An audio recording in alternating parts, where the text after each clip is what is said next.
Publisher's Preface.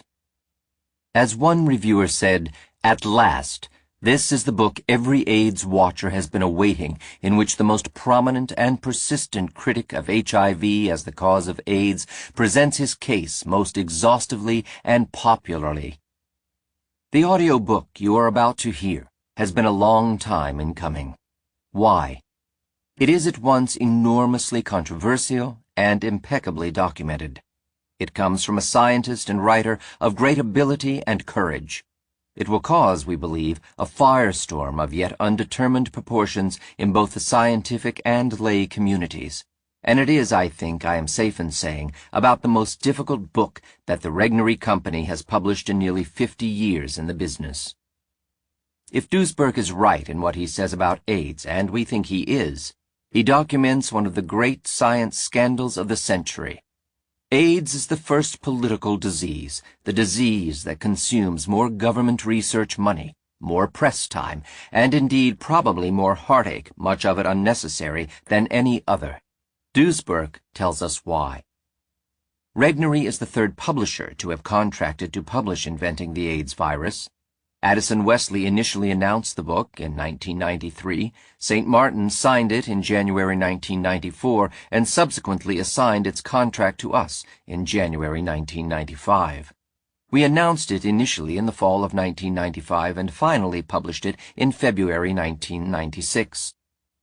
Bryan Ellison, Duesberg's former research assistant and original co-author, became disenchanted with Duesberg's and his publisher's insistence on careful documentation and self-published his own version under the title Why We Will Never Win the War on AIDS in 1994.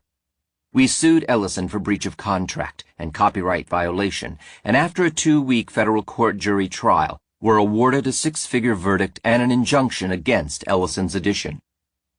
Inventing the AIDS Virus has been edited by at least 5 editors, has been agonized over by the publishers of 3 major publishing firms, and concurrently praised and damned by countless critics.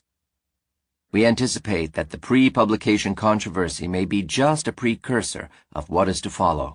In our tradition of presenting to the public provocative books, we are proud to be Peter Duesberg's publisher.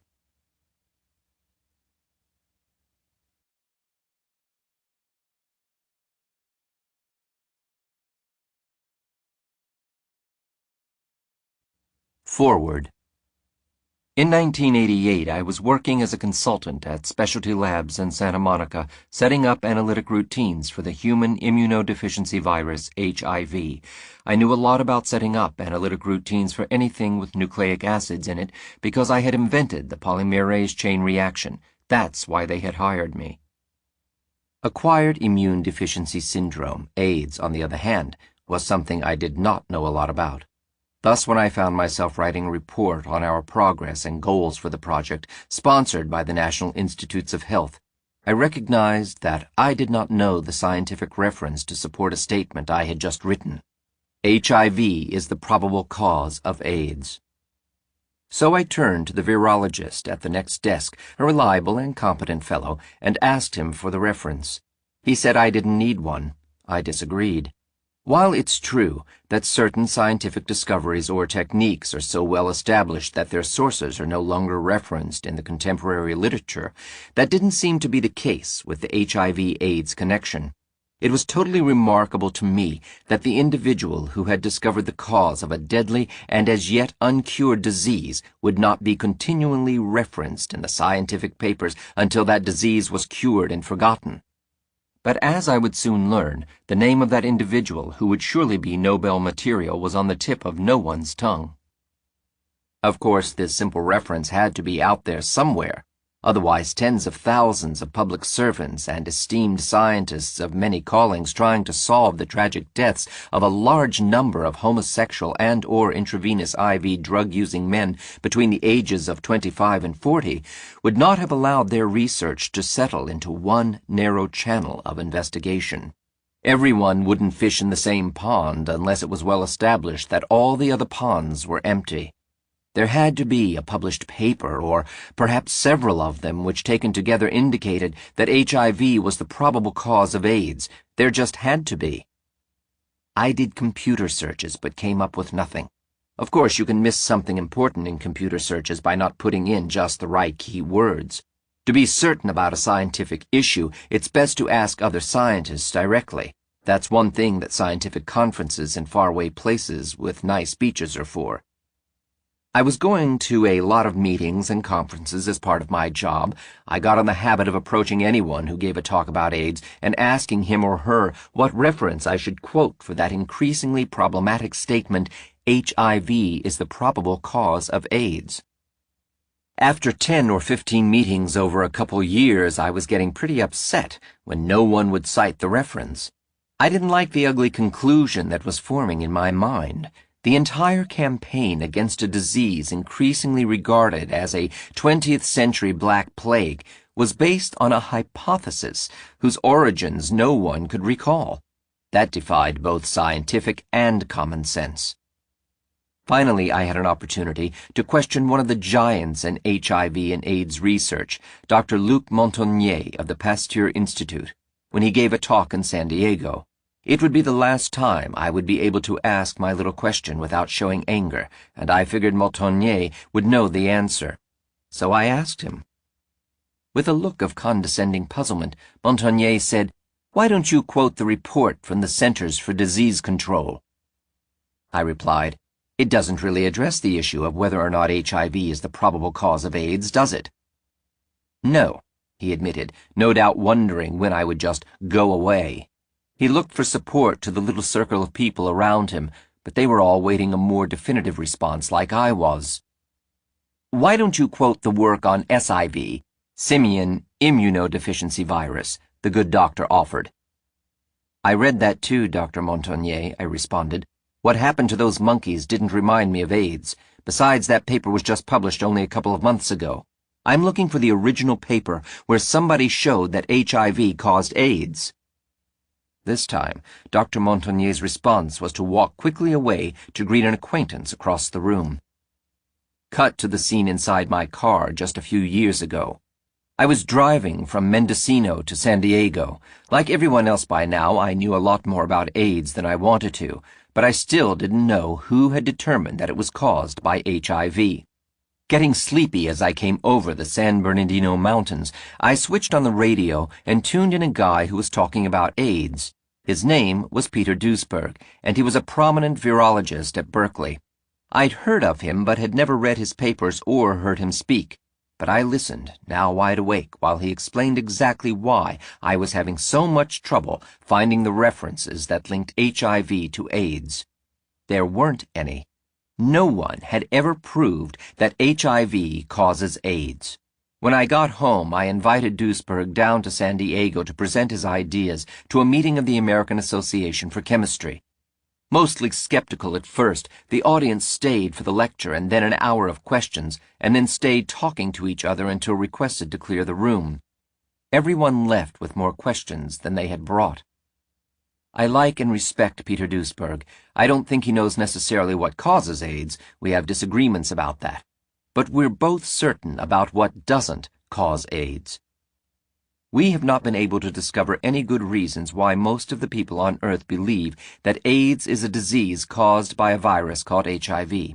There is simply no scientific evidence demonstrating that this is true. We have also not been able to discover why doctors prescribe a toxic drug called AZT, Cidovudine, to people who have no other complaint than the presence of antibodies to HIV in their blood. In fact, we cannot understand why humans would take that drug for any reason. We cannot understand how all this madness came about, and having both lived in Berkeley, we've seen some strange things indeed. We know that to err is human, but the HIV/AIDS hypothesis is one hell of a mistake. I say this rather strongly as a warning. Duesberg has been saying it for a long time. Listen to this audio book. Carrie B. Mullis, Nobel Prize in Chemistry, 1993. Inventing the AIDS Virus.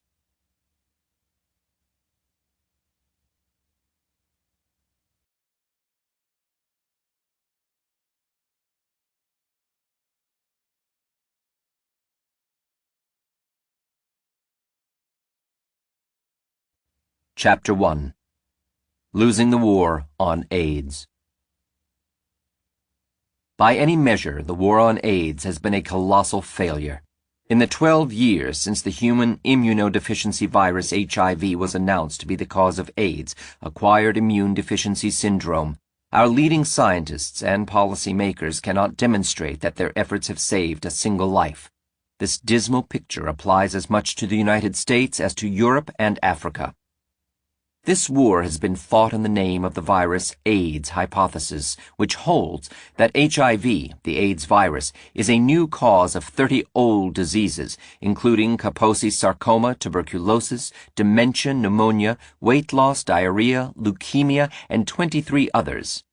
If any of these previously known diseases now occurs in a patient who has antibodies against HIV, but rarely ever any HIV, then his or her disease is diagnosed as AIDS and is blamed on HIV. If the same disease occurs in a patient without HIV antibodies, his or her disease is diagnosed by its old name and blamed on conventional chemical or microbial causes. The following examples illustrate this point. 1. Kaposi sarcoma plus HIV minus antibody equals AIDS. Kaposi sarcoma minus HIV minus antibody equals Kaposi sarcoma. 2. Tuberculosis plus HIV minus antibody equals AIDS. Tuberculosis minus HIV minus antibody equals tuberculosis. 3. Dementia plus HIV minus antibody equals AIDS. Dementia minus HIV minus antibody equals dementia. No scientist or doctor has stepped forward to claim credit for discovering a vaccine to prevent AIDS, nor is any vaccine expected for several more years at a minimum. In contrast, the post-World War II polio epidemic was declared ended in little more than a decade once the vaccines of Jonas Salk and Albert Sabin became widely available. Nor have any useful drugs to treat AIDS been produced. AIDS patients can only choose zidovudine, AZT, or in certain cases, dideoxyinosine, DDL, or dideoxycytidine, DDC. All these drugs were originally developed for chemotherapy to kill human cancer cells, and they bring with them all the usual effects: hair loss, muscle degeneration, anemia, nausea, and vomiting, a severe price for questionable benefits. Indeed, these drugs appear to cause AIDS-like symptoms on their own. Physicians can do little more than comfort the dying patient, monitor his condition, and hope for the best. Public health officials still cannot show that their efforts have curbed the epidemic or that they have stopped anyone from contracting AIDS. Despite various preventative educational programs in schools and in the community at large, as well as various official and unofficial efforts to distribute condoms or sterile hypodermic needles in Europe and the United States, no actual decrease in the number of new AIDS cases can be seen anywhere. On the contrary, each year brings a greater number of new AIDS patients. Perhaps more astoundingly, even the screening of the nation's blood supply has not led to any noticeable reduction in AIDS-defining diseases, including pneumonia, candidiasis, and lymphoma, nor in death rates among blood transfusion recipients, including hemophiliacs. Worst yet, the experts have found their estimates and projections of the epidemic to be embarrassingly inaccurate. The so-called latency period, the time between when a person is infected with HIV and develops clinical AIDS, was originally calculated in 1984 to be 10 months. Almost every year since, this incubation period has been revised upward. Now it is placed at 10 years or longer. Even at the clinical level, doctors find the prognosis of any single infected patient frustratingly unpredictable. They cannot anticipate when a healthy HIV-infected person will become sick and which disease will affect him: a yeast infection, a pneumonia, a cancer of the blood, dementia, or perhaps no sickness at all. Estimating the spread of the virus has meanwhile led to another problem. Officials have continually predicted the explosion of AIDS into the general population through sexual transmission of HIV, striking males and females equally, as well as homosexuals and heterosexuals, to be followed by a corresponding increase in the rate of death.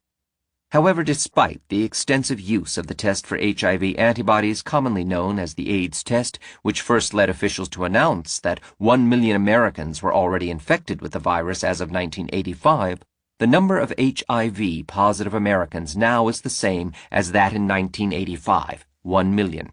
In short, the alleged viral disease does not seem to be spreading from the 1 million HIV-positive Americans to the remaining 250 million.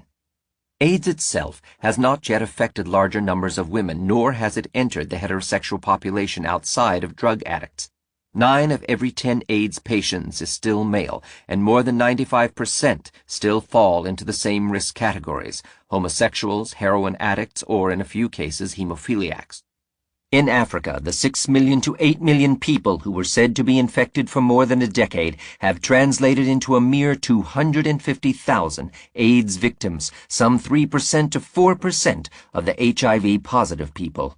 The Caribbean nation of Haiti, where 6% of the population was known to be infected with HIV by 1985, has meanwhile remained relatively untouched by the AIDS epidemic. Something is very wrong with this picture. How could the largest and most sophisticated scientific establishment in history have failed so miserably in saving lives and even in forecasting the epidemic's toll? Certainly not for lack of resources. With an annual federal AIDS budget now more than $7 billion, AIDS has become the best-funded epidemic of all time. Not only are tens of thousands of scientists employed in a permanent round-the-clock race to unravel the syndrome's mysteries, but the researchers have access to the most sensitive medical technology in history. With these techniques, researchers now have achieved the ability to detect and manipulate individual molecules, an ability unimaginable to the scientists who fought smallpox, tuberculosis, and polio just years earlier. Nor have AIDS researchers suffered any lack of scientific data. With more than 100,000 papers having already been published on this one syndrome, literature on AIDS has been surpassed only by the combined literature on all cancers generated throughout this century. The ultimate test of any medical hypothesis lies in the public health benefits it generates, but the virus AIDS hypothesis has produced none. Faced with this medical debacle, scientists should reopen a simple but most essential question: what causes AIDS? The answers to the epidemic do not lie in increased funding or efforts to make science more productive. The answers will instead be found by reinterpreting existing information. Science's most important task, much more than unearthing new data, is to make sense of the data already in hand. Without going back to check its underlying assumptions, the AIDS establishment will never make sense of its mountains of raw data. The colossal failure of the war on AIDS is a predictable consequence if scientists are operating from a fundamentally flawed assumption upon which they have built a huge artifice of mistaken ideas. The single flaw that determined the destiny of AIDS research since 1984 was the assumption that AIDS is infectious. After taking this wrong turn, scientists had to make many more bad assumptions upon which they have built a huge artifice of mistaken ideas. The only solution is to rethink the basic assumption that AIDS is infectious and is caused by HIV. But the federal and industrial downpour of funding has created an army of HIV/AIDS experts that includes scientists, journalists, and activists who cannot afford to question the direction of their crusade.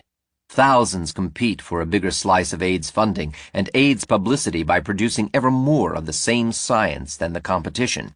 In that climate, rethinking the basics could be fatal to the livelihood and prosperity of thousands. Before becoming an HIV/AIDS advocate, John Maddox, the editor of Nature, the world's oldest scientific journal, described the dilemma. Is there a danger in molecular biology that the accumulation of data will get so far ahead of its assimilation into a conceptual framework that the data will eventually prove an encumbrance? Part of the trouble is that excitement of the chase leaves little room for reflection, and there are grants for producing data but hardly any for standing back in contemplation. Infectious AIDS. Did we make the right choice? Any new disease or epidemic forces medical experts to search for the new cause, which they hope to bring under control. From the start, however, they have a responsibility to consider both possible causes for an epidemic 1. A contagious infectious agent such as a microbe or a virus, or 2. Some non-infectious cause such as poor diet or some toxic substance present in the environment or a toxin consumed in an unusually large quantity. Lives depend on the right answer to this primary question. A contagious disease must be handled very differently from a non-contagious one. Unnecessary public hysteria, inappropriate prevention measures, and toxic therapies are the price for misidentifying a non-contagious disease for one that is contagious. The period of research into the cause of AIDS in which both infectious and non-infectious agents were considered lasted only 3 years. It started with the identification of AIDS in 1981 and officially ended in April 1984 with the announcement of the AIDS virus at an international press conference conducted by the Secretary of Health and Human Services and the federal AIDS researcher Robert Gallo in Washington, D.C. This announcement was made prior to the publication of any scientific evidence confirming the virus theory. With this unprecedented maneuver, Gallo's discovery bypassed review by the scientific community. Science by press conference was substituted for the conventional process of scientific validation, which is based on publications in the professional literature. The AIDS virus became instant national dogma, and the tremendous weight of federal resources was diverted into just one race, the race to study the AIDS virus. For the National Institutes of Health, NIH, the Centers for Disease Control, CDC, the Food and Drug Administration, FDA, the National Institute on Drug Abuse, NIDA, and all other divisions of the Federal Department of Health and Human Services, and for all researchers who received federal grants and contracts, the search for the cause of AIDS was over. The only questions to be studied from 1984 on were how HIV causes AIDS and what could be done about it. The scientists directing this search, including Robert Gallo, David Baltimore, and Anthony Fauci, had previously risen to the top of the biomedical research establishment as experts on viruses or contagious disease. Naturally, the virologists chose to employ their familiar logic and tools rather than dropping their old habits to meet new challenges when AIDS appeared in 1981. But serious doubts are now surfacing about HIV, the so-called AIDS virus. Dozens of prominent scientists have been questioning the HIV hypothesis openly during the past 8 years, and the controversy gains momentum with each passing week. The consensus on the virus hypothesis of AIDS is falling apart, with its advocates digging in their heels even as its opponents grow in number. As with most diseases today in the industrial world, AIDS appears not to be a contagious syndrome. The evidence for this exists in the scientific literature, but this evidence is widely neglected by researchers intent on viewing the data through the single lens of virology. If biomedical science has erred, if AIDS is not caused by a virus, then the entire medical and public health approach to the syndrome is misdirected.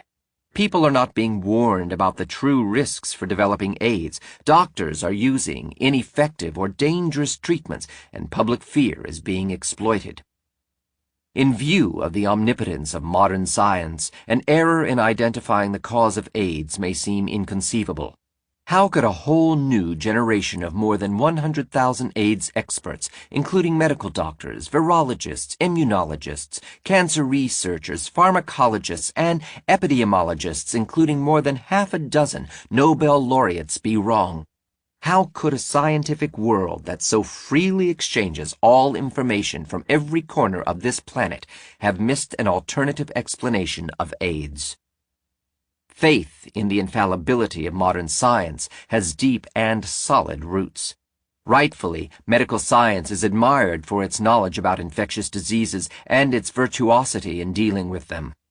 The elimination of infectious diseases with vaccines and antibiotics has, in fact, been the most complete success story in the history of medicine.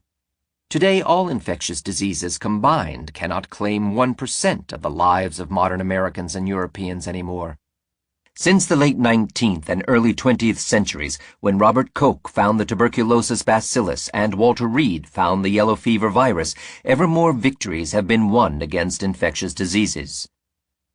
these pioneers established models that every scientist confronted with an unexplained disease wants to imitate.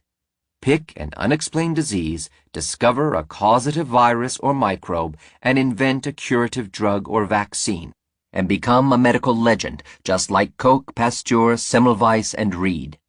The Koch-Pasteur model set off a medical gold rush of microbe and virus hunters that came to a happy end when all major infectious diseases were apparently eliminated from the Western world, the last being polio in the 1950s.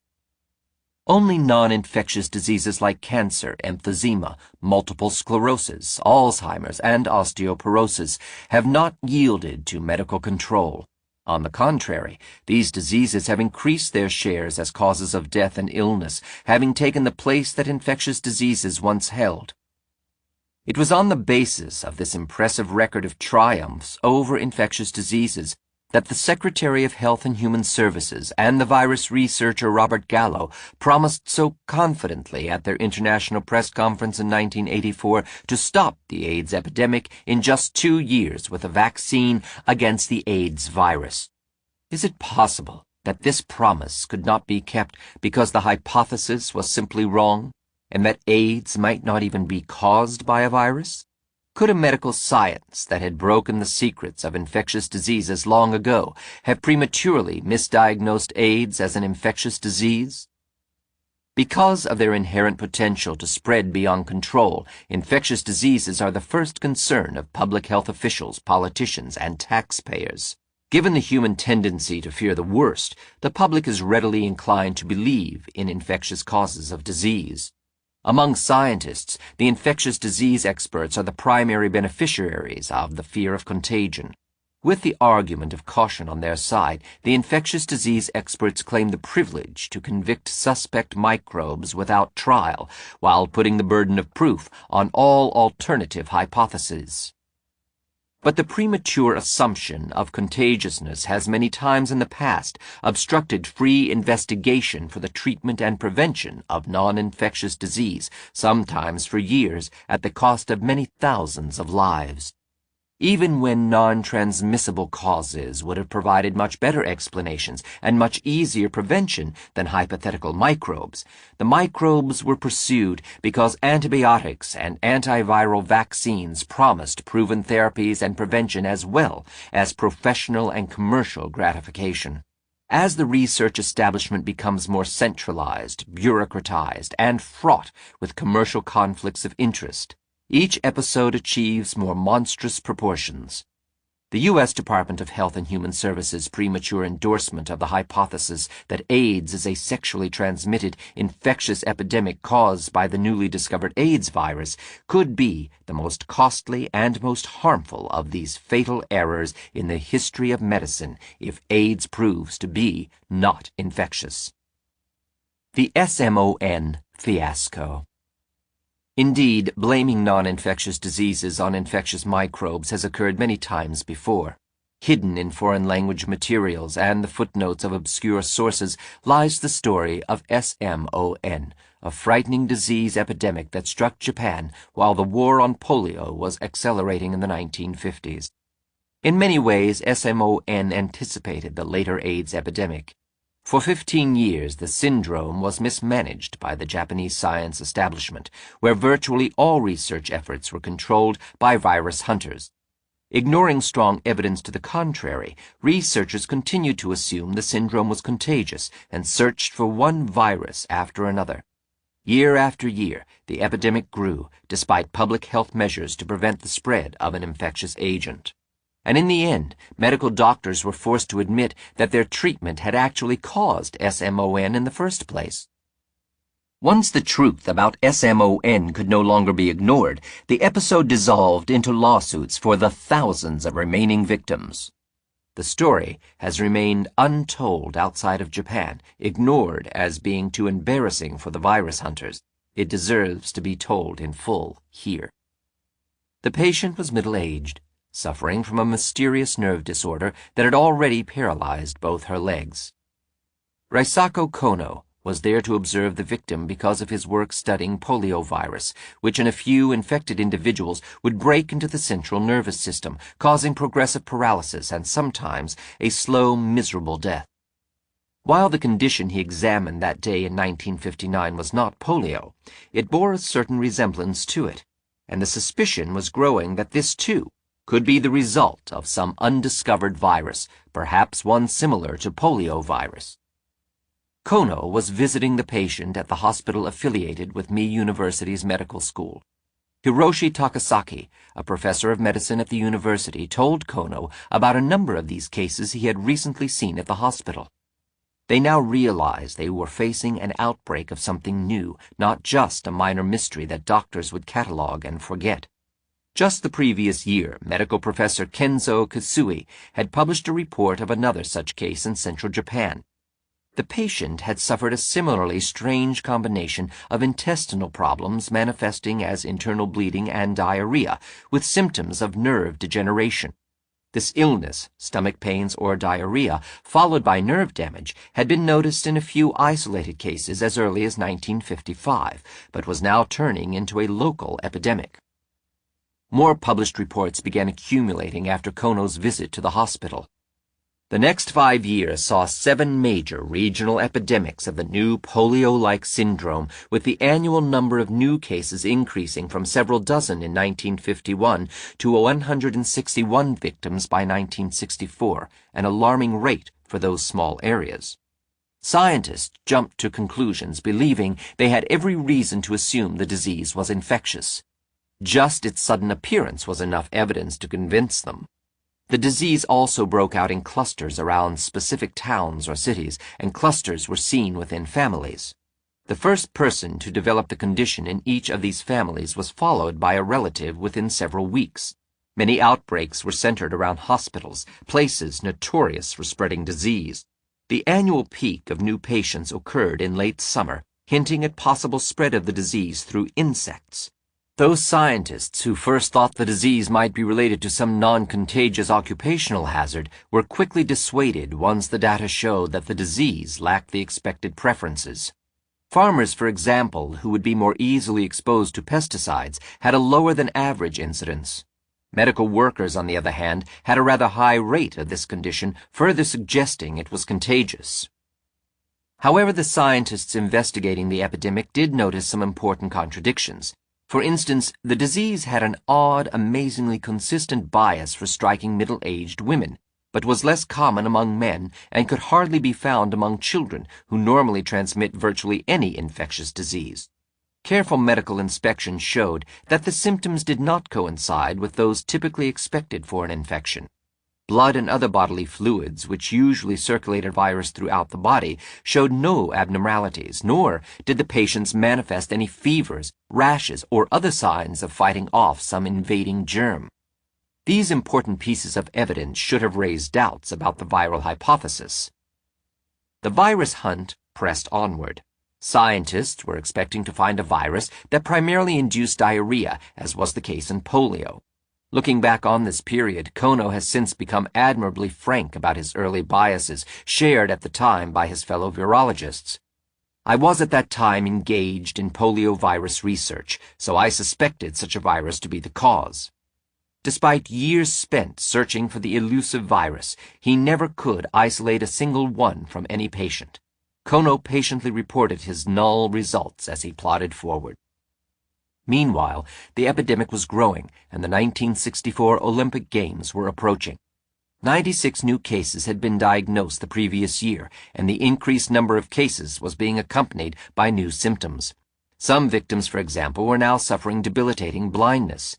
Preparing to host tourists from around the world for the 1964 Olympics, Japan could ill afford to have an uncontrolled plague. To make matters worse, 46 new patients suddenly appeared around the city of Toda, one of the locations for Olympic events. Embarrassingly dubbed the Toda disease, this outbreak directly threatened Japan's reputation and tourist industry while focusing public fear on the epidemic.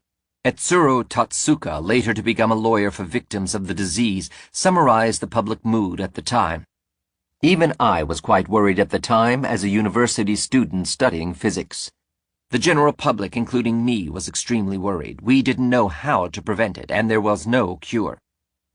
In May of 1964, at the 61st General Meeting of the Japanese Society of Internal Medicine, the disease was raised as a formal topic. Kenzo Kusui, one of the first doctors to report patients stricken with this condition, chaired that session. The participating researchers gave the disease a formal name: subacute myeloopticoneuropathy, SMON, and they agreed on a standardized clinical diagnosis. The Japanese Ministry of Health and Welfare quickly provided a research grant and launched a formal commission to investigate the epidemic under the leadership of Magojiro Meikawa, a medical professor at Kyoto University. Kono was one of several virologists named to the commission, thereby establishing its mandate as a formal search for a virus. The same year brought the first sign of a possible breakthrough. Masahisa Shingu, a virologist at Kurum University and a fellow member of the commission, announced his discovery of a virus in excretions from SMON patients. The virus was classified as an echovirus, an acronym for enteric cytopathogenic human orphan virus. The viruses were called orphans because they had been discovered accidentally during polio research but caused no disease. Echoviruses were known for infecting the stomach or intestines, and Shingu found evidence of infection in various SMON sufferers. He excitedly drew the conclusion that this orphan virus had finally been matched with a disease. Perhaps, he speculated, this virus could also occasionally break into the nervous system, much like poliovirus. He published the finding in 1965, unabashedly boasting he had isolated the syndrome's cause. But Kono, knowing the potentially disastrous results of blaming the wrong microbe for the disease, took a more cautious attitude. In 1967, after 3 years of research trying to confirm Shingu's claims, Kono could only report to an SMON symposium that he had not isolated the virus from patients, nor could he find even indirect evidence that the patients had previously been infected. Kono's better judgment saved Japanese science from stampeding in the wrong direction. He was fully vindicated 4 years later when other researchers announced the same lack of evidence to suggest any danger from Shingu's virus. In the midst of this fruitless investigation, the Meikawa team made a surprising observation that was tragically brushed aside. According to surveys of hospitals, about half the SMON patients had previously been prescribed a diarrhea-fighting drug known by the brand name Intero Vioform, and the other half had received a compound marketed under the name Emaform. Both drugs were prescribed for problems of the digestive tract, the early symptom of SMON. The suspicion naturally arose that these drugs might play some role in the syndrome, but the commission, intent on the viral hypothesis, bowed to the consensus view of SMON as contagious and quickly dismissed this, noting that 2 different drugs should not cause the same new disease. Had the commission researchers checked further, however, they would have discovered that the 2 drugs were merely different brand names applied to the same drug, a fact that did not surface for several years. The SMON Commission dissolved in 1967, a failure. The cumulative total of reported SMON cases had meanwhile reached nearly 2,000 by the end of 1966, a significant but not terrifying number. If not for the quiet growth of the disease epidemic, the floundering virus hunt might have killed public interest in SMON research altogether.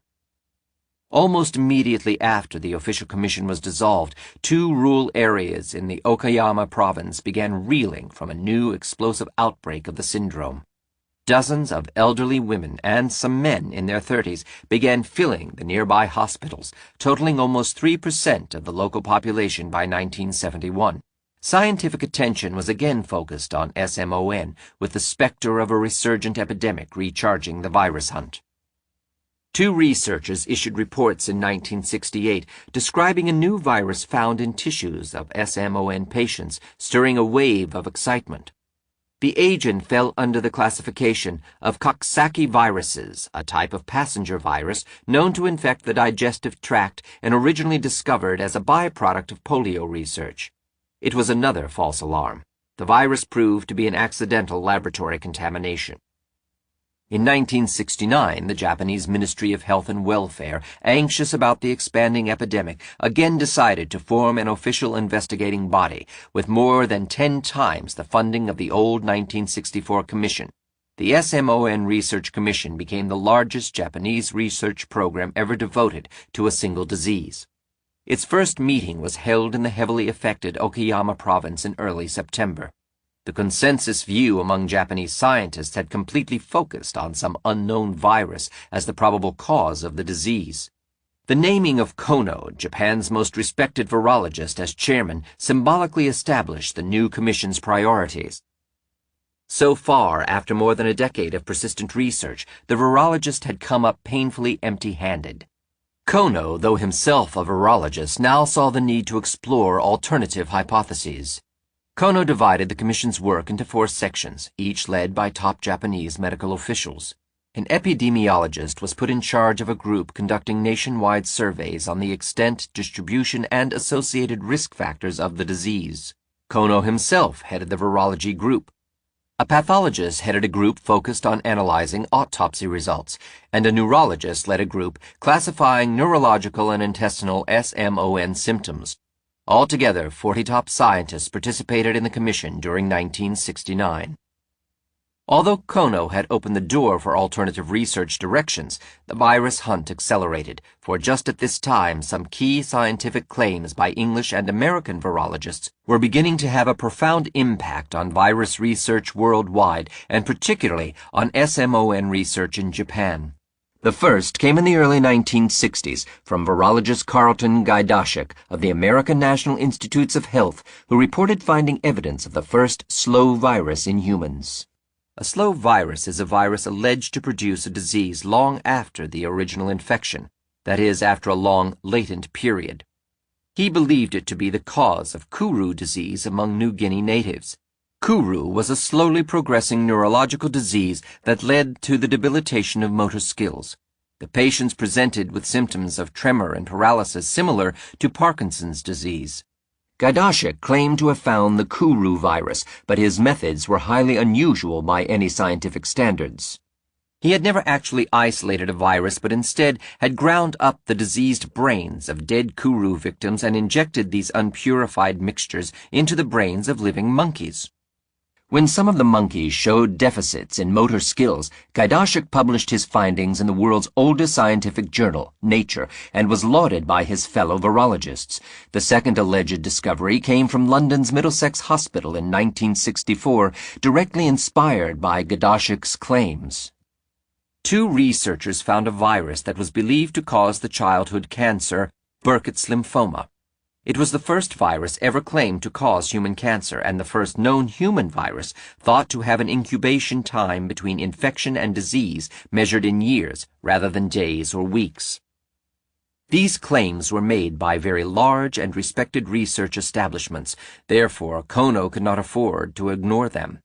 Other medical experts on the SMON Commission warned him that the SMON symptoms did not resemble those of standard virus infections, suggesting the condition was not contagious. Kono, however, brushed aside this advice, arguing that if scientists were unwilling to consider the possible existence of non-classic viruses, then Dr. Gaidashek could not have established a slow virus etiology for Kuru. Imitating Gaidashek's methods, he injected unpurified fluids from SMON patients into the brains of experimental mice and monkeys, hoping to cause the disease and isolate the guilty virus. Frustrated but not willing to give up, he decided the American researchers were better equipped to find such a virus. He mailed the same fluid samples directly to Gaidashek, who repeated the inoculations into the brains of his own chimpanzees. After 3 years, they, too, remained perfectly normal. With that, Kono finally abandoned the search for a slow virus. With their virus research faltering, a few of the investigators began looking for bacteria. One lab found that SMON patients had imbalanced levels of the beneficial bacteria normally growing in everyone's intestines, but it could not isolate any new invading microbe. Kono's own lab, as well as 2 other researchers, did notice unusually large amounts of mycoplasma, one type of bacterial parasite, in disease victims. However, since mycoplasma are found in a large percentage of human populations and are usually known for being either relatively harmless or causing some pneumonias, Kono and his fellow researchers decided against pursuing this further. By 1970, one fact stood out more agonizingly than any other. 12 years of microbe research into the SMON epidemic had yielded nothing but dead ends. Yet the pressure continued to mount as the death toll rose. The year 1969 alone claimed almost 2,000 new SMON victims, the worst toll ever. Kono and his commission were running out of options. Fortunately for the Japanese people, several researchers on the commission were not virus hunters, and these scientists actually rediscovered the evidence for a toxin SMON hypothesis. The drug connection. As the race to find the SMON virus was capturing all the attention, other scientists were turning up some important clues to the mysterious syndrome. One pharmacologist, Dr. H. Beppu, visited the hard-hit Okayama province in 1969 to investigate the increasing outbreak and independently discovered the same coincidence the Miyakawa group had years earlier, that SMON victims had taken certain drugs to treat diarrhea. Unlike the Miyakawa group, Beppu investigated and found that enterovioform and emiform, the diarrhea-fighting drugs found present in an earlier SMON study, turned out to be different brand names for a substance known as chloroquinol, a freely available medical drug used against some types of diarrhea and dysentery. Beppu fed the chemical to experimental mice, hoping to see nerve damage like that in SMON, but was disappointed when the mice merely died. He missed the significance of his own results. Chloroquinol was sold because it was believed not to be absorbed into the body, instead remaining in the intestines to kill invading germs. The death of Beppu's animals, however, proved that the drug not only entered the body, but could kill many essential tissues in the animal. His experiment led the SMON Commission to rediscover this chloroquinol connection the following year. He later confessed to feeling stupid because he gave up the experiment when the animals died. Tatsuka explained of Beppu, "He wanted to prove a neurological disorder, but only prove the drug's severe toxicity."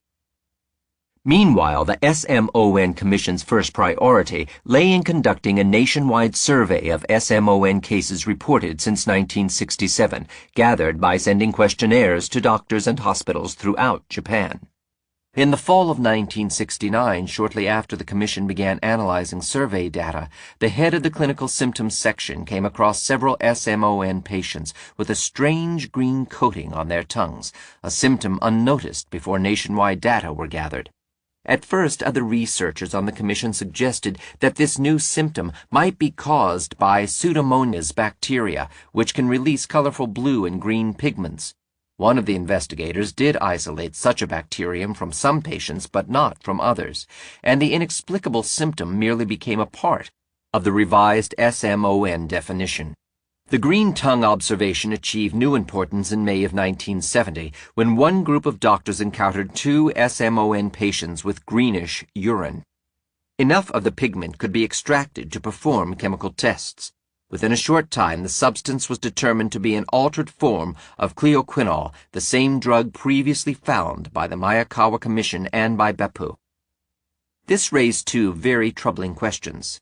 Chloroquinol had been marketed for years on the assumptions that it only killed amoeba in the intestinal tract and could not be absorbed into the body.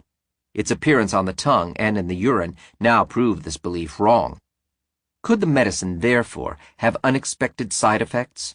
And why would SMON patients manifest the drug byproduct so much more obviously than the rest of the population? This latter question particularly bothered one neurology professor at Niigata University, Tadao Tsubaki. Making an educated guess, he openly formulated the hypothesis abandoned by earlier investigators that SMON might be the result of chloroquinol consumption, not of a virus. As expected, the interpretation of SMON as a non-contagious syndrome did not become popular among the virus hunters, and the suggestion that chloroquinol might be guilty met even stronger resistance, for the drug was being used to treat the very abdominal symptoms found in SMON. Doctors naturally were reluctant to believe they were exacerbating these abdominal pains and thus adding the severe insult of nerve damage to the injury. Totsuka recalled that doctors and scientists wanted to believe in a virus because they prescribed cleoquinol.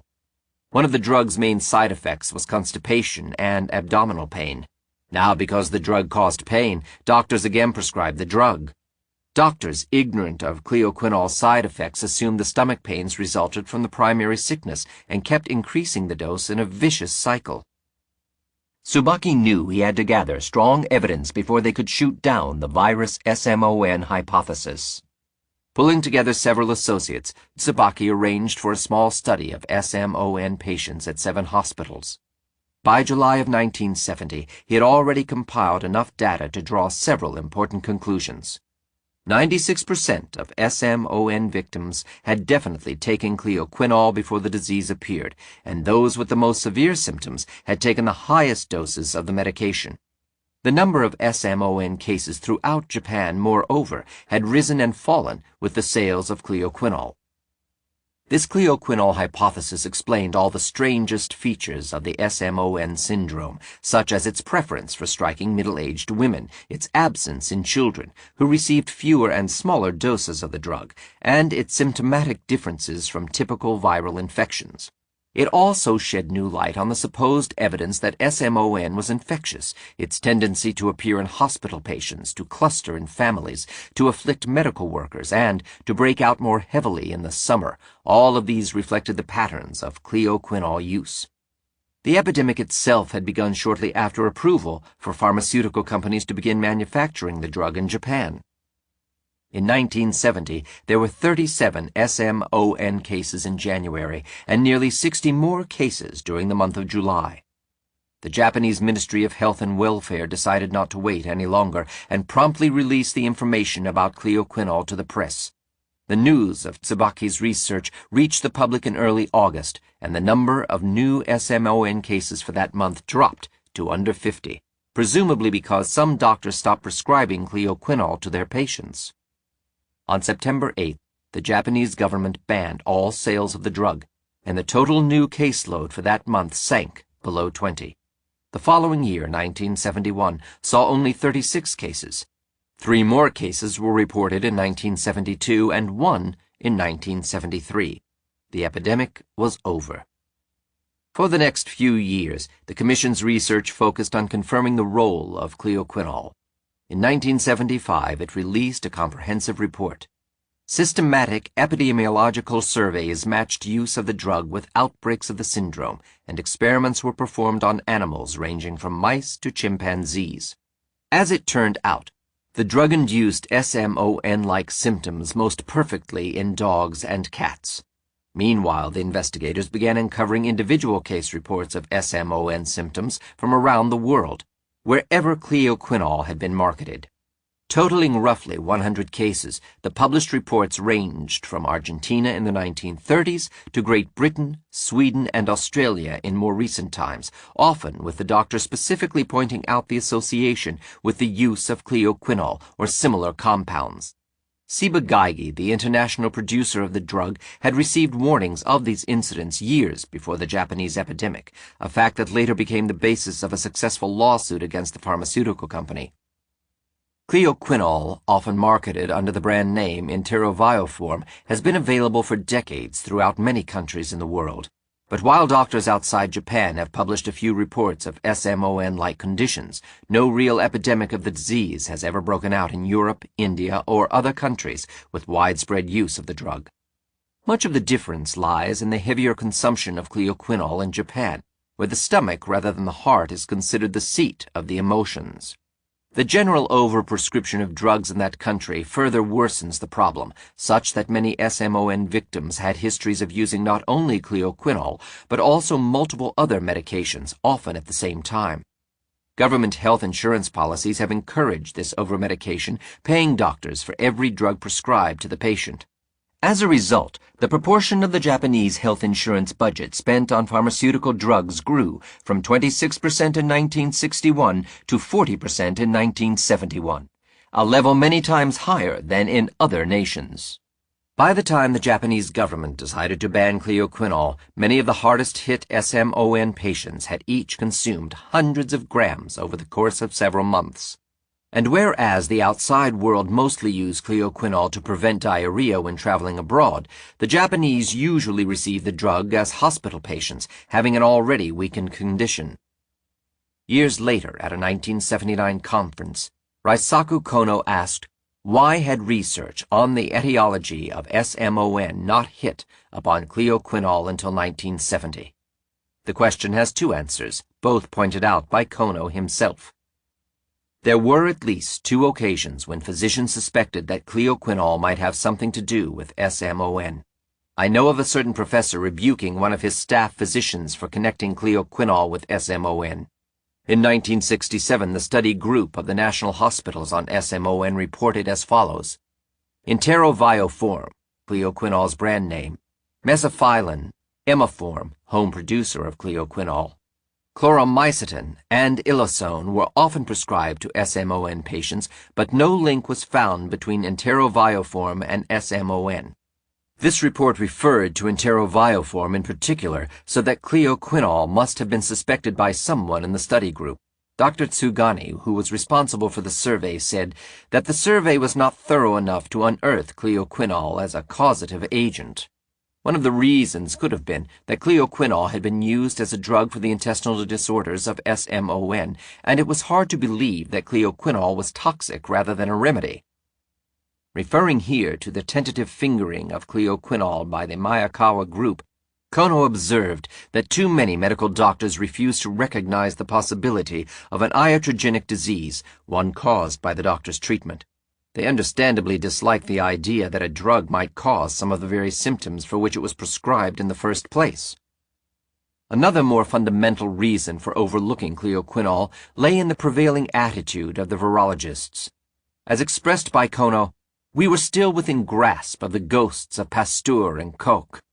SMON, a vaguely polio-like syndrome, had first appeared in the midst of a war against polio.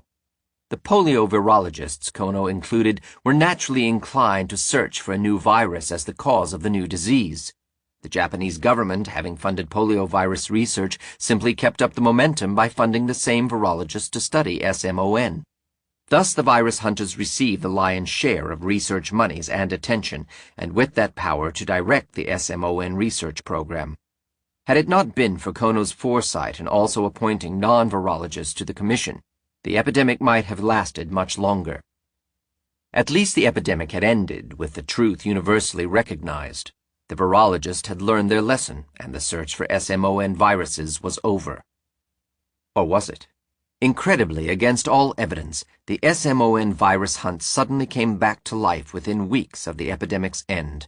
The fight over the cause of the syndrome was to drag on for several more years, with the virus hunters simply ignoring the fact that SMON itself had disappeared after the ban on cleoquinol.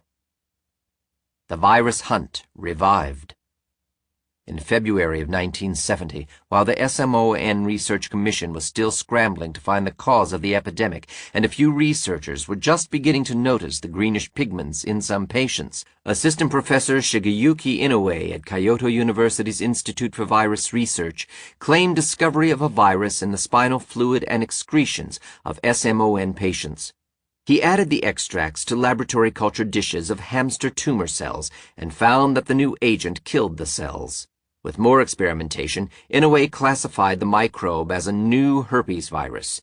He was able to isolate this particular virus from nearly all SMON patients he tested, more than 40 in all, and found antibodies against the virus in other victims. Raisaku Kono moved promptly to test these new observations.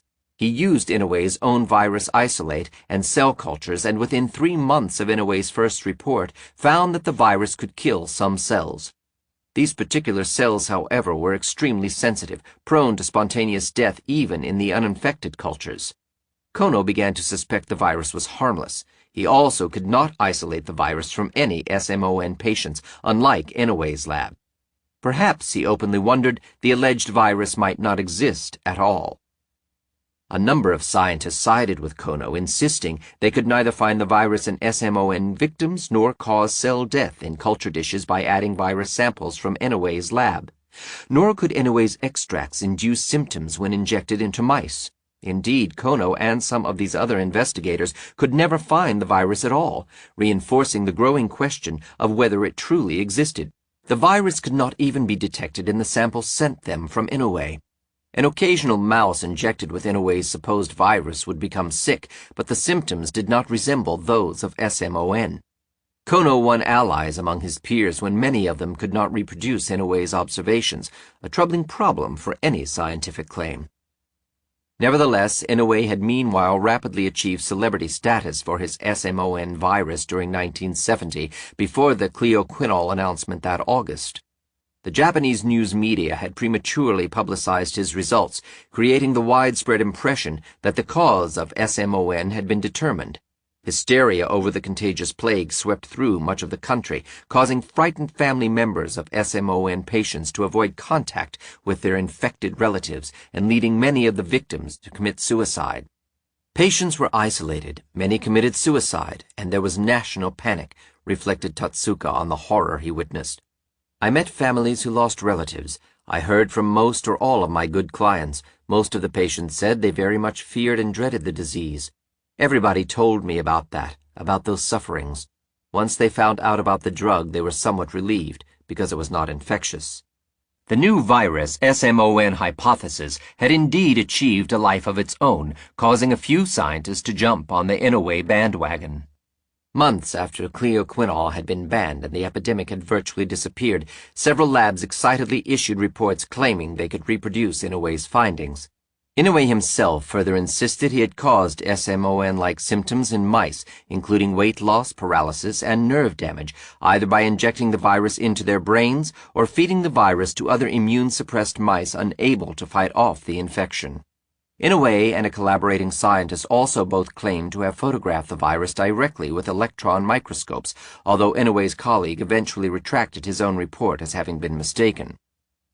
A meeting of the SMON Research Commission was finally held in July of 1972 to resolve the controversy. Until that time, Inouye's results had received attention and concern equal to the cleoquinol research. But based on the inability of many scientists to produce the same results, which must be done for any scientific hypothesis to be accepted, the members at the meeting decided not to focus any more research efforts on the Inouye virus. Samples were frozen for future study, and the group thereafter devoted its resources to studying cleoquinol. Despite the absence of confirming evidence, and despite the disappearance of SMON following the ban on cleoquinol, Inouye and his supporting colleagues continued to publish reports of evidence for the virus hypothesis. This publicity carried the Inouye hypothesis overseas, leading the 1974 edition of the Review of Medical Microbiology, an American textbook, to incorporate the Inouye virus hypothesis of SMON.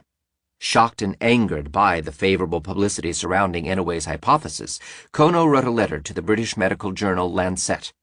The letter was published in August of 1975. The international popularity of virus research had whetted scientists' appetite for Inouye's hypothesis, but Kono also knew he was battling a nearly complete ignorance of the SMON episode outside Japan. Inouye and others published several papers on SMON virus, and a standard textbook adopted Inouye's virus theory as confirmed. However, research in the laboratories of the SMON Research Commission in Japan failed to confirm Inouye's results. Unfortunately, this negative information has not been published in English. The epidemic's toll had officially ended in 1973, with 11,007 victims, including thousands of fatalities. Angered upon learning of Ciba-Geigy's disregard of previously reported cleoquinol toxicity, many of these patients filed a lawsuit in May of 1971 against the Japanese government, Ciba-Geigy of Japan, 15 other distributors of the drug, and 23 doctors and hospitals. The ranks of the plaintiffs soon swelled to some 4,500, with legal action initiated in 23 Japanese district courts. The largest group of SMON victims sued jointly in the Tokyo District Court. When frustrations mounted over the slow and indecisive actions of their lawyers, 900 of the plaintiffs broke away to form a second group. The aggressive investigations conducted by this new legal team reinvigorated the case, bolstering the positions of the plaintiffs in parallel lawsuits. Etsuro Totsuka, one of the 30 members of this legal team, has described the fight. We were the only team gathering information outside Japan, inviting foreign experts to testify in Japanese courts, discovering the United States FDA had restricted cleoquinol 10 years before Japan, and waging an international campaign against Ciba-Geigy. We found many foreign doctors who had reported cleoquinol side effects before. They were contacted by Ciba-Geigy and, except in 1 or 2 instances, were persuaded not to help us. By the time I saw the doctors, they had already been contacted by the other side. They had been invited on trips, some to Ciba-Geigy's headquarters. We felt they were already compensated under the condition not to tell us anything. The two sides slugged it out for several years, but the testimony by members of Kono's SMON Research Commission proved devastating, and a string of legal victories followed in the courts. Today, most scientists and laymen outside Japan have never heard of the virus SMON controversy, even in the face of the lawsuit against the distributors of cleoquinol, television documentaries in Germany and England on cleoquinol, and 2 conferences during the 1970s on iatrogenic, medically caused disease. The story that SMON research had ignored the evidence of a toxic cause for 15 years and had sacrificed thousands of human lives to a flawed virus hypothesis is too embarrassing to the virus-hunting establishment to record. AIDS, an encore of the SMON disaster. When Michael Gottlieb at the Medical Center of the University of California, Los Angeles observed 5 patients dying from bizarre diseases during the early months of 1981, he already suspected he was opening the curtain on a new epidemic.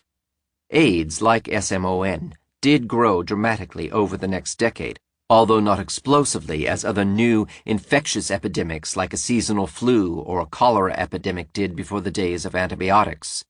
AIDS appeared with unnerving suddenness in major cities of the United States and Europe, as well as in Africa and the Caribbean, where mystique-ridden stereotypes of these countries lent credibility to stories of widespread devastation.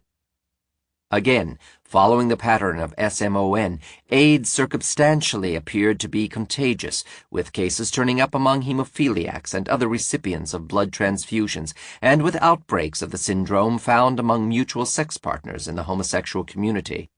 In other words, potential transmission routes for some unknown virus could be identified. But other evidence actually indicated both syndromes to be non-infectious.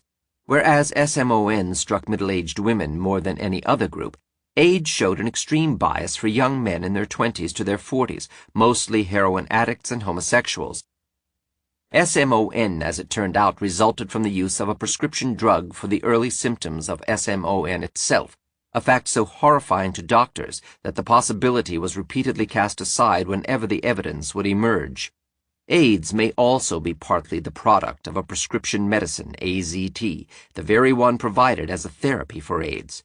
Once again, that horrifying possibility is cast aside by scientists and doctors. AIDS, too, became a centrally managed epidemic, with the U.S. National Institutes of Health directing most research and preventative education in this country.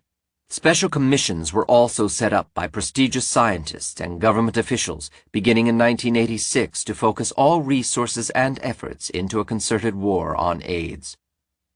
And from literally the first week after Gottlieb reported his AIDS cases, the virus hunters began their search for an AIDS virus, dominating the research effort just as their Japanese counterparts had done with SMON. Once again, several viruses in turn were blamed, from the herpes-type cytomegalovirus to the retrovirus HTLV1, until a consensus formed around another retrovirus, the human immunodeficiency virus, HIV. The SMON epidemic finally ended because Risuko Kono and other Japanese scientists possessed the wisdom to direct some resources into non-virological research, and listen when those other investigators found answers. But the officials and scientists driving our war on AIDS have had little tolerance for alternatives. Ignoring the lessons of SMON and other diseases, today's biomedical research establishment blocks virtually all research and questions that disagree with the consensus view of infectious AIDS. If the war on SMON was a molehill of misdirected science, AIDS has become an unmovable mountain. The difference lies in the respective sizes of the scientific establishments involved. Not only is the funding for AIDS research much greater than the amount spent on SMON, but the pre-existing structure, measured in number of scientists, size of departments, and sheer volume of published data, now far exceeds the combined size of all scientific endeavors in human history. Thus, errors necessarily become magnified beyond any individual's control, and adjustments to AIDS theory become ever more difficult to change. SMON and AIDS are even more intimately connected. Both have been episodes in a long series of miscalculations emanating from a single, ongoing, self-propagating scientific program: microbe hunting. Microbiology certainly achieved many notable scientific discoveries, especially early in this century. Polio marked the end of the infectious disease epidemics that once ravaged the industrial world. Microbe research has mostly outlived its usefulness, leaving virus and bacteria hunters with little to accomplish, yet they still dominate the increasingly well-funded science establishment.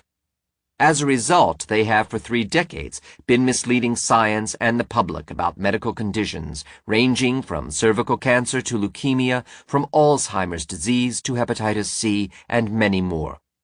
All these smaller programs are failing in their public health goals as they prescribe the wrong treatments and preventative measures while generating unnecessary fear among the lay public. SMON did not mark the first time microbe hunters falsely blamed viruses or other microbes for non-infectious diseases. Pellagra is a classic example, Razaku Kono emphasized in retrospect. It was once believed to be a communicable disease, and as is well known, Goldberger swallowed fecal extracts of the patients to destroy this notion. Pellagra, the quintessential human tragedy representing the era of the bacteria hunters, has been too widely forgotten. Chapter 2 tells the story of Goldberger and other scientists who fought the excesses of the first microbe hunting establishment.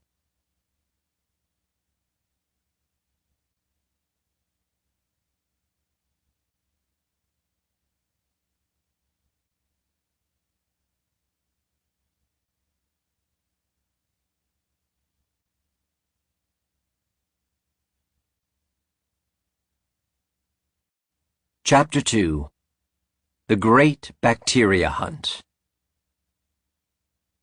The leading killers in the industrial world today are the slow-developing conditions of older age, including heart disease, osteoporosis, Alzheimer's disease, and cancer.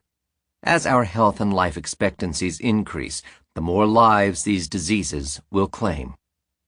But people throughout the Third World and in our own past have faced death at much younger ages and, from a different cause, contagious disease. Pre-industrial societies are marked by frequent and deadly epidemics of every conceivable infectious illness, from flus and pneumonias to tuberculosis and smallpox. Although infectious disease was commonplace in earlier times, people were mystified by these strange conditions that could be passed from one individual to another. Thus, during the many centuries in which infections dominated human mortality, myths ranging from possession by evil spirits to inhalation of miasmal airs were offered as explanations. Not until the 17th century did the first person use lens-making technology to discover the existence of microbes. Antony van Leeuwenhoek, a Dutch janitor with a penchant for constructing microscopes in his spare time, found immense numbers of the tiny one-celled organisms now known as bacteria in saliva. The tiny creatures existed not only in bodies of humans and animals, but even in the water of rivers and lakes. Leeuwenhoek's discovery did attract the attention of established scientists at the time, but he never supposed that these bacteria might cause disease and considered them mere curiosities. Nor had he any reason to blame them for disease, because no logical rules yet existed for proving such an idea. 2 centuries later, Leeuwenhoek's discovery did give birth to the germ theory of disease. A French chemistry professor named Louis Pasteur was asked by local brewers to determine why some vats fermented and others did not. He learned through his experiments that yeast, a microbial type of fungus, was the organism making the alcohol, and that bacteria could prevent the fermentation as well as cause contaminated food to decompose. Physicians and scientists throughout Europe soon made the logical connection with disease, and the hypothesis that such germs might cause sickness became a widespread topic of discussion. Joseph Lister, for example, gained prominence as the doctor who popularized antiseptic surgical techniques in the wake of Pasteur's growing fame. And Ignaz Semmelweis from the University of Vienna correctly deduced that washed hands and germ-free clothes eliminated childbed fever. Still, no one had actually proven that a particular infectious disease was caused by a corresponding bacterium. Many leading doctors, in fact, refused to believe that disease could result from transmissible microbes at all. Although they ultimately turned out to be mistaken, their healthy skepticism nonetheless played a critical scientific role, forcing the early microbe hunters to formulate objective standards for blaming any disease on a germ. The importance of such proof cannot be underestimated. Many diseases are not infectious, yet a number have been falsely blamed on harmless passenger microbes throughout the 19th and 20th centuries. Such mistakes can be easily avoided only when scientists carefully apply logical standards. By 1840, Jakob Henle, a professor at Germany's Göttingen University, publicly suggested that infectious disease would be found to be the result of some invisible living organism that could be transmitted from person to person. The problem, as Henle observed, was that to prove this contagion caused a disease, it would have to be isolated and grown outside the human body. At the University of Prague, another German professor named Edwin Klebs carried this reasoning one step further during the 1870s. Not only should the microbe be cultured from the diseased body, but it should be able to cause the same disease when injected into another animal. To many European doctors, this proposal certainly made logical sense. But without any examples proven by such experiments, most doctors preferred to suspend judgment on the germ theory. At this point, a German medical doctor named Robert Koch entered the fray. He founded his research on the results of Casimir Joseph Devanne of France, who had demonstrated that blood from cows with anthrax could transfer the disease to newly injected cows. Studying the strain of bacterium found most easily in cattle with anthrax, Koch wanted to prove his suggestion that the microbes could spread disease. He was, therefore, forced to find some way to grow them under his microscope. He developed a method of growing the bacteria in the eye fluid from slaughtered cattle and quickly proved his point. Koch inoculated mice with these bacterial cultures and discovered that they too became sick as their bodies filled with the deadly bacteria. Having initially planned to study bacteria merely for their own sake, he instead published a paper in 1876 boldly announcing he had proved this bacillus to be the cause of anthrax. Koch thus became the first person to meet the criteria of Edwin Klebs. However, the anthrax bacteria were large and easy to isolate, and they usually cause disease in animals rather than humans. So he next followed his growing interest in the subject of human disease and started his work with the study of open wound infections. Observing samples from various animals and people, he reported that bacteria could hardly be found in healthy organisms, while they were abundant in the blood of the diseased animals. Koch's results led him to add now a third and key condition to the others proposed by Klebs. In order to prove that bacteria are the cause of traumatic infective diseases, it would be absolutely necessary to show that bacteria are present without exception and that their number and distribution are such that the symptoms of the disease are fully explained. In other words, a microbe cannot scientifically be proved guilty of causing a disease unless every diseased individual has large amounts of the germ growing in the damaged tissues of the body. A single exception would be enough to pronounce the microbe innocent of creating that disease. One major problem with meeting such standards of proof lay in the difficulty of culturing pure preparations of any given bacterial species. Koch's 1878 book on his wound infection experiments described his attempts to purify the cultures so that contaminating bacteria could not be blamed for causing the disease. But only in 1881 did he finally publish a paper describing a new technique for pure culture of bacteria.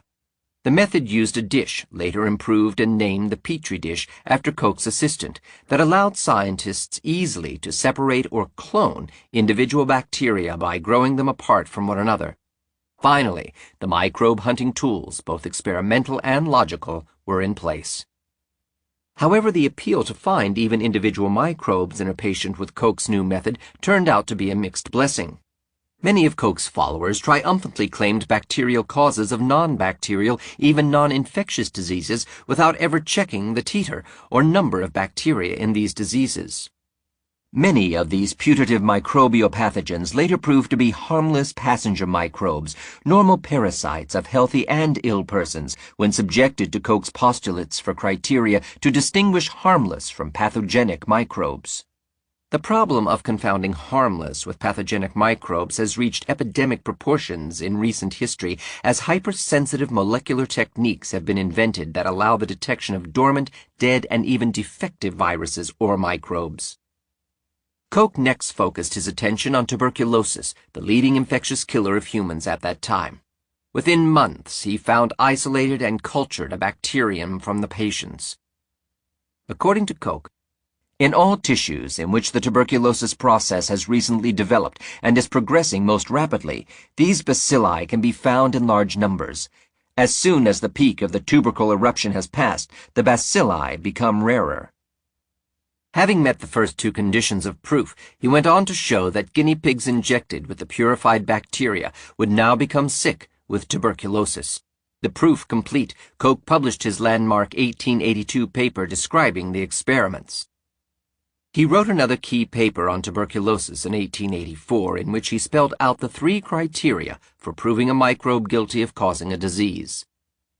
First, the germ must be found growing abundantly in every patient and every diseased tissue. Second, the germ must be isolated and grown in the laboratory. Third, the purified germ must cause the disease again in another host. Together, these rules have become known as Koch's postulates. Fame quickly followed Koch's work, and scientists and doctors alike jumped on the bandwagon. During the next 2 decades, bacteria were found and proven guilty of inducing more than a dozen major diseases, including diphtheria, tetanus, food poisoning, some types of pneumonia, and syphilis. But in the rush and popularity of the new microbe hunting, a scientific sloppiness led many researchers to blame newly discovered bacteria prematurely, without having satisfied the universally accepted postulates of Koch. Even Koch himself was partly guilty, for he too maintained an overly enthusiastic ambition to find bacteria in almost every disease. In his study of cholera, for example, he isolated the correct bacterium, but could not find an animal that would become sick when injected with the microbe. He nevertheless declared it the cause of cholera using statistical correlations rather than testing other animal species to meet the third postulate. Unable to distinguish an animal that was vaccinated by natural infection from one that was susceptible, Koch may have tested his cholera bacteria in immune animals. At this time, microbe hunters were just beginning to understand how vaccination works. Since immunology was in its infancy, Koch never used artificial vaccination as a reverse means of conducting the test, for example, rendering an animal resistant to a microbe by vaccination. As it turns out, scientists have since produced cholera in rabbits, dogs, and guinea pigs, though in unimmunized animals. While Koch was lucky on that score, he and others soon made numerous mistakes in identifying disease-causing bacteria. But the successes did lead to a variety of developments in medical technologies, including the discovery of antibiotics for killing bacteria, the development of new vaccines against various microbes, and an increased emphasis on hygiene. Governments began enforcing public sanitation and vaccination measures mostly after Koch's appointment to the Imperial Health Office of Germany, policies that soon spread throughout the industrializing world. Nutrition and standards of living also improved among industrial nations during the same time period. While controversy exists over the importance of each condition in stopping particular epidemics, the epidemics as such have largely disappeared, and medical intervention against the microbes is widely credited for this. Indeed, no other medical discovery has ever achieved as much acclaim. Naturally then, scientists have since kept an ambitious eye out for new microbes, hoping to find the causes of unexplained diseases, often the ticket to fame and fortune. But when scientific standards such as Koch's postulates have been pushed aside in the race for recognition, medical disasters have usually struck. Humans and animals, whether healthy or sick, are host to many hundreds of microbes, the great majority of which cause no harm whatsoever. Some can even be beneficial, such as the E. coli bacteria that populate the intestines and aid digestion. Without the rigor of the scientific method, researchers can easily isolate one of these harmless microbes and blame it for a disease, even if the illness is non-infectious. Plagues of malnutrition. As we know today, scurvy is a disease caused by a lack of vitamin C in the diet. It begins with such characteristic symptoms as bleeding gums, progresses to swollen legs, and brain-destroying dementia, and ultimately leads to death. Long before vitamin C was chemically identified and isolated in the 1930s, various observant individuals had noticed that scurvy could be cured even in its latest stages by some anti-scorbutic factor found in such foods as citrus fruits, potatoes, milk, and fresh meat. But the historic preoccupation with contagious disease often obscured this discovery, each time delaying public knowledge of the health benefits of such foods for many more years. Fear of contagion predates Robert Koch's discovery of disease-causing bacteria. During the mid-16th century, roughly 100 years before Antony von Leeuwenhoek first saw microbes in his primitive microscope, scurvy was given its first description by physicians that included Ronseus, an advocate of a dietary hypothesis of the disease. His contemporary, Ectheus, on the other hand, watched outbreaks of scurvy among monks in a single monastery and concluded the disease was infectious. This latter opinion proved influential for centuries despite an early proof of diet as the cause. Sir Richard Hawkins, a British admiral, confronted scurvy among his sailors on a long voyage in 1593. Upon reaching Brazil, he discovered that eating oranges and lemons would cure the condition. Nevertheless, even he felt obligated partly to blame unsanitary shipboard conditions, and following his death, the British Navy completely lost all memory of the citrus fruit cure. While Hawkins still lived, a Frenchman named Francois Pérard described an expedition to the East Indies. Unaware of Hawkins's findings, he ascribed scurvy to a want of cleanliness, and insisted that it is very contagious even by approaching or breathing another's breath. Yet Pérard, ironically, had also discovered the curative power of citrus fruits. His independent dietary discovery was forgotten, as was Hawkins's, and the infectious view continued to prevail. An outbreak of scurvy occurred on a 1734 voyage of a British ship, affecting one sailor especially severely. Anxious to prevent spread of what he believed to be a contagious disease, the captain marooned the hardest-hit sailor on the nearest island. Fortunately for the sailor, he ate grass, snails, and later shellfish, from which he received enough vitamin C to recover. A passing ship found him, and upon reaching England he astonished many by the very fact that he lived. This was one of the events that stimulated James Lind, British naval surgeon, to begin his experimentation in curing scurvy. After several years of research, he concluded that the key to the cure and prevention of scurvy was some factor found in citrus fruits, but missing from sailors' diets. He published this proof as a book in 1753, but he was roundly rejected by the British medical establishment for some 40 years. Only in 1795 was lemon juice finally provided to naval sailors, at that time often called lime juice, thus originating the nickname limeys for sailors. During this period, the English captain James Cook also discovered on his 1769 voyage that fresh vegetables and citrus fruits worked, despite no apparent knowledge of Lind's work. But he too insisted on hygienic practices and fresh air, which he believed to be as important as diet in preventing scurvy, thereby helping to confuse the significance of his results. By the turn of the 19th century, the point seemingly should have been settled. However, the role of diet had never been fully accepted outside of England, and even British doctors gradually reduced their emphasis on it as the century progressed. This negligence, combined with the rise of bacteria hunting in the later 1800s, led too many scientists to forget or ignore the earlier discoveries. One could more easily isolate a new bacterium than a new vitamin. Jean-Antoine Vallemain provided one prominent example. A member of the Paris Academy of Medicine, he was the first to demonstrate that tuberculosis was an infectious disease. Robert Koch had based his search for the tuberculosis bacillus on this work. Velleman became a passionate advocate of the germ theory for disease in general, and in 1874 began debating the still widely accepted view that bad diet was somehow responsible for scurvy.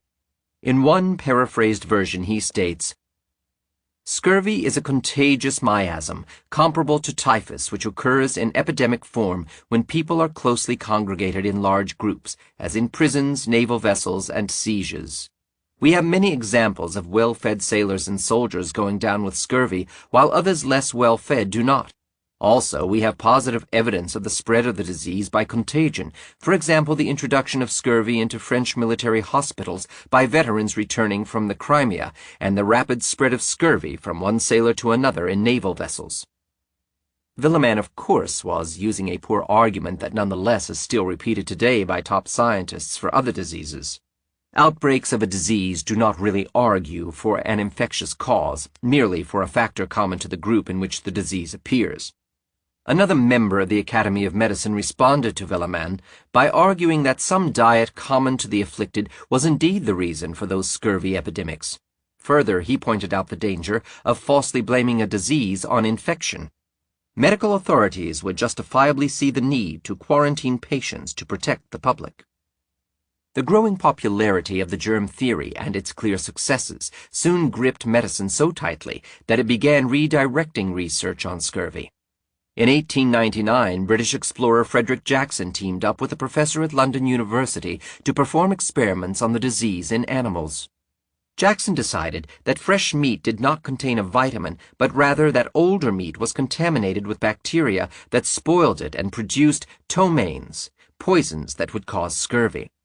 Joseph Lister, the surgeon inspired by Pasteur's discoveries enough to popularize antiseptic surgery to avoid infections, had by this time become president of the Royal Society of London and was only too happy to provide funding for Jackson's research.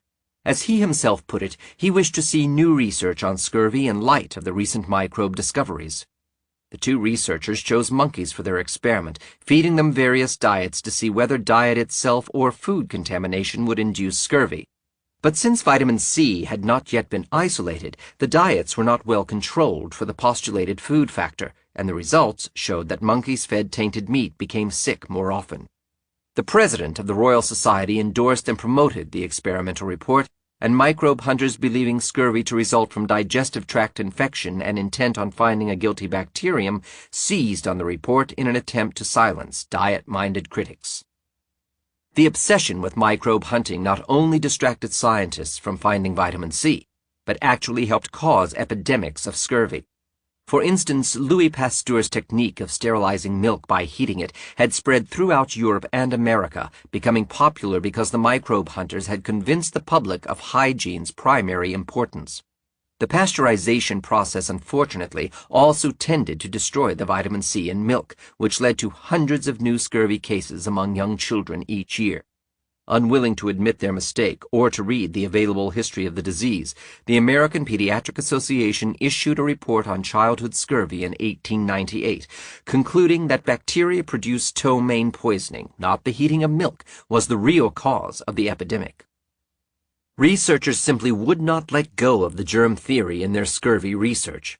A popular textbook, Osler's Modern Medicine, while recognizing some dietary role in the disease, insisted in 1907 that an unidentified microbe contaminating the food must infect the unsuspecting victim and cause the sickness. Another contemporary view held the disease to be a type of inherited syphilis, itself a genuine bacterial disease. One French scientist actually found a new strain of bacteria in a scorbutic baby and proposed it to be the cause, although other scientists, examining the blood of other patients, could not find the bacterium. During World War I, another group of scientists isolated a different bacterium from scorbutic guinea pigs and still another from an adult human. The bacilli found in the animals was then injected into healthy guinea pigs, some of which developed symptoms vaguely resembling scurvy. But the bacteria could never be found in the blood of these newly infected animals, and blood from a sick animal would not make another animal sick when injected. Still, the researchers argued they had the scurvy-causing germ. Another report at that time proposed that scurvy could be transmitted through lice. Many or most doctors in Russia meanwhile believed bacteria to be the cause, as did various surgeons in other European armies. And at least one German doctor, sent in 1916 to examine Russian soldiers suffering from scurvy, largely blamed their unsanitary conditions. Of course, all of the germs blamed for scurvy failed to meet Koch's postulates, standards that could have prevented much of the wasted effort, but scientists were busier trying to emulate Koch's success rather than his rigorous logic. Fortunately, the microbe-hunting craze did not permanently derail the search for vitamin C, which was finally purified by the 1930s. C.P. Stewart, professor of clinical chemistry at the University of Edinburgh, in 1953 summarized the chronic scurvy disaster. One factor which undoubtedly held up the development of the concept of deficiency diseases was the discovery of bacteria in the 19th century and the consequent preoccupation of scientists and doctors with positive infective agents in disease.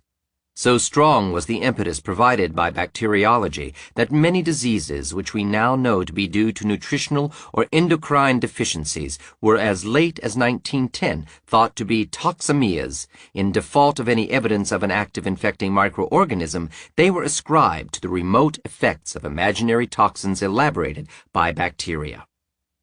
Beriberi is a fatal condition brought on by a dietary lack of vitamin B, thiamine. The nervous system degenerates, creating paralysis, swelling, and often heart attacks. Though it has primarily plagued Asia throughout history, it appeared with a vengeance in the West after the French Revolution, when the French population rejected the dark bread of peasantry in favor of the royal milled white bread from which the thiamine had been unknowingly removed. Bread processing soon swept throughout Europe and the United States, and beriberi followed closely. The first person to discover the basic cause of the condition was Kanehiro Takaki, a medical doctor and later Surgeon General for the Japanese Navy. Concerned about the beriberi epidemic rampant in the Japanese military and in the cities, he carefully studied its characteristics and during the 1880s performed an experiment. By experimenting with the diets of sailors in different ships, he found he could cure and even prevent the disease. The military, responding decisively, altered the official diet for sailors and thereby ended the epidemic in 1885. Takaki then published his persuasive results in the British medical journal Lancet in 1887. Instead of acknowledging poor nutrition as the cause of beriberi, the scientific community wantonly disregarded it. The report had arrived during the height of the bacteria-hunting craze, 5 years after Robert Koch had found the tuberculosis bacillus, and microbe hunters were eager to find new germs. Even in Japan, microbe hunters strongly influenced by Koch and his contemporaries sniped at Takaki, insisting that beriberi was truly infectious and had been cured by better sanitation, not by better diet. Christian Eijkman, a Dutch army doctor, had meanwhile observed first-hand an epidemic of beriberi among the Dutch soldiers in Java. Although the disease mysteriously left the natives alone while ravaging the conscientiously hygienic Dutch, Eijkman's infection-biased medical training led him to assume some germ must cause the disease. He therefore decided to advance his skills in finding bacteria and spent a few months, 1885 to 1886, working in Robert Koch's laboratory in Berlin. Having become desperate, the Dutch colonial administration in the meantime formed a team of scientists under Dr. Peckelharing to study the disease. Peckelharing also assumed the condition was infectious, and after consulting Koch, recruited Eijkman onto the team. In Java, Peckelharing isolated a bacterium that he promptly blamed for beriberi. He left shortly thereafter, turning over his work to the enthusiastic microbe hunter Eijkman. But Eijkman, unable to find the microbe in all the sick patients, tried at least to transmit the disease to chickens through blood from patients. At first nothing happened, then all the chickens developed a sickness like beriberi, including those not having received any blood. Confused, he performed several other experiments until he discovered that the sickness was caused by eating polished rice, which had temporarily been fed to the chickens instead of their usual unprocessed rice. This explained the human disease. The Dutch all ate polished rice, while the Javan natives did not. Eijkman convinced the Dutch prison warden in Java to test the idea by feeding unrefined rice to the prisoners. Their beriberi soon disappeared. Upon presenting his results to his supervisor, Eijkman received only rejection. His superior even went so far as to publish an attack on the chicken and prison studies, and when Eichmann published his own paper in 1890, colleagues criticized him. The Dutch commission to which Eichmann belonged officially concluded that, although blame could not be fixed on the peckle herring bacillus, the epidemic must be caused by an undiscovered germ. Eichmann himself was so under the hypnotic spell of the germ theory that he continued for at least 8 more years to refer to beriberi as a contagious disease caused by microbes, despite his own results. The peer pressure of scientific consensus must also have intimidated him. At least 24 of his colleagues continued to find and blame the sickness on a dizzying variety of microbes, ranging from bacteria to worms. Scientists isolated bacteria from the digestive system, blood and urine of beriberi patients. One group found 3 types of bacteria and blamed them all. Another investigative team discovered 4 types simultaneously. 3 groups blamed protozoa, organisms similar to the one causing malaria, and at least 2 scientists decided fungi growing on moldy rice were the culprits. Even a virus was reported found and falsely convicted in 1900. No single microbe remained popular for long, however, largely because a fair number of scientists failed in trying to find each germ in all beriberi patients, and they were willing to publish their negative results. Robert Koch himself ironically held high hopes of finding the beriberi bacillus, but was unsuccessful during his research on a trip to New Guinea. Koch's careful commitment to logical scientific standards overrode his enthusiasm, and he openly published his lack of results in 1900. Nevertheless, reports of beriberi causing microbes actually continued after 1910, and the predominant infectious view of the disease led doctors to treat it with such compounds as quinine, arsenic, and strychnine. The question of beriberi's cause was finally settled only when vitamin B was isolated in 1911 and again in 1926.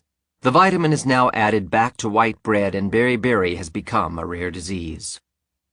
Robert Williams, one of the scientists who pioneered the discovery of vitamin B1, later commented on the dangerous influence of the microbe hunters in emulating Pasteur and Koch too carelessly. Because of the work of Pasteur and Koch and other dramatic successes, bacteriology had advanced, within 20 years after its birth, to become the chief cornerstone of medical education. All young physicians were so imbued with the idea of infection as the cause of disease that it presently came to be accepted as almost axiomatic that disease could have no other cause.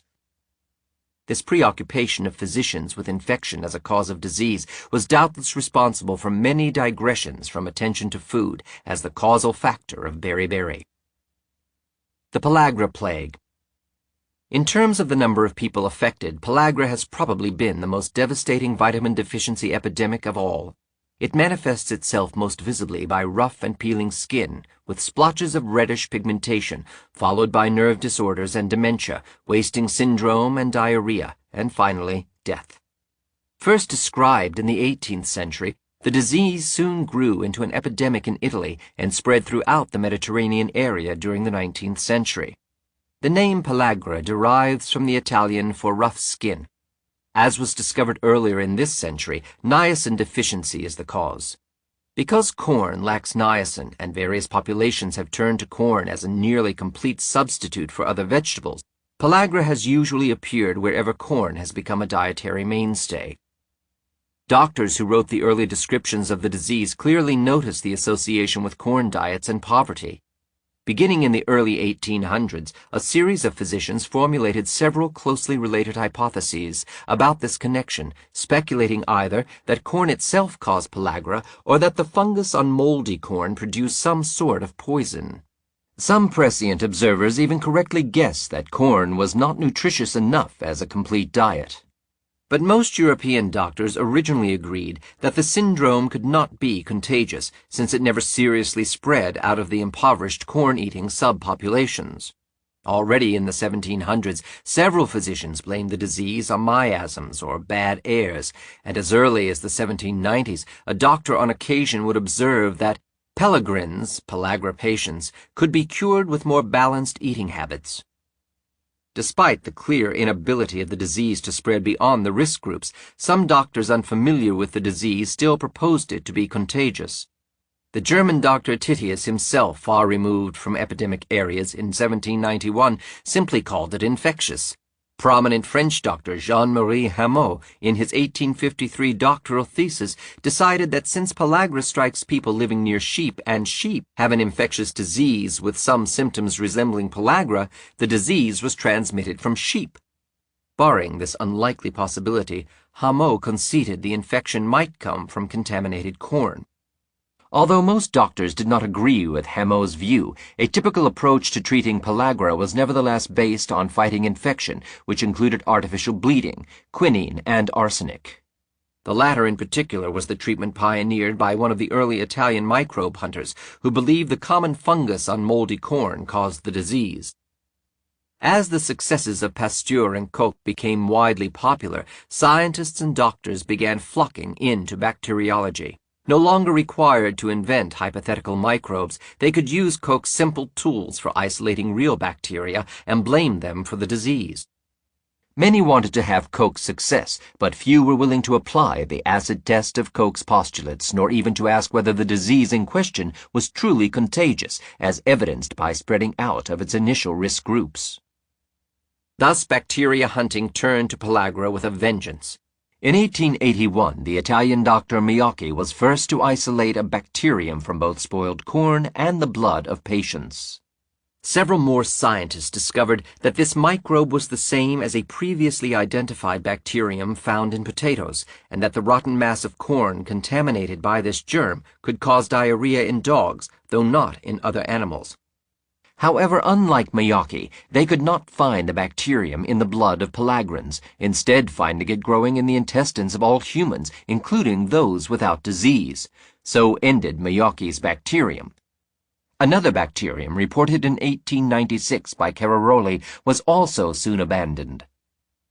Then for several years after the turn of the century, an Italian researcher named Cene generated a remarkable number of scientific papers claiming that a corn fungus excreted by chickens, regardless of whether the fowl had eaten fresh or spoiled corn, also caused the disease in humans. Cene and his co-workers found these fungal spores in most but not all people who had died of pellagra, and tested a variety of animals to show that large amounts of this fungus would make the animals sick, especially when injected into the blood. Cene soon expanded his list to 2 and then 4 separate fungi that he thought would all cause pellagra. Even though these fungi could not grow in the body, Cene insisted they could still release poisons. During these years, Cararoli, who had previously isolated a bacterium from pellagrans, now jumped on the fungus bandwagon, alleging that one of Cene's fungi could be isolated from the fecal matter, urine, blood, saliva, and affected skin of patients. By injecting the fungus into experimental animals, he even produced symptoms he thought resembled pellagra. In fact, Cararoli was so caught up in admiring this microbe that he simultaneously accused it of causing syphilis. Another researcher inspired by Cene reported in 1904 2 new candidate bacteria for causing pellagra, based on their presence in corn and resistance to the heat of cooking. One of these could cause intestinal sickness when injected into animals. The other was similar to the intestinal bacterium present in all humans that helps digest food, so he decided it released poisons that could act as cofactors or enhancers in helping Cene's fungi cause pellagra. The sheer volume of Cene's ongoing research forced a number of scientists to spend a great deal of effort refuting his results. The fungal spores, as it turned out, neither caused pellagra nor any other disease in animals, nor could they be found in patients having died of the disease. And the full-grown fungi were often simply natural parasites of humans. Yet the microbe hunt continued. Tizzoni, a prominent Italian researcher and doctor, began reporting from 1906 onward for several years his experiments on 2 strains of bacteria, both blamed by him for pellagra. Having found the germs in pellagrans, he and other scientists were able to cause some sort of sickness in monkeys and guinea pigs injected with the bacteria. Thus, he brazenly declared, "It would seem to be settled that pellagra is a bacterial disease." However, a number of scientists never could isolate these bacteria from people with pellagra, leaving Tizzoni's work with little impact among European doctors stymied in trying to cure the disease. The chances of finding a cure, as well as the opportunities for microbe hunters, multiplied dramatically once the pellagra epidemic appeared in the United States. A few cases had passed unnoticed before the 20th century, but the first recognized instance appeared in Georgia when a single farmer was diagnosed by his doctor with the disease in 1902. 4 years passed without the medical establishment paying any attention. Then an outbreak suddenly appeared at a hospital for the insane in Alabama. 88 patients became severely ill, most of whom died. Soon dozens of cases began appearing in hospitals throughout southern states and even in Illinois. Facing a now unnerving epidemic, the head of a hospital for the insane in South Carolina visited Italy in 1908 and decisively concluded that the American epidemic was indeed pellagra. By mid-1909, hundreds of cases had occurred in more than a dozen states. The Public Health Service, a branch of the federal government that still exists today, established a small laboratory for pellagra research in South Carolina. Their man in charge, Claude Lavender, pursued 3 lines of activity: experiments, therapy, and public relations. Having no other serious model to follow, he searched for a microbial cause of the disease by injecting various types of animals with bodily fluids from peregrines, though to no avail. None of the animals became sick.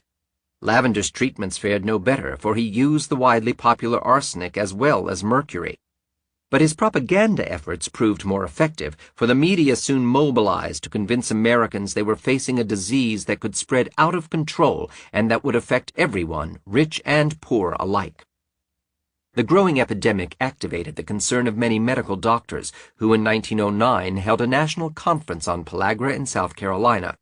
As in Europe, the evidence of pellagra's association with corn-based diets was clearly recognized at the meeting, as was the fact that it struck exclusively poor communities. Soon thereafter, blacks were recognized as the major risk group, both facts indicating a non-contagious epidemic. But the age of microbe hunting was still in full swing, and although many scientists began instigating the corn connection, the conference also set in motion a revived hunt for a pellagra microbe. The following year, Lavender was replaced at the pellagra lab by John D. Long, who believed the disease was brought on through a lack of hygiene. He discovered an amoebal microbe in the intestines of most of his pellagra patients and fingered this germ as the cause in his 1910 report. Long, as it turned out, had followed the lead of Louis Sambon, a well-known British doctor who, in 1905, had announced after a brief visit to Italy that he believed pellagra to be an infectious disease.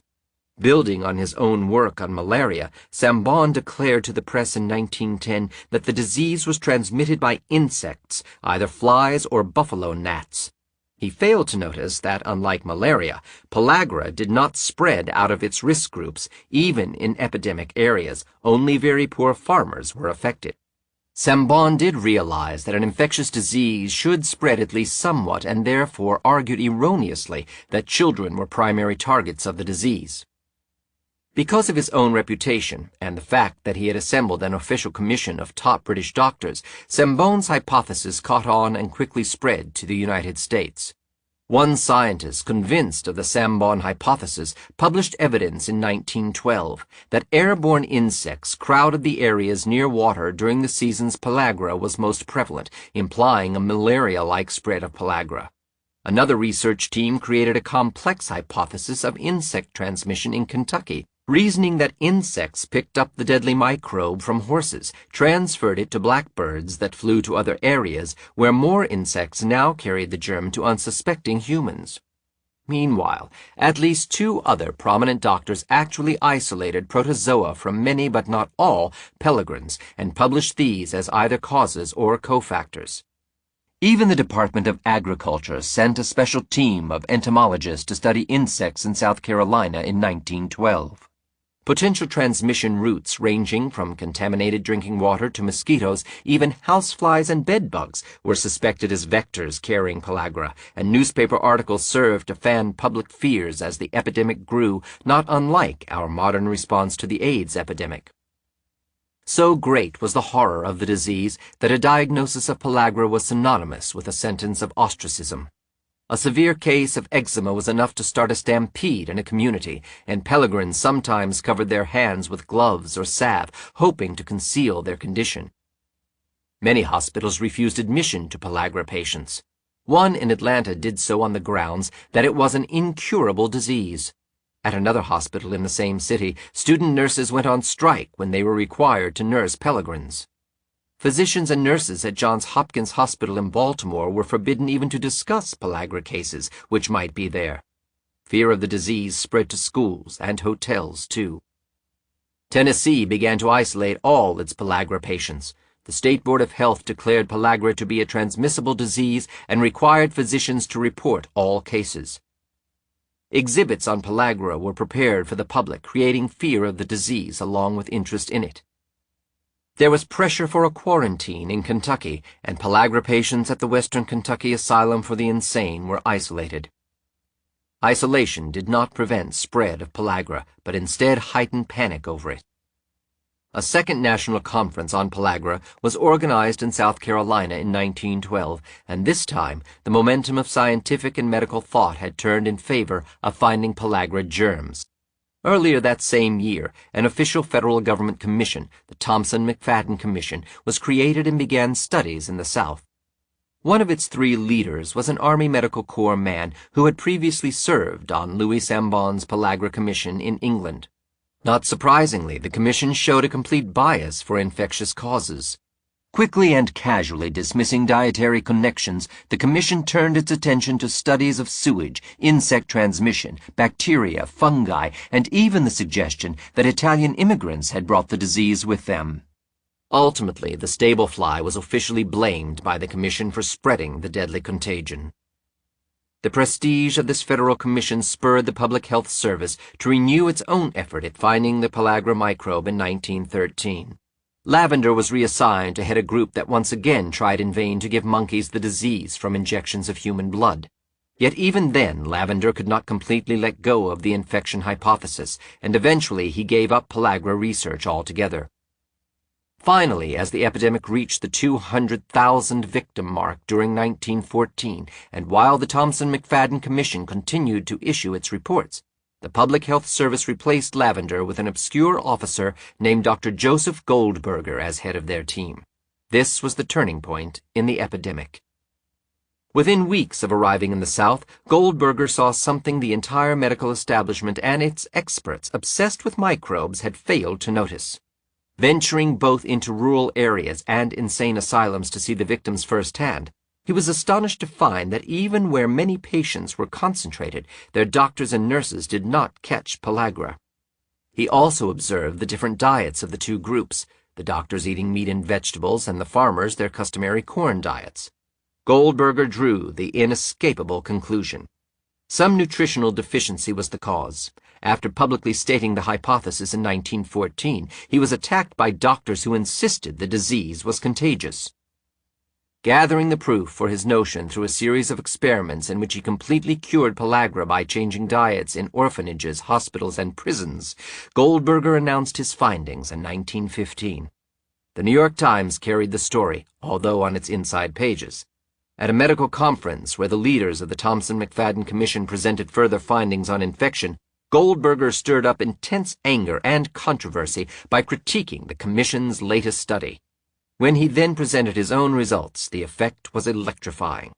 Two leading advocates of the contagion view backed down, one of them a leader of the Thomson-McFadden Commission, the other withdrawing his own paper from submission. But when the news media began giving Goldberger's results favorable publicity, pellagra microbe hunters reacted with alarm and anger. Prominent doctors joined in a growing chorus of protest against the supposedly dangerous nutrition hypothesis, arguing that the public was now being misled. One such doctor at a medical conference drew applause when he described as pernicious the newspaper publicity that told people there was no danger of pellagra except from poor food and cooking. The Thomson-McFadden Commission struck back especially hard in 1916 in the pages of medical journals as well as in the New York Times. They reiterated their conclusions, including the dangers of insects. Goldberger patiently confronted his critics and answered their objections, but finally reached a point of exasperation. he decided to perform a new experiment to prove the disease non-infectious. He, his wife, and 14 co-workers injected themselves with samples of blood, feces, mucus, and other bodily fluids from pellagra patients. As he expected, none contracted pellagra. Even this experiment had little effect on medical opinion. Opponents continued to attack or ignore him for several more years, their ranks only gradually thinning with time. Part of the problem lay in pellagra's increasing human toll until the early 1930s, when diets finally began changing to include greater variety. Goldberger continued studying the disease until his death in 1929. Niacin, the vitamin missing in pellagra diets, was isolated in the mid-1930s. The last stand of the bacteria hunters. By the 1930s, the era of bacterial hunting was rapidly drawing to a close. Improved nutrition had improved everybody's immunity, and improved immunity in turn had reduced disease from microbial infection. Today, infectious disease constitutes only about 1% of all causes of death in the industrial world. Public fear of contagion evaporated along with the epidemics, and the microbe hunters were forced into relative obscurity for a time. But today the bacteria hunt is enjoying a modest revival, largely in the wake of the virus-hunting era that currently dominates biomedical research. Syphilis is one example. This is a genuinely infectious venereal disease, first causing genital sores called cankers, and often spreading from there throughout the body in secondary stages, thereby causing a limited variety of symptoms in different patients. From this ability, the disease acquired the unjustified name, the Great Masquerader. A bacterium was isolated for syphilis in 1905 that fully meets Koch's postulates for causing the disease. Along with the earlier well-defined symptoms of syphilis, scientists identified an additional stage known as neurosyphilis, in which the bacterium would supposedly invade the central nervous system, including the brain, years after the original infection and disease. This later manifestation of the disease results in dementia and insanity. However, if dated from the time of infection, this dementia stage develops only after long incubation periods, and syphilis bacteria cannot be isolated in large numbers from the central nervous system even once these symptoms appear. And infected monkeys have never shown neurosyphilis. Neurosyphilis has also suddenly died out in humans once treatment was switched from arsenic compounds in the 1950s to penicillin. The bacterium, therefore, does not seem to meet Koch's postulates for this particular disease stage. A better explanation of neurosyphilis may lie, ironically, in the treatment itself. Throughout the 19th century, the therapy of choice was mercury, the poisonous heavy metal known to cause nerve and brain damage, especially over long time periods. After the discovery of the syphilis bacterium, doctors began switching their treatment to arsenic-derived compounds developed by Paul Ehrlich and dubbed magic bullets. Arsenic treatments, however, were not without complications either. Only after the introduction of penicillin rather than mercury and arsenic to treat syphilis in the 1950s, and with it the decline of neurosyphilis, did it become apparent that doctors had been mistakenly confusing the poisonous effects of these chemicals with syphilis itself. Since the introduction of penicillin, mercury and arsenic treatments are no longer used, and neurosyphilis has become medical history. But this long-standing belief in the ability of the syphilis bacterium to cause dementia years after infection continues to fascinate scientists. Some researchers who raise questions about the true cause of AIDS, for example, have offered the notion that AIDS might be a disguised form of syphilis, or at least that this might explain AIDS dementia. But AIDS may not be infectious at all. Legionnaire's disease. Undoubtedly, the most spectacular modern bacterial epidemic in America has been Legionnaire's disease, which received an inordinate share of media and official medical attention despite serious questions about the disease itself. The original incident occurred about 2 weeks after the nation's 1976 bicentennial celebration at the Pennsylvania Convention of the American Legion. The convention was headquartered in the Bellevue Stratford Hotel in Philadelphia. Within days after the 4,000-plus conventioneers had disbanded and returned home, many of them began showing up in hospitals throughout the state with severe, sometimes lethal pneumonias. The entire epidemic ended within a few more days, leaving 182 casualties, including 29 deaths. A special team of investigators from the Federal Centers for Disease Control, CDC, spent the next 5 months trying to isolate the germ responsible. None of more than 50 known viruses, bacteria, fungi, or protozoa could be found in all the victims, but that December, one CDC lab researcher discovered a previously unknown bacterium in tissue samples from some of the patients. The CDC immediately declared the microbe guilty of causing Legionnaire's disease, taxonomically designating it Legionella pneumophila. According to their hypothesis, the bacteria had infected the Legionnaires through the air conditioning system in the Bellevue Stratford Hotel, where it had quietly been growing.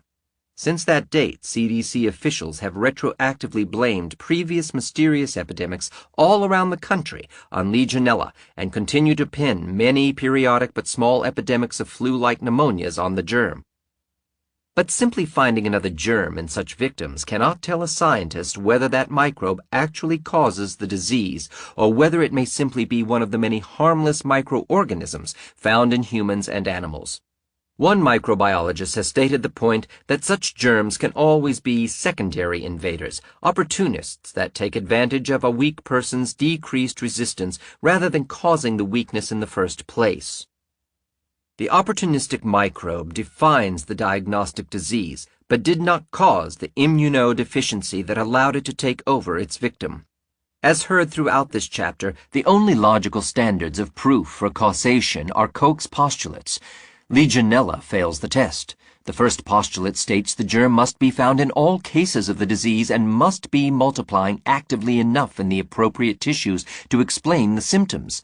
But even among the Legionnaires struck in the 1976 outbreak, 10% of the victims were never infected by the bacterium. In other pneumonia epidemics, the percentage of sick people positive for the germ has ranged from 1% to this example of 90%. Even these figures may be high, since other bacteria can mimic Legionella in the laboratory tests.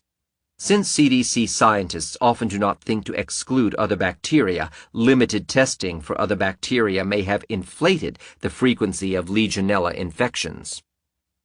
Koch's second postulate proved to be difficult to meet in those victims who have been infected by the original germ. The microbe appears to be so inactive in the body that it cannot be found in the saliva or mucus. It is indeed hard to culture at all, even from the lung tissue it infects. Koch's third postulate requires the germ to duplicate the sickness in a newly infected host, usually an animal. Legionella will cause some symptoms or even death if injected in large amounts, but only in guinea pigs. While the germ also successfully infects and grows in hamsters and rats, it does not cause serious disease in them. The microbe even seems to have a hard time making the guinea pigs ill, since many cultures of the bacteria fail this experiment. CDC experts admit the symptoms of Legionnaire's disease are easily confused with other types of pneumonia, suggesting that perhaps other germs are actually causing the symptoms. This possibility now stands confirmed, since many antibiotics that kill Legionella in the lab culture dish do not cure the disease in humans, while many that work in humans cannot kill the bacteria in culture. These latter antibiotics must be killing other microbes in the body. The evidence indicates Legionella is actually quite harmless. Since 1976, CDC and public health investigators have found the bacteria all over the country, in water cooling towers, condensers, shower heads, faucets, humidifiers, whirlpools, swimming pools, and even hot water tanks, assorted plumbing, mud, and lakes. The bacterium is so universal that between 10% and 30% of the American population has already been infected, yet virtually no one ever develops Legionnaire's disease symptoms. Even laboratories testing for this bacterium find problems because Legionella frequently contaminates the experiments from the surrounding air. Thus, the CDC should have dropped Legionella and searched for other causes long ago. Pneumonias are often caused by microbes already living in the body, rather than new ones infecting from the environment. The body contains many potentially harmful germs that rarely, if ever, cause illness until the immune system becomes weak for some other reason. Legionnaire's disease was probably one example of pneumonia caused by standard germs that take advantage of people whose resistance had been lowered. So what made the Legionnaires susceptible? The CDC has presumed Legionella did all the work, but the first question to ask should be whether the original cause was even contagious. 1 month before the CDC isolated the bacterium, a U.S. House of Representatives investigative committee held hearings excoriating the CDC for not having looked for toxic chemicals as a possible cause of the 1976 epidemic. Chairman John Murphy of New York sharply attacked the investigation because the CDC, for example, did not have a toxicologist present in their initial team of investigators sent to deal with the epidemic. No apparent precautions were taken to deal with the possibility, however remote at the time, that something else might have been the cause. The outbreak certainly did not fit the pattern of infectious epidemics. The CDC itself has openly admitted that none of the afflicted Legionnaires transmitted the disease to anyone else, nor can human-to-human transmission be documented in any other supposed Legionella epidemic. The hotel staff in 1976 experienced none of the disease, nor have any doctors or nurses caring for such patients ever contracted the illness. Conversely, some of the Legionnaires with the disease stayed only in nearby hotels and never spent any time in the Bellevue Stratford. Thus, the disease was not distributed randomly among people exposed to Legionella, as contagion should. The victims, as it turned out, were textbook examples of people at risk for pneumonia. Not just the average Legionnaire, the affected people were heavier smokers, had prior heart and lung conditions, were older, and included several who had received kidney transplants and the accompanying immune-suppressive drugs to prevent organ rejection. Because the convention had taken place during the nation's bicentennial, these highly susceptible people also engaged in unusually heavy drinking. The epidemic, such as it was, resulted from the classical risks for pneumonia. Certainly, it presented no public health threat.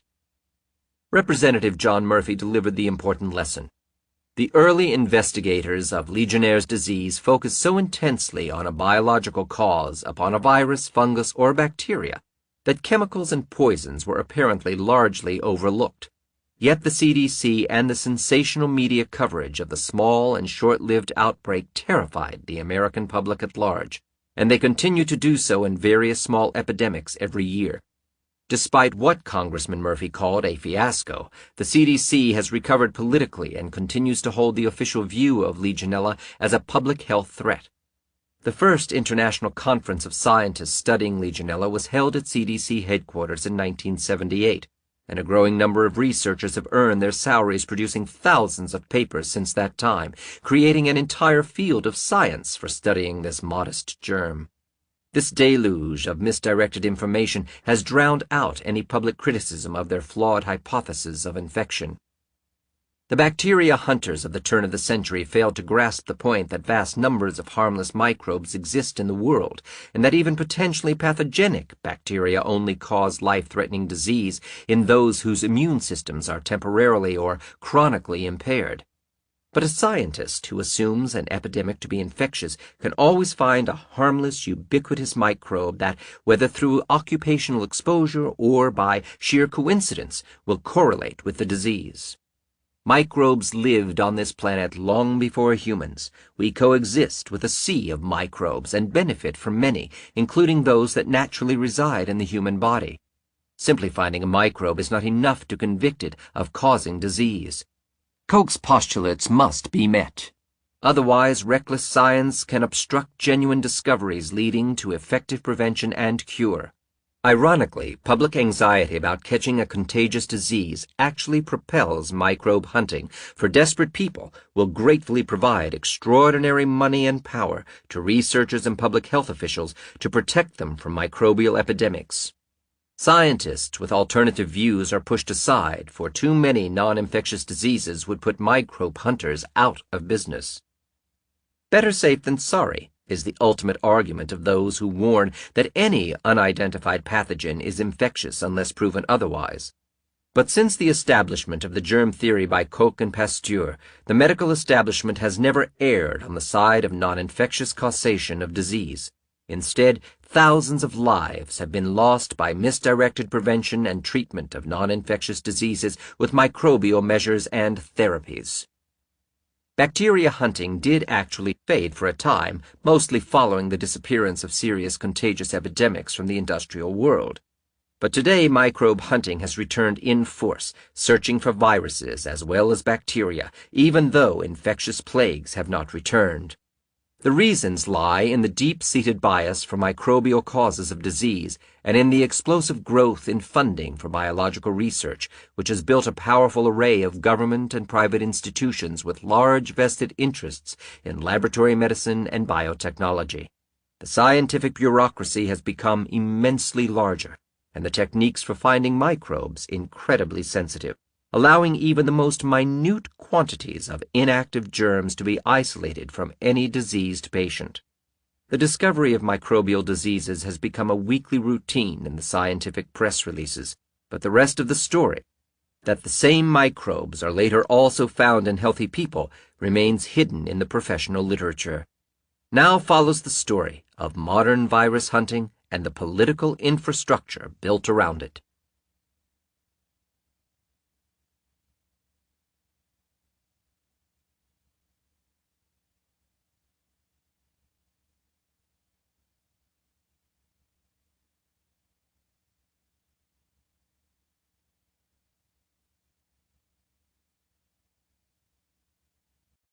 Chapter 3.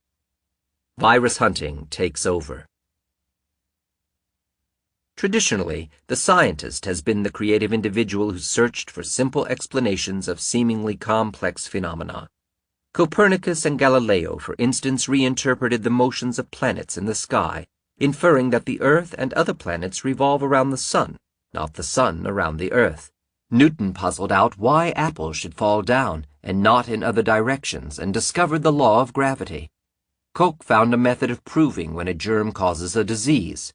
Einstein seized on seemingly paradoxical behavior of light and proposed his theory of relativity as an explanation without having performed any experiments on the subject.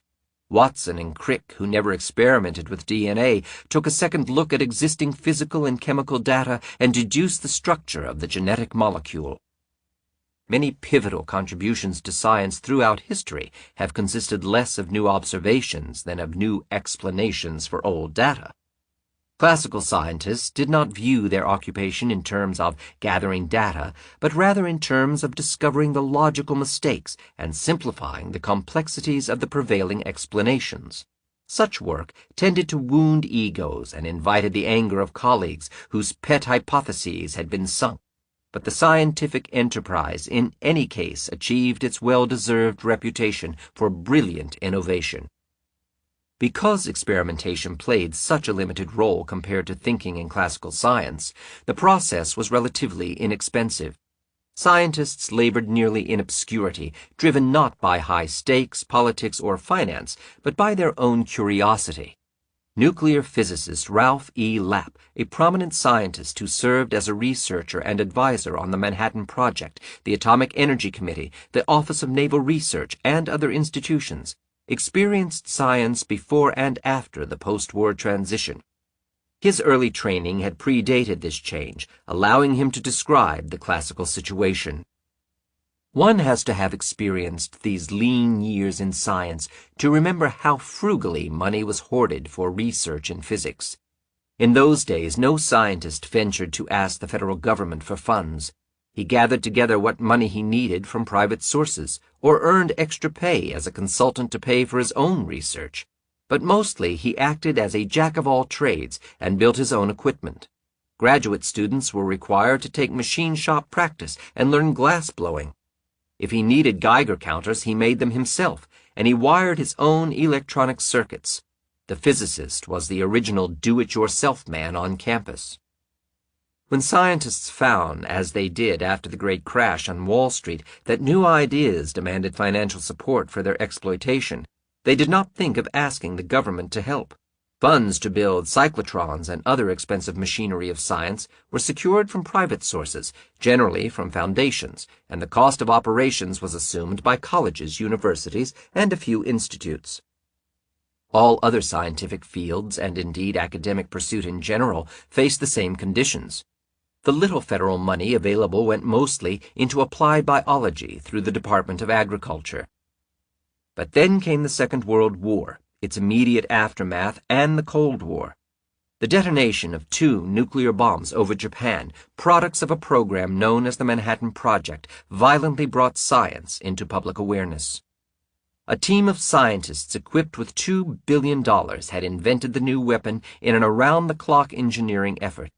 This success was soon coupled with the onset of the Cold War, symbolized in the launch of Sputnik, the first artificial satellite.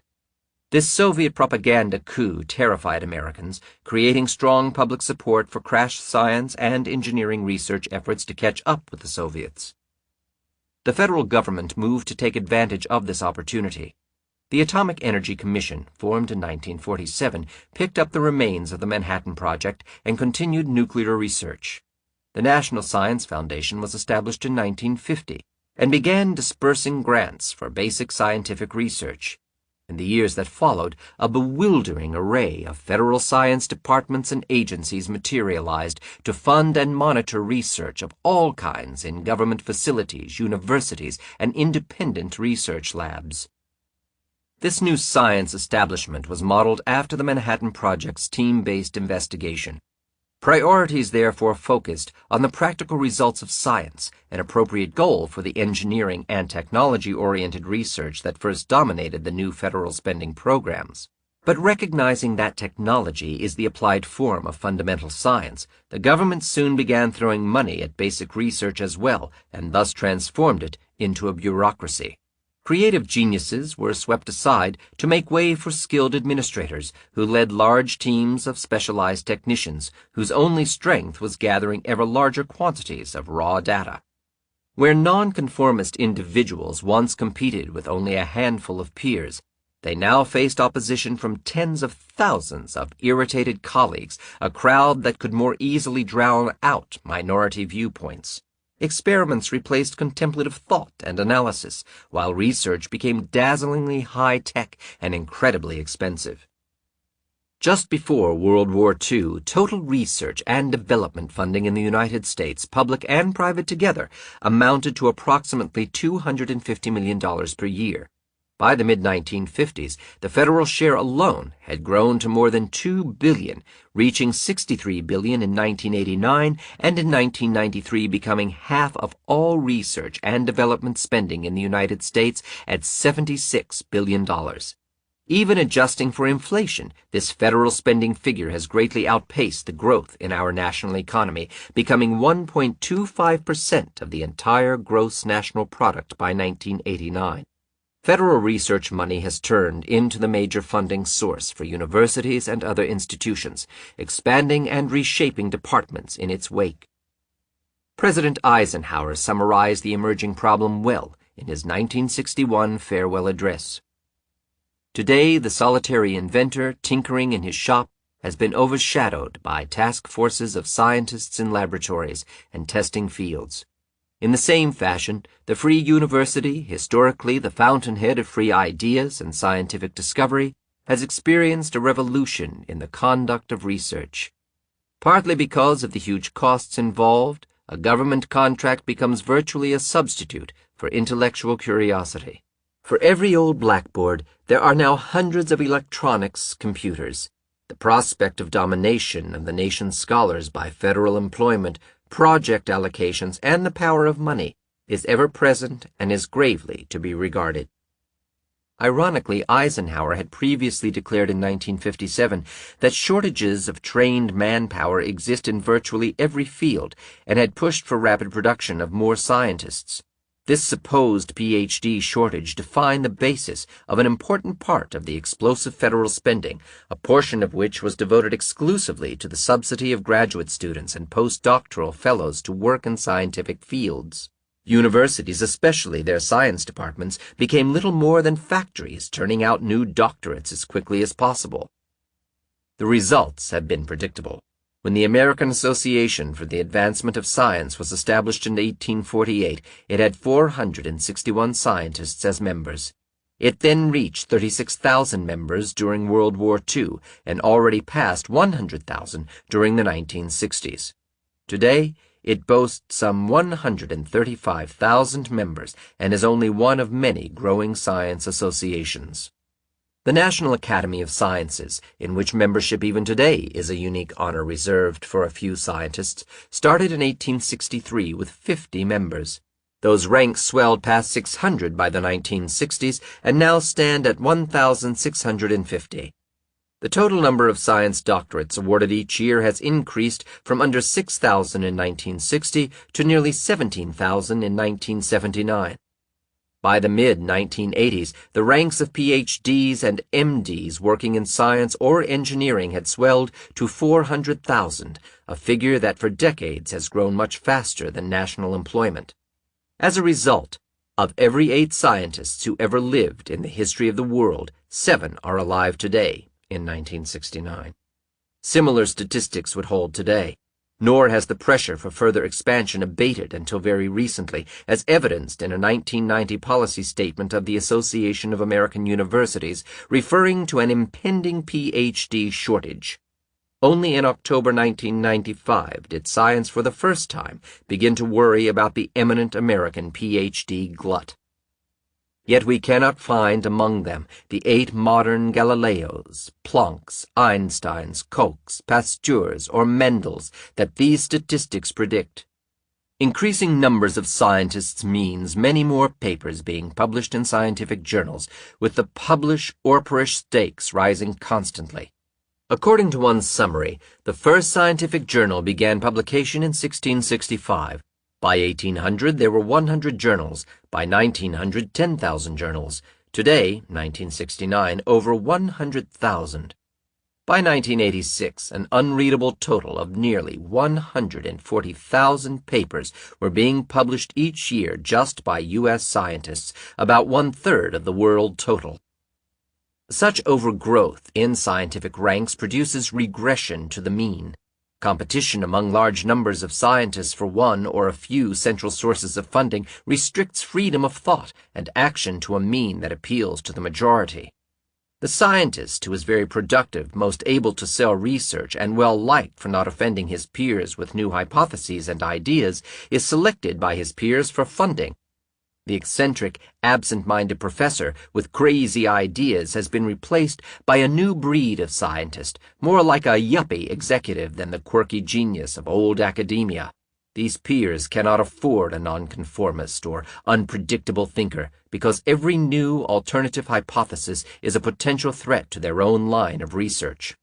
Albert Einstein would not get funded for his work by the peer review system, and Linus Pauling did not for his work on vitamin C and cancer, even though he received 2 Nobel Prizes. The only benefit of the numerous cascades of competitive tests and reviews set up by peer review is the elimination of unsophisticated charlatans and real incompetence. In sum, the review of too many by too many achieves but one result with certainty: regression to the mean. It guarantees first-rate mediocrity. As these armies of new scientists flood the peer review system, they even act to suppress any remaining dissension by the few remaining thoughtful researchers. Peer review, after all, can never check the accuracy of experimental data. It can only censor unacceptable interpretations. A scientist's grants, publications, positions, awards, and even invitations to conferences are entirely controlled by his competitors. As in any other profession, no scientist welcomes being outcompeted or having his pet idea disproved by a colleague. Former science editor Dr. Philip Abelson presciently described the pressures against dissenters who raise questions publicly. The witness in questioning the wisdom of the establishment pays a price and incurs hazards. He is diverted from his professional activities. He stirs the enmity of powerful foes. He fears that reprisals may extend beyond him to his institution. Perhaps he fears shadows, but in a day when almost all research institutions are highly dependent on federal funds, prudence seems to dictate silence. Few scientists are any longer willing to question even privately the consensus views in any field whatsoever. The successful researcher, the one who receives the biggest grants, the best career positions, the most prestigious prizes, the greatest number of published papers, is the one who generates the most data and the least controversy. The transition from small to big to mega science has created an establishment of skilled technicians, but mediocre scientists, who have abandoned real scientific interpretation and who even equate their experiments with science itself. They pride themselves on molding data to fit popular scientific belief, or perhaps in adding non-threatening discoveries. But when someone strays outside accepted boundaries to ask questions of a more fundamental nature, the majority of researchers close ranks to protect their consensus beliefs. Biology now constitutes about a third of the total basic science in this country, and about half of all academic research, far larger than physics, engineering, mathematics, social science, or any other field. Biology's dominance of research has resulted naturally from a massive infusion of federal funds, mostly through the National Institutes of Health, NIH.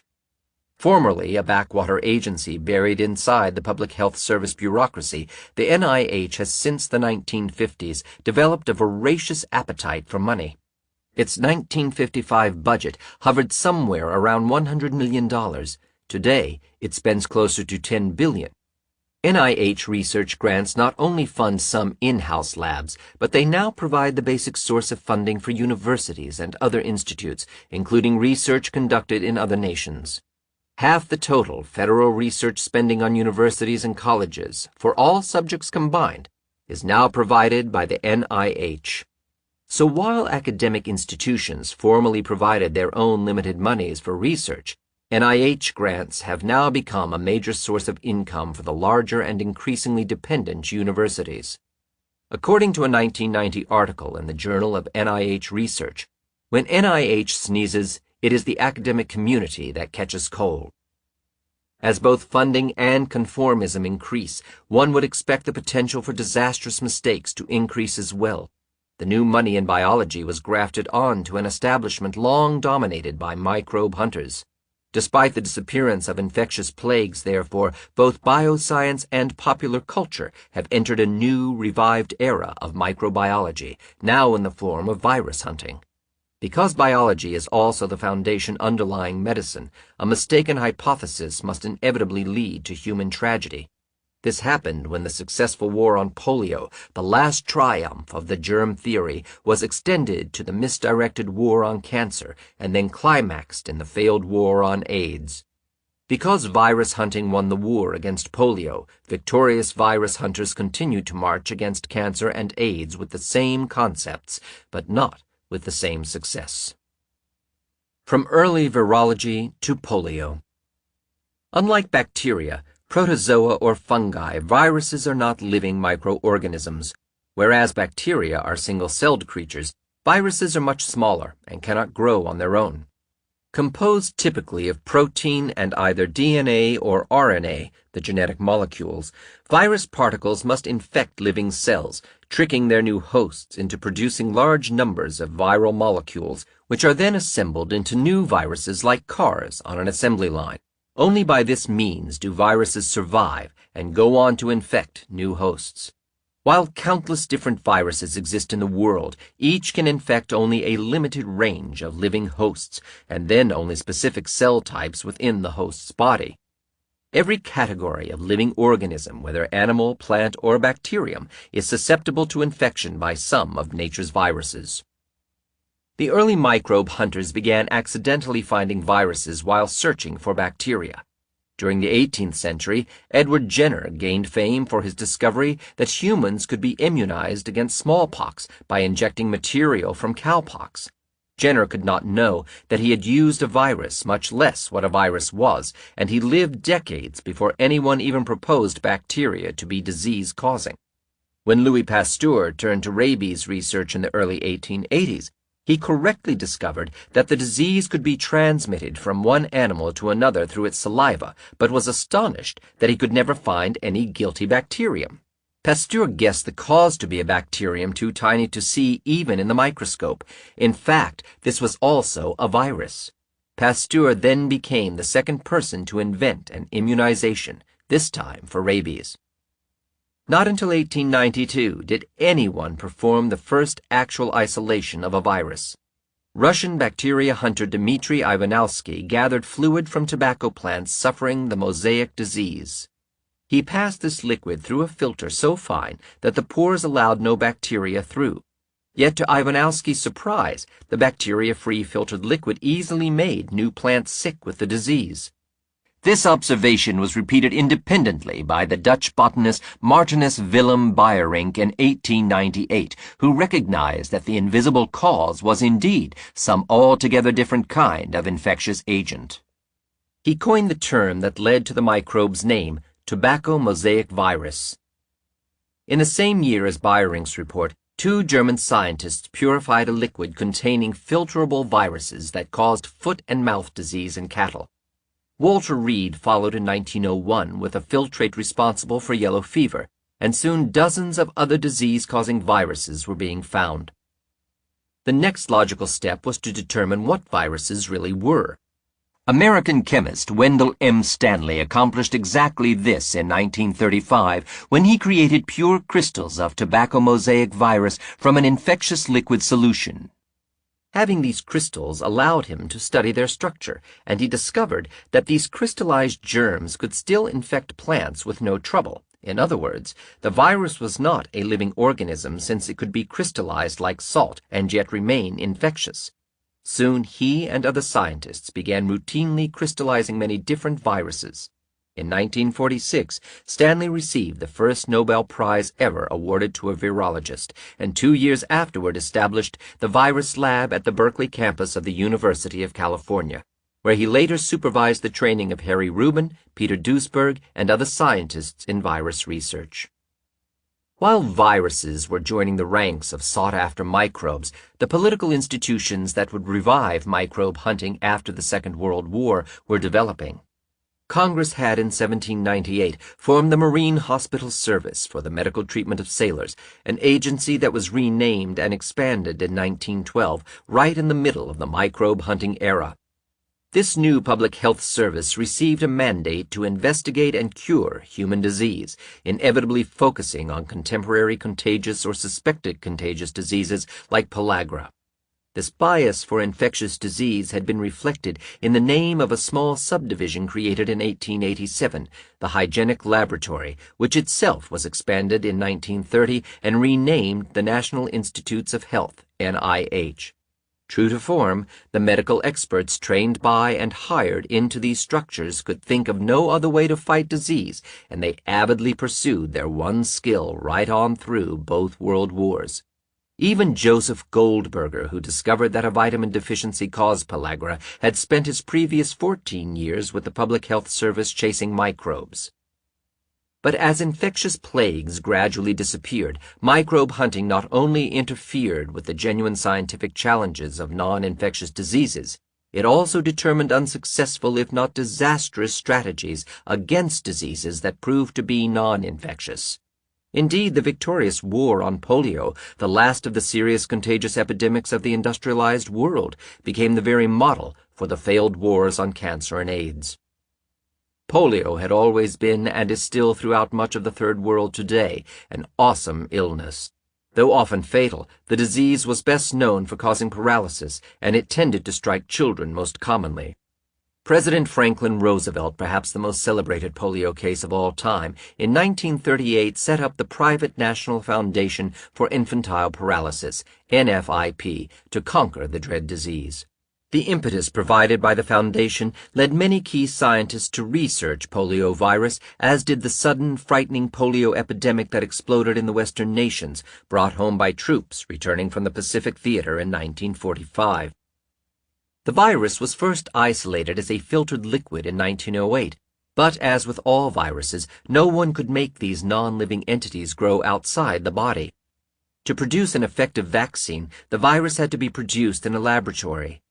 Dr. John Enders and 2 co-workers stumbled on a means of doing so in 1948 by growing the virus in cells cultured from human placentas cast away at birth.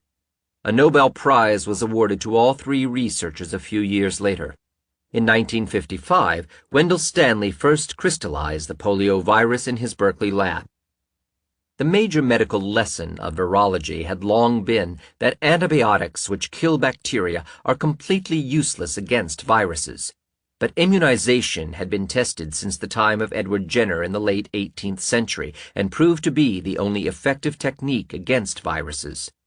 Vaccination works by introducing a weakened or inactivated form of a virus into the body, causing the body's immune system to produce a reserve supply of antibodies against the virus. In theory, if the real virus later infects the body, antibody proteins stand ready to attack the germ. Now that poliovirus could be grown in cell culture, a vaccine became more feasible. Two groups of researchers had already tried making vaccines from viruses grown in monkeys, but vaccines accidentally caused polio in several children during their 1935 trials. The first to try a vaccine from virus grown in cell culture was Dr. Jonas Salk, who worked for the NFIP. Salk used chemically inactivated viruses in a nationwide field test during 1954, with 400,000 children receiving vaccinations. After the results came in, the Secretary of Health, Education and Welfare, HEW, officially licensed the vaccine the following March. With this stamp of expert approval, all public apprehensions dissolved and the NFIP moved immediately to begin universal distribution.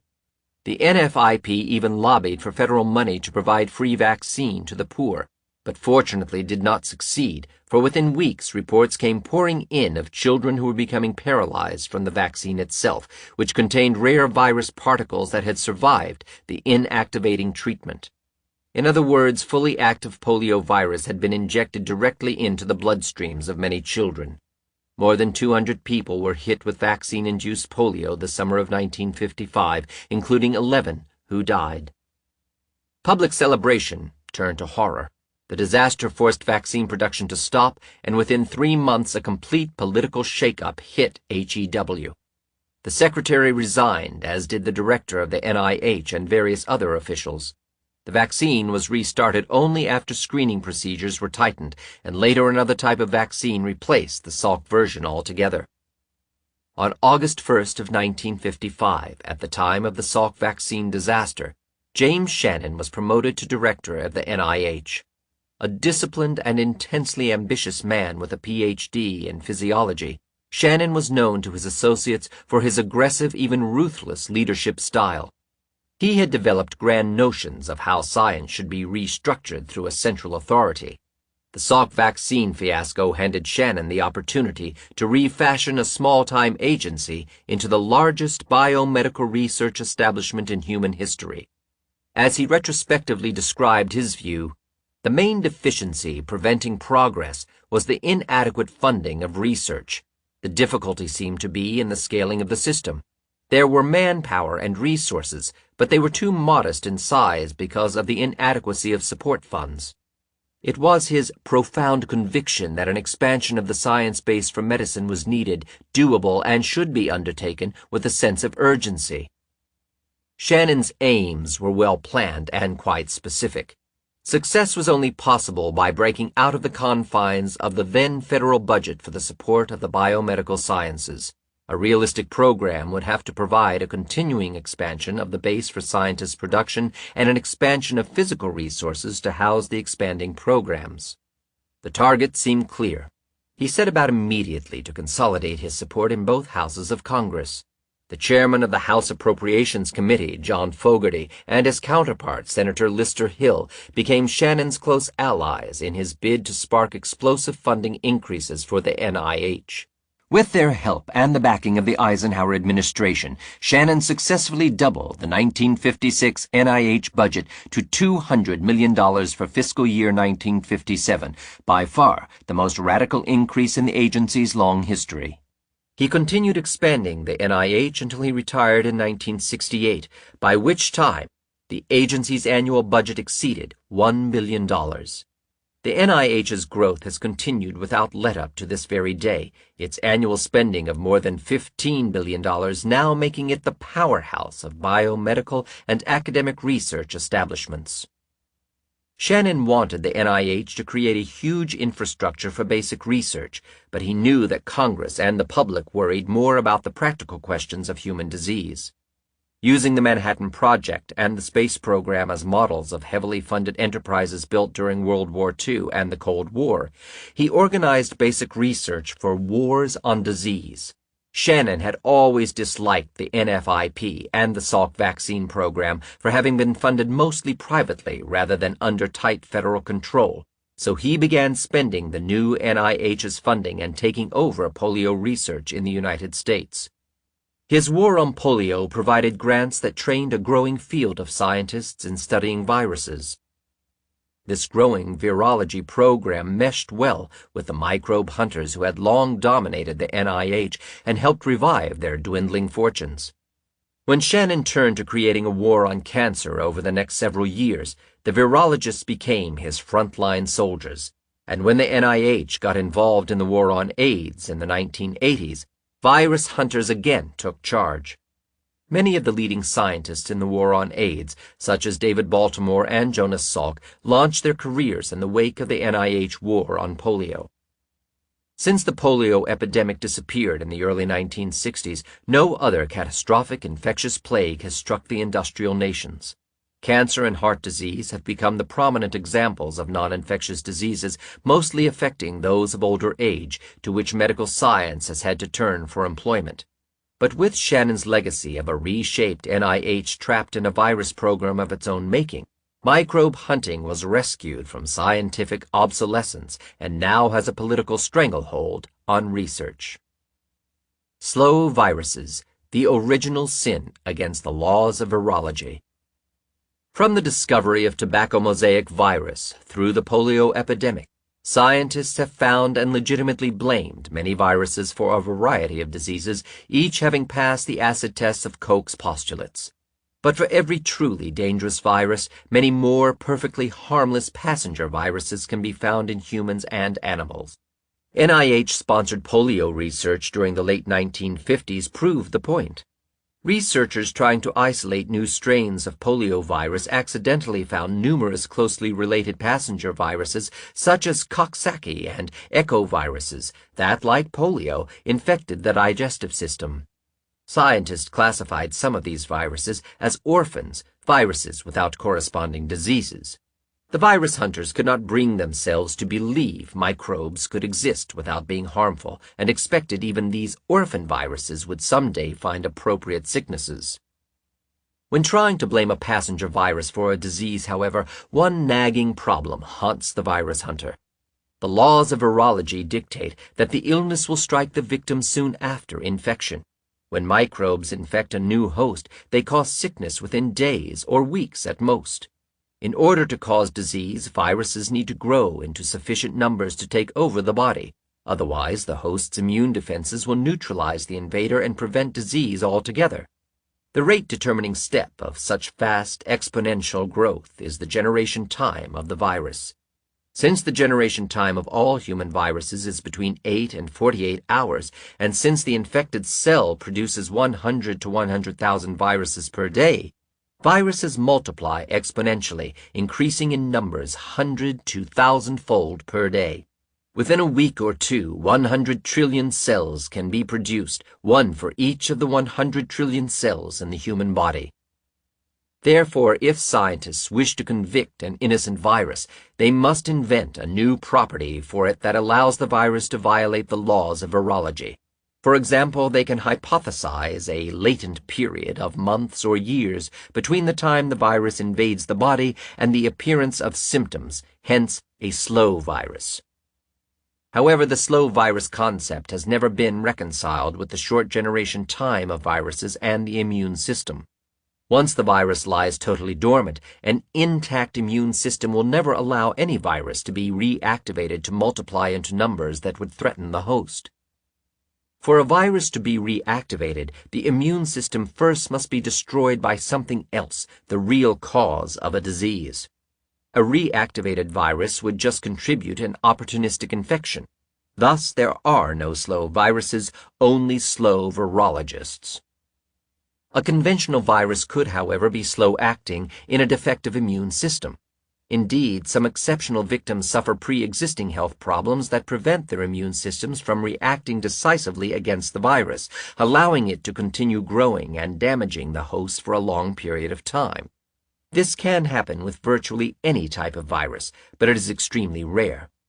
When such a chronic infection does occur, as with a small percentage of hepatitis cases whose immune system is damaged by alcoholism or intravenous drug addiction, the virus keeps growing abundantly in the body and can easily be found by experimental tests. Other germs, like herpes viruses, can hide out in some recess of the body, breaking out periodically to strike again when the immune system passes a seasonal low.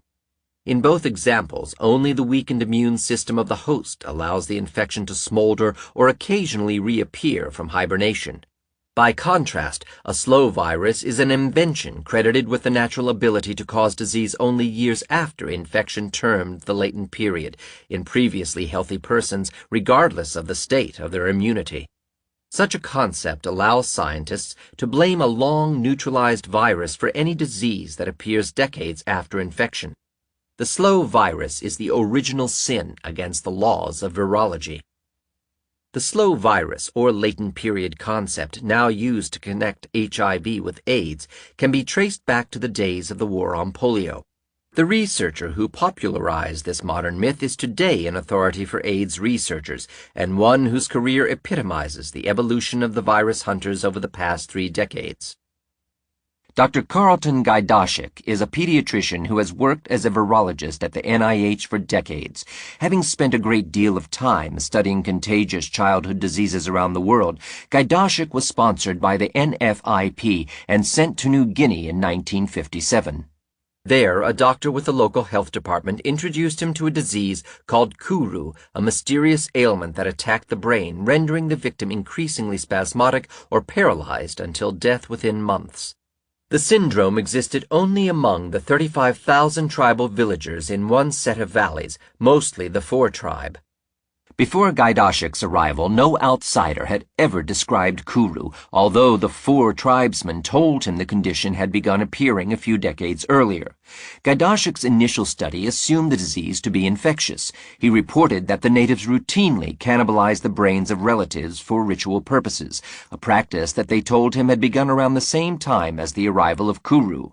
Gajdashik later explained to one interviewer that cannibalism expressed love for their dead relatives and that it also provided a good source of protein for a meat-starved community.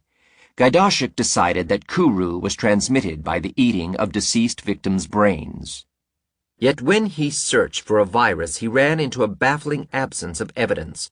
None of the typical signs of infection could be found in the patients.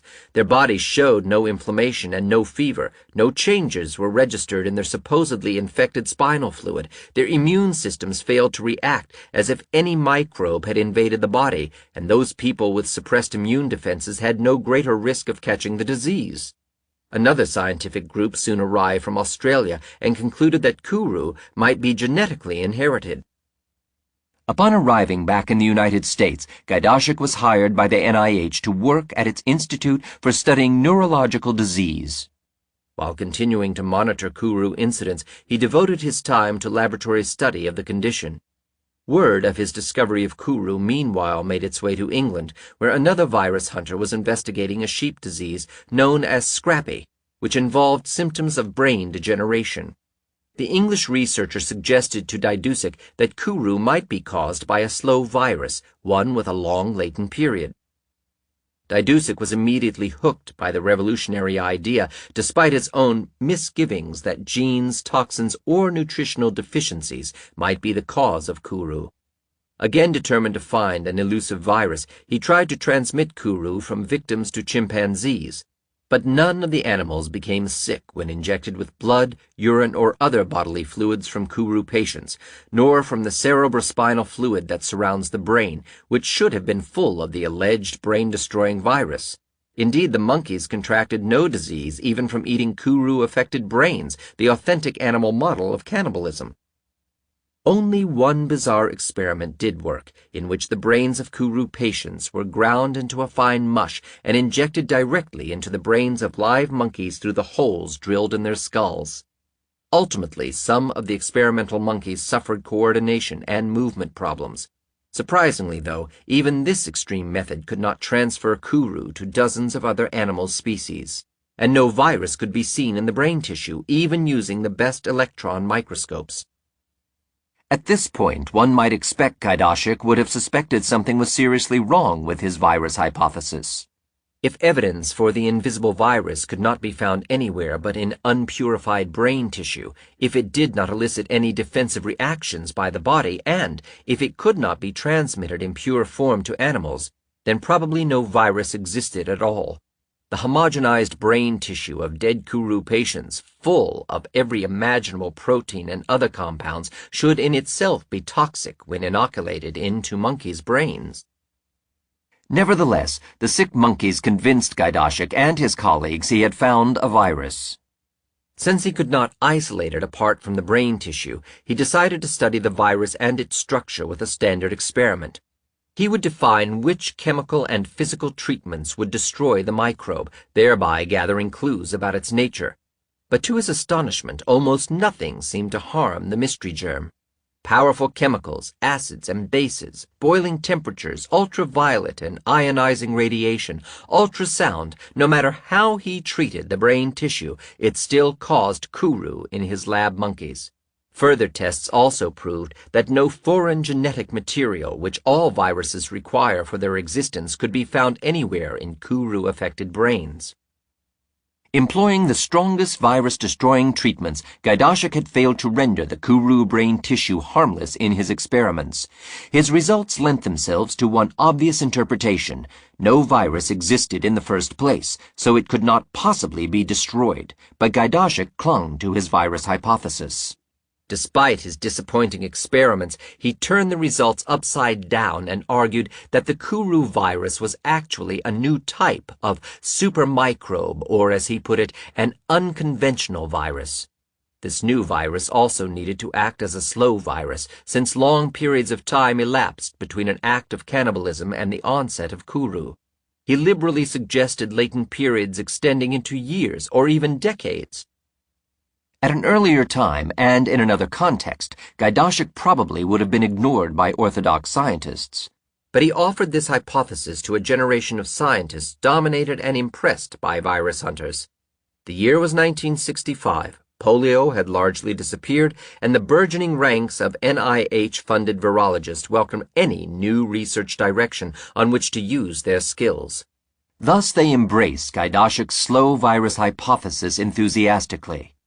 They listened uncritically when he claimed a similar unconventional virus caused Creutzfeldt-Jakob disease, a rare brain disorder that seems to strike mostly Westerners having undergone previous brain surgery. Obviously, such medical operations might well be suspected as the real cause. Gajdusek proposed slow or even unconventional viruses as the causes of a huge laundry list of nerve and brain disorders, ranging from scrapie in sheep to multiple sclerosis and Alzheimer's disease in humans, and he was taken seriously even though he offered no proof. Entranced, his peers awarded him the 1976 Nobel Prize for Medicine, specifically for the Kuru and Creutzfeldt-Jakob viruses he has yet to find. And the NIH promoted him to head its Laboratory of Central Nervous System Studies.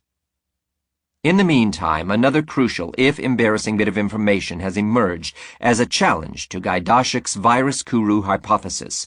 The published transcript of his Nobel acceptance speech in a 1977 issue of Science magazine included a photo ostensibly showing New Guinea natives eating their cannibalistic meal. The photo is not very clear. When colleagues asked Gajdusek if the photo truly showed cannibalism, he admitted the meal was merely roast pork. According to Science, he never publishes actual pictures of cannibalism, he says, because they are too offensive.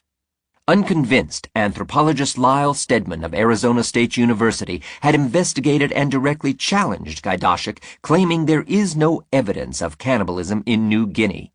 Steadman, who spent 2 years doing field work in New Guinea, noted that he often heard tales of cannibalism, but when he probed, the evidence evaporated. Gajdusek, angered by the hint of malfeasance, has insisted that he has actual photographs of cannibalism, but he would never publish them because they so offend the relatives of the people who used to do it. This statement contradicts his earlier claims that the tribesmen proudly ate their dead relatives out of respect, quitting the practice only in deference to outside pressure from government authorities. For evidence of cannibalism, Gajdashek also cited Australian arrests of tribesmen for the alleged crime, which, as it turned out, were based on hearsay accusations. So perhaps New Guinea natives stand falsely accused of ritual tribalism. In addition, few people outside of Gajdashek's original research team have ever personally witnessed Kuru victims.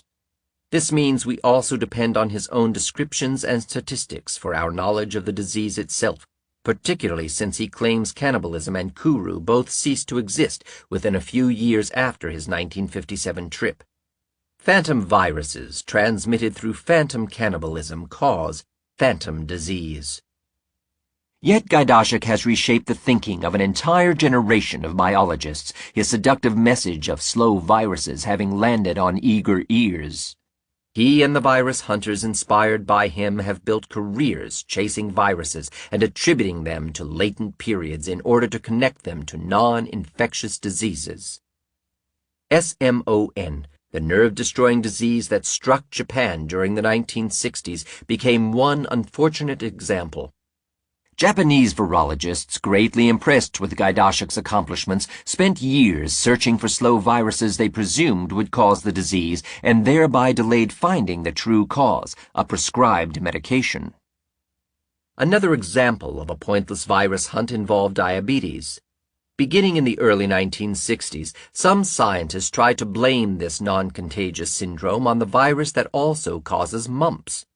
The evidence has been pathetically sparse, forcing virologists to point to occasional children who become diabetic after they have also suffered mumps, or, if they really stretch their case, to argue that both mumps and diabetes become most common during the same annual season in one county of New York.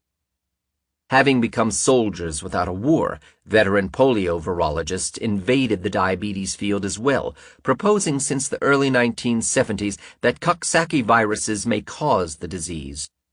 Antibodies against several strains of these harmless viruses, first discovered as byproducts of polio research, have been found in a few diabetic children. But between 20% and 70% of young diabetics have never been infected, and the remainder have already neutralized the virus with their immune systems long before the onset of diabetes. Apparently, an equal percentage of non-diabetic children have also been infected with these Coxsackie viruses. Needless to say, none of the above viruses meets Koch's postulates for causing diabetes. Hilary Kaprowski, like Gajdashek, typifies the modern virus hunter. Although Kaprowski's virology career began earlier, Gajdashek's work helped rescue Kaprowski from the obsolescence that threatened polio researchers after the war on polio. Like so many of his colleagues, he found his newest calling in the war on AIDS. Kaprowski's work on viruses started at the Rockefeller Institute in New York. By the late 1940s, he moved across town to the Laterly Pharmaceutical Company, where he worked feverishly to develop a polio vaccine. By 1954, he had invented one, but Jonas Salk was announcing the field trials for another vaccine, and Kaprowski's already tested product was shunted aside by Salk's public acclaim.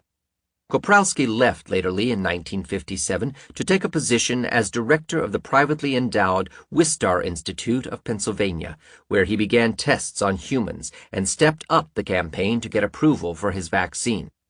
By now, Albert Sabin had tested his own polio immunization on millions of people in foreign countries, completely overshadowing Kaprowski's equally successful but less promoted vaccine. Nevertheless, Kaprowski's day did arrive. His vaccine became the standard used by the World Health Organization in America during the late 1950s and 1960s. In the meantime, he spent several years studying the rabies virus and creating a vaccine against that virus, which attacks the brain and nervous system. But because rabies is relatively rare, Kaprowski's vaccine never achieved the stardom of other immunizations. More important, however, his rabies research placed him squarely in the field of neurological diseases just in time to meet up with Gajdashek's Kuru work. The news of slow viruses enticed Kaprowski with visions of groundbreaking science. He quickly realized that the notion of slow viruses could become a useful tool, allowing him to source slow, non-infectious diseases to viruses so long believed to be fast-acting agents. He participated as a program advisor in Gajdashek's first major conference on slow and unconventional viruses held in 1964 at the NIH headquarters in Bethesda, Maryland. From that point forward, Hilary Kaprowski joined the new virus hunting trend from which he would never turn back. His first big opportunity to take a crack at slow viruses came at the end of the 1960s. Subacute sclerosing panencephalitis, SSPE, a mouthful of a name for such a rare condition, attacks a small number of school children and teenagers each year, causing dementia, learning disabilities, and finally, death. Doctors first recognized SSPE in the 1930s, and by the 1960s, the virus hunters were searching for an SSPE germ. At that time, the most fashionable viruses for research belonged to the myxovirus family, which included the viruses that caused influenza, measles, and mumps. Animal virologists therefore started by probing for signs of myxoviruses. Excitement mounted after trace quantities of measles virus were detected in the brains of SSPE patients, and in 1967 most of the victims were found to have antibodies against measles. The facts that SSPE affected only 1 of every million measles-infected people and that this rare condition appeared from 1 to 10 years after infection by measles were no longer a problem. Researchers simply hypothesized a 1 to 10-year latency period. Little wonder they could also easily rationalize that one virus could cause 2 totally different diseases. Kaprowski's foray into SSPE research began in the early 1970s. He began isolating the measles virus from dying SSPE victims, a nearly impossible task because their immune systems had long before completely neutralized the virus. Some SSPE cases, moreover, had never had measles, merely the measles vaccine. His characteristic patience nonetheless paid off, yielding a tiny handful of virus particles from some patients that could be coaxed to begin growing again, if only in laboratory cell culture. In other patients, only defective viruses that were unable to grow had remained so many years after the original measles infection. Rather than concluding the measles virus had nothing to do with SSPE, he employed the new logic of virus hunting to argue that a defective measles virus caused SSPE. Kaprowski continued this line of SSPE research for several more years. But in 1985, Gajdashek himself entered the SSPE fray, publishing a paper with leading AIDS researcher Robert Gallo in which they proposed that HIV, the supposed AIDS virus, caused SSPE while remaining latent. With hardly a blink, several leading virologists jettisoned the old measles SSPE hypothesis in favor of a newly popular but equally innocent virus. Multiple sclerosis, MS, the notorious disease that also attacks the nervous system and ultimately kills, has provided yet another opportunity for the virus hunters. First, they blamed the measles virus starting in the 1960s, since many MS patients had antibodies against the virus. 10 years later, others suggested the mumps virus, which is similar to measles. The early 1980s brought the coronavirus hypothesis of MS, the category of virus better known for causing some colds. In 1985, with Gajdashek stealing his thunder for SSPE, Kaprowski also published a scientific paper that year in Nature with Robert Gallo, in this case arguing that some virus similar to HIV now caused MS. Unfortunately for Kaprowski, even this hypothesis was abandoned within just a few years. Phantom viruses and big bucks. Most virus hunters prefer chasing real, if arguably harmless viruses as their deadly enemies. But Gajdashek's unconventional viruses, the ones neither he nor anyone else have ever found, have been making a comeback in recent years. Given the abundance of research dollars being poured into biomedical science by the NIH and other agencies, opportunistic virus hunters have been finding creative ways to cash in. One increasingly successful method utilizes modern biotechnology to isolate viruses that may not even exist. Hepatitis, or liver disease, has yielded profitable virus hunting opportunities in recent years. Hepatitis can be a truly painful affliction, starting like a flu but progressing to more severe symptoms, including high fevers and yellow skin. At least 3 varieties seem to exist. Hepatitis A is infectious, spread through unsanitary conditions, and is caused by a conventional virus. Hepatitis B also results from a virus discovered in the 1960s and is transmitted mostly between heroin addicts sharing needles among sexually active and promiscuous people, or in the third world from mothers to their children around the time of birth. A third type of hepatitis was found in the 1970s, again restricted to heroin addicts, alcoholics, and patients who have received blood transfusions. Most scientists assume these cases were either hepatitis A or B until widespread testing revealed neither virus in the victims. Roughly 35,000 Americans die each year of any type of the disease, a fraction of those from this non-A, non-B hepatitis, as it was known for years. Today it is called hepatitis C. This form of hepatitis does not behave as an infectious disease, for it rigidly confines itself to people in well-defined risk groups rather than spreading to larger populations or even to the doctors treating hepatitis patients. Yet virologists have been eyeing the disease from the beginning, hoping one day to find a virus causing it. That day arrived in 1987. The laboratory for the job was no less than the research facility of the Chiron Corporation, a biotechnology company located directly across the bay from San Francisco. Equipped with the most advanced techniques, a research team started its search in 1982 by injecting blood from patients into chimpanzees. None of the monkeys contracted hepatitis, although subtle signs vaguely resembling infection or reddening did appear. For the next step, the scientists probed liver tissue for a virus. None could be found. Growing desperate, the team fished even for the smallest print of a virus, finally coming across and greatly amplifying a small piece of genetic information encoded in a molecule known as ribonucleic acid, RNA, that did not seem to belong in the host genetic code. This fragment of presumably foreign RNA, the researchers assumed, must be the genetic information of some undetected virus. Whatever it was, liver tissue contains it only in barely detectable amounts. Only about half of all hepatitis C patients contain the rare foreign RNA, and in those who contain it, there is only 1 RNA molecule for every 10 liver cells, hardly a plausible cause for disease. The Chiron team used newly available technology to reconstruct pieces of the mystery virus. Now they could test patients for antibodies against this hypothetical virus, and soon discovered that only a slight majority of hepatitis C patients had any evidence of these antibodies in their blood. Koch's first postulate, of course, demands that a truly harmful virus be found in huge quantities in every single patient. His second postulate requires that the virus particles be isolated and grown, although the supposed hepatitis virus has never been found intact.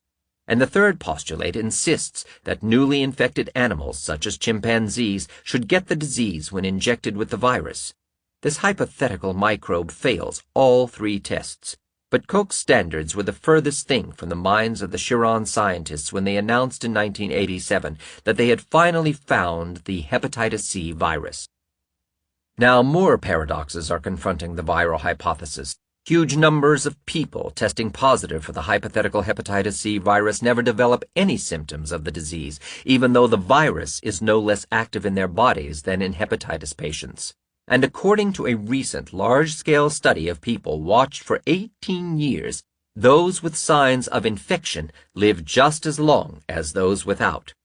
Despite these facts, scientists defend their still elusive virus by giving it an undefined latent period extending into decades. Paradoxes like these no longer faze the virus-hunting research establishment. Indeed, rewards are generally showered upon any new virus hypothesis, no matter how bizarre. Chiron did not spend 5 years creating its own virus for nothing. Having patented the test for the virus, the company put it into production and began a publicity campaign to win powerful allies.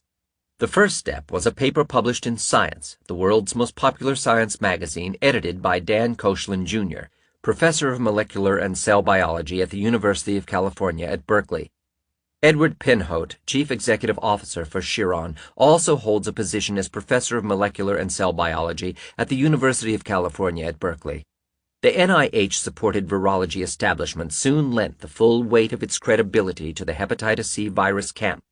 As Chiron's CEO boasted, "We have a blockbuster product." A regulatory order from the Food and Drug Administration, FDA, to test the blood supply would reap enormous sales for Chiron. Their big chance presented itself in late 1988 as a special request from Japanese Emperor Hirohito's doctors. The monarch was dying and constantly needed blood transfusions. Could Chiron provide a test to make sure he received no blood tainted with hepatitis C? The biotech company jumped at the opportunity, making for itself such a name in Japan that the Tokyo government gave the product its approval within 1 year. The emperor died in the meantime, but excitement over Chiron's test was fueled when the Japanese government placed hepatitis C high on its medical priority list. Chiron's test kit now earns some $60 million annually in that country alone. By the middle of 1990, the United States followed suit. The FDA not only approved the test, but even recommended the universal testing of donated blood. The American Association of Blood Banks followed suit by mandating the $5 test for all 12 million blood donations made each year in this country, raking in another $60 million annually for Chiron while raising the nation's medical costs that much more. And all this testing is being done for a virus that has never been isolated.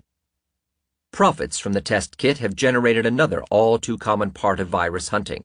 With Chiron's new income from the hepatitis C test, Pinhote's company bought out Cetus, another biotech company founded by Donald Glaser, who, like Pinhote, also holds a position as Professor of Molecular and Cell Biology at the University of California at Berkeley. And Chiron made an unrestricted donation of about $2 million to the Department of Molecular and Cell Biology at the University of California at Berkeley that generates $100,000 in interest each year. Unfortunately for Peter Duesberg, who belongs to the same department, his supervisor is yet another professor who consults for Chiron Corporation and displays little sympathy for Duesberg for challenging modern virus hunting by restricting his academic duties to undergraduate student teaching and by not appointing him to decision-making committees. Such conflicts of interest have become standard fixtures in university biology departments. The modern biomedical research establishment differs radically from any previous scientific program in history. Driven by vast infusions of federal and commercial money, it has grown into an enormous and powerful bureaucracy that greatly amplifies its successes and mistakes, all the while stifling dissent. Such a process can no longer be called science, which by definition depends on self-correction by internal challenge and debate. Despite their popularity among scientists and their companies, latent, slow, and defective viruses have achieved only little prominence as hypothetical causes of degenerative diseases before the AIDS era. Their hypothetical role in degenerative diseases, which result from the loss of large numbers of cells, remained confined to rare, exclusive illnesses like Kuru and hepatitis C. However, because latent, slow, and defective viruses cannot kill cells, such viruses eventually achieved prominence as hypothetical causes of cancer and thus entered the courts of health care and medical research. The next chapter describes the terms under which these viruses were promoted as causes of cancer and how some of these terms were eventually used to promote latent, slow, and defective viruses as causes of degenerative diseases, including, above all, AIDS.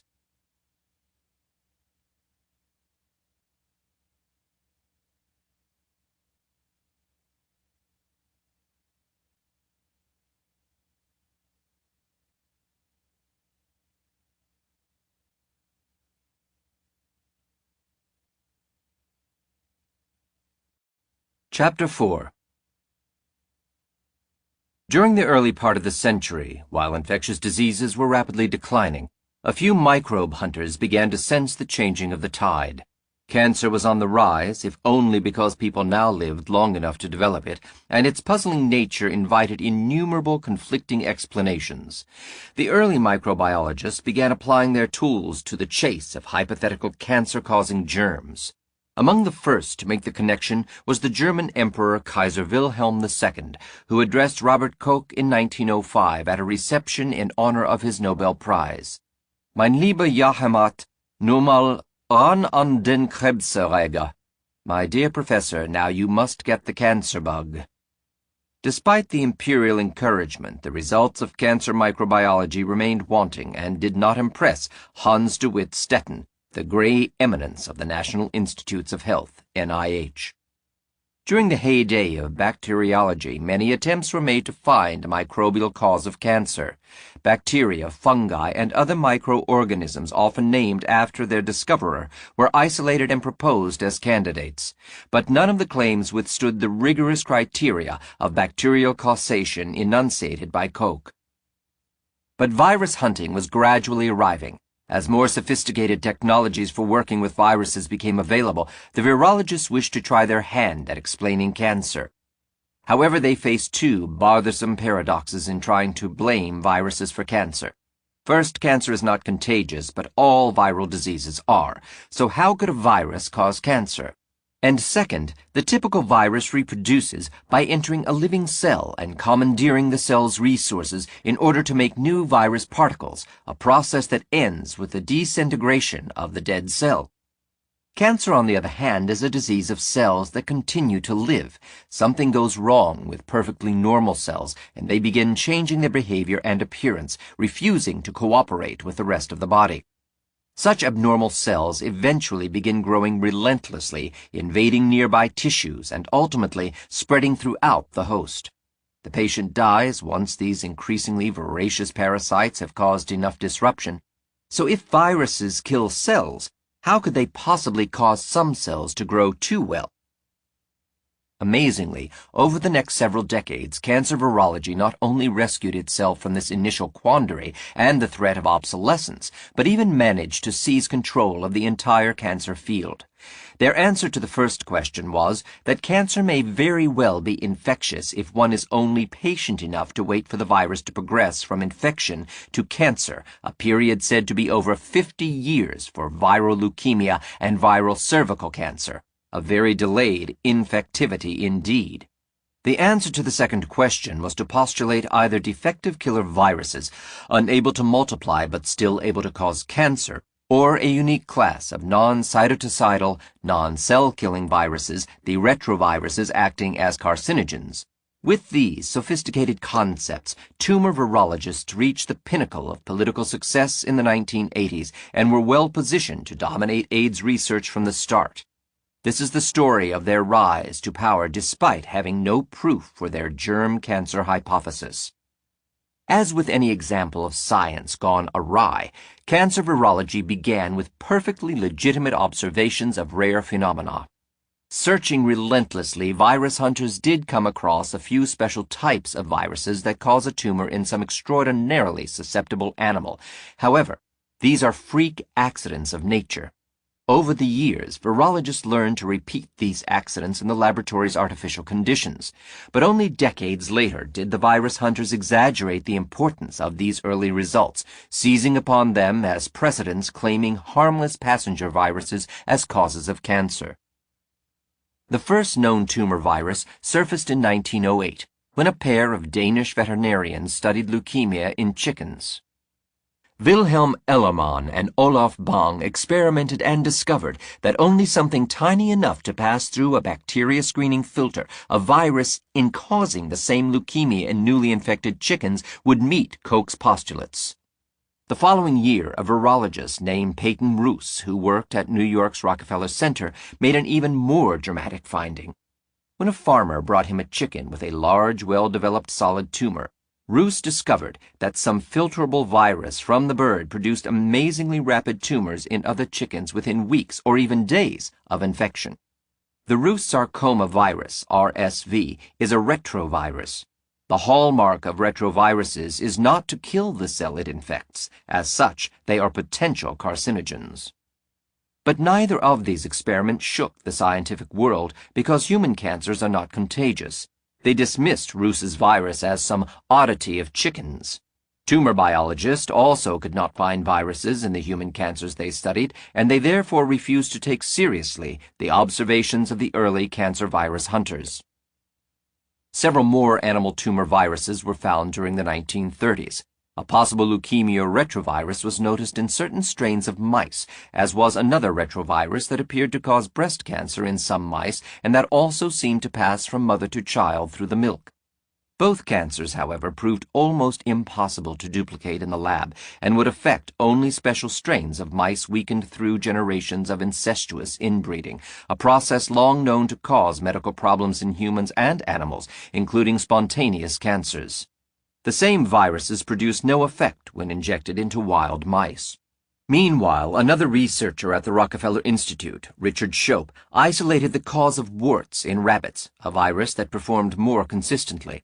A handful of virus hunters became excited when patent ruse caused true cancers rather than mere warts in rabbits injected with the wart virus and some substance called tumor promoter. But this virus, found in wild rabbits, would induce the dramatic tumors only when inoculated with tumor promoter. In a sense, both sides of the virus cancer controversy were right. Some viruses could genuinely cause some rare cancers, though only in specially susceptible animals under precise conditions. Yet such exceptions bore no relevance for human and animal tumors in general.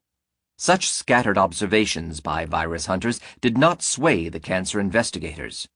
When Franklin Roosevelt signed the 1937 legislation creating the National Cancer Institute, NCI, a report issued by an advisory group of cancer biologists declared without hesitation that the very exhaustive study of mammalian cancer has disclosed a complete lack of evidence of its infectious origin, and dismissed viruses as agents that may be disregarded. The report echoed the view common among cancer researchers. With no real evidence on which to stand, the field of cancer virology seemingly faced certain extinction. As a new federal institute charged with managing the fight against cancer, the NCI turned its main attention to developing radiation and chemotherapy treatments against tumors. Of the 24 grants disbursed by NCI during its first 5 years, only 2 funded virus research, both relatively small. Ironically, however, over the next 2 decades, the NCI would become the very instrument that kept cancer virology alive. Despite their lack of relevance for human cancer, a few virus hunters managed to secure positions in the new agency. The steady trickle of virus experiments did little to advance a general understanding of cancer, but it did begin attracting a few virus hunters to the field. Their one trump card lay in the ruse virus, which stood out for causing its tumor within days of infection, in contrast to chemicals, radiation, and other factors that required months to produce a few tumors in animals. One of these new cancer virologists, Ludwig Gross, began his tumor virus work at the Veterans Administration Hospital in the Bronx, New York. Having returned from the Second World War and been turned down for an NCI job, Gross accepted a position at the hospital because they allowed him lab space in the basement for part-time research. He picked up the work first done in the 1930s on a virus suspected of causing mouse leukemias, one that seemed to induce cancer only in the more sickly inbred strains, but not in healthier mice. After years of persistent study, he finally isolated a retrovirus in the early 1950s. As a leukemia virus that could cause disease only after months of chronic infection in newborns of certain mouse strains, his findings stirred little interest. But during one of his virus isolation procedures, Gross also accidentally found a virus that caused a much more pronounced tumor of salivary glands in the mice. These 2 mouse viruses soon became the foundation upon which a revival of tumor virology was built. Only a couple of years after Gross announced his findings in 1953, James Shannon took over as director of the National Institutes of Health. By this time, the NCI had become a branch of the NIH. The sudden cash flow that followed and the spending priority on polio uncorked the virus-hunting bottle. Many scientists decided to redirect their careers toward cancer viruses. At the NCI, Sarah Stewart, a former NIH researcher trained in virus research, had already begun duplicating the work of Ludwig Gross in isolating his 2 viruses. She discovered that the second virus not only caused tumors in the salivary glands, but also induced many other cancers throughout the bodies of her newborn mice and therefore dubbed it polyoma, meaning many faces. A number of the cancer biologists continued to criticize the virus discovery, but virologists enthusiastically followed her lead. The challenge became obvious: to find a virus that causes cancer in humans. The war on polio provided an unexpected opportunity for finding new viruses. In 1959, the Salk polio vaccine was in wide distribution, and the Sabin vaccine was undergoing large-scale trials in foreign countries. Almost simultaneously, two scientists independently found a new virus in the monkey kidneys, in which the polio virus was being mass-produced for the vaccine, in other words, a contaminant. The virus was native to monkeys and caused cell death in the kidney tissues. Inspired by the polyoma discovery, both researchers injected this virus into newborn hamsters in an attempt to cause cancer, even though neither yet knew of the other's work. To the investigators' excitement, the hamsters did indeed get tumors from the virus. As the 40th virus isolated from monkey cells used to propagate polio vaccines, it was named Simian virus 40, or SV40. The new virus was first publicly announced in 1960. Millions of children in the United States and abroad had already been immunized with polio vaccine contaminated with this potentially cancer-causing monkey virus. Another million soldiers had received vaccines for a different disease that had been similarly contaminated. Huge studies tracking vaccinated people soon confirmed no unusual cancer cases among them, but the virus hunters had achieved their victory. In the wake of the near panic over SV40, growing amounts of research dollars were earmarked for cancer virus study. In 1959, for example, NCI specifically reserved the extraordinary sum of $1 million for the field. The notion that viruses might cause cancer in humans had been firmly embedded in the thinking of the scientific community. NIH investigator Robert J. Hubner spoke for many scientists who had joined the growing polyoma research program. Wouldn't it be interesting if more tumor viruses turned out to be similar to and spread like the common cold? Meanwhile, the mouse leukemia virus, first isolated by Gross, had created a parallel field in the tumor virus hunt. Dozens of scientists rushed to find leukemia viruses in animals and humans. From 1956 to 1970, at least a dozen different viruses were isolated from mouse leukemias by researchers throughout the United States and other parts of the world, even as the NIH were dispersing new grants all over the globe. None of these viruses proved to be any more potent than the first one. Several reports of viruses infecting human leukemic cells also poured in, though none met Koch's postulates. The researchers chasing such human viruses knew how to get public attention. One lab named the virus after its discoverer, Elizabeth S. Priory, giving it the intriguing name ESP virus. While achieving only dubious results, the net effect of this research was to draw large numbers of virus hunters into studying cancer. As the war on polio wound down, its soldiers switched to the only medical field left with high expectations of success, bringing with them many harmless human viruses they had isolated as byproducts of their polio research. Ludwig Gross and other virologists openly argued that human cancer viruses would soon be found. Albert Sabin and many of his fellow polio virologists attended conferences and listened to the new clarion call. Talk of vaccines against cancer filled the air. Wendell Stanley, the first scientist to receive a Nobel Prize for viruses, entered the national spotlight as one of the leading lobbyists for a full-scale cancer virus program. At the Third National Cancer Conference held in Detroit in 1956 and partly sponsored by the NCI, Stanley declared, "I believe the time has come when we should assume that viruses are responsible for most, if not all, kinds of cancer, including cancer in man, and design and execute our experiments accordingly."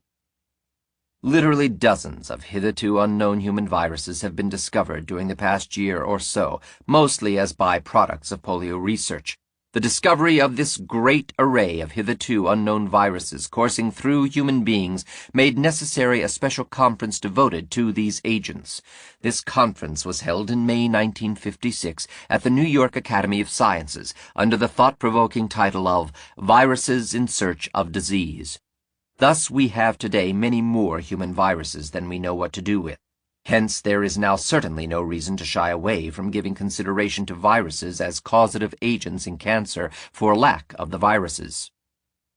Actually, these recent developments lead one to suspect that there are many more undiscovered viruses present in presumably normal human beings. Scientists now had plenty of raw material, many human cancers to explain, and a growing list of evidently harmless viruses to blame them on. The new NIH money rolled in as Stanley and others beat the drums for a new virus hunt. As had happened so often in the history of microbe hunting, such battle cries ultimately generated medical disasters, but this time the crusade was better financed and organized than ever before. Slow viruses to the rescue. No amount of enthusiasm by itself could bridge the giant chasm between viruses and cancer. The handful of cancer-causing viruses found in some animals were considered odd precisely because most viruses kill the cells they infect rather than making them grow better. And as clinical cancer specialists knew all too well, human tumors rarely contained any detectable virus particles, nor did they expect to find any, since cancer typically behaves as a non-infectious disease. Most tumors develop gradually over years or even decades rather than striking quickly and affecting large populations, as seen in flu epidemics and other contagious diseases. Against such common sense, the virus hunters somehow had to justify their anticipated cancer viruses. Carlton Gajdashik's sudden popularity in the early 1960s derived largely from the cancer virus crowd. His hypothetical slow viruses presented part of the answer they were looking for viruses that could supposedly act as slowly as the cancer. The cancer virologists lent their full support to promoting Gajdashik, and he responded in kind. Already at the 1964 Scientific Conference on Unconventional Viruses hosted at the NIH, he proposed in his introductory presentation some 9 human tumors as possibly being caused by slow viruses, including 2 types of leukemia. But even this invention would not suffice. Virologists needed some way to rationalize the absence of detectable viruses in tumors and the inability of such hypothetical microbes to kill the infected cells. A full decade before Gajdashik arrived on the scene, a French biologist named André Elwoff had already supplied this missing ingredient: the notion of a dormant virus. As with so many virus-hunting myths, the notion of dormant viruses began with a minor but genuine observation in bacteria that was later twisted into relevance for human cancer. Elwoff began his microbiology career in the 1920s with the Pasteur Institute in Paris. Over the next 25 years, he developed better methods for culturing microbes and learning about their nutritional requirements. During the mid-1930s, while his nutrition work continued, he heard about a strange phenomenon being studied at the Institute. According to a couple of his peers, certain strains of bacteria could be infected by a virus that would often become dormant. The virus literally went to sleep inside the cell, rather than killing its host and infecting new cells. Then, at some later time, seemingly normal bacteria could suddenly burst open, releasing the newly reactivated virus. Since Elwoff could not come up with a rational explanation, many prominent scientists refused to believe his observations were true. But 1 year after the end of World War II, Elwoff was challenged to prove his ideas of dormant viruses at a conference in the United States. Returning to Paris with a grant from the U.S. National Cancer Institute, he set up his own research program to study this virus latency.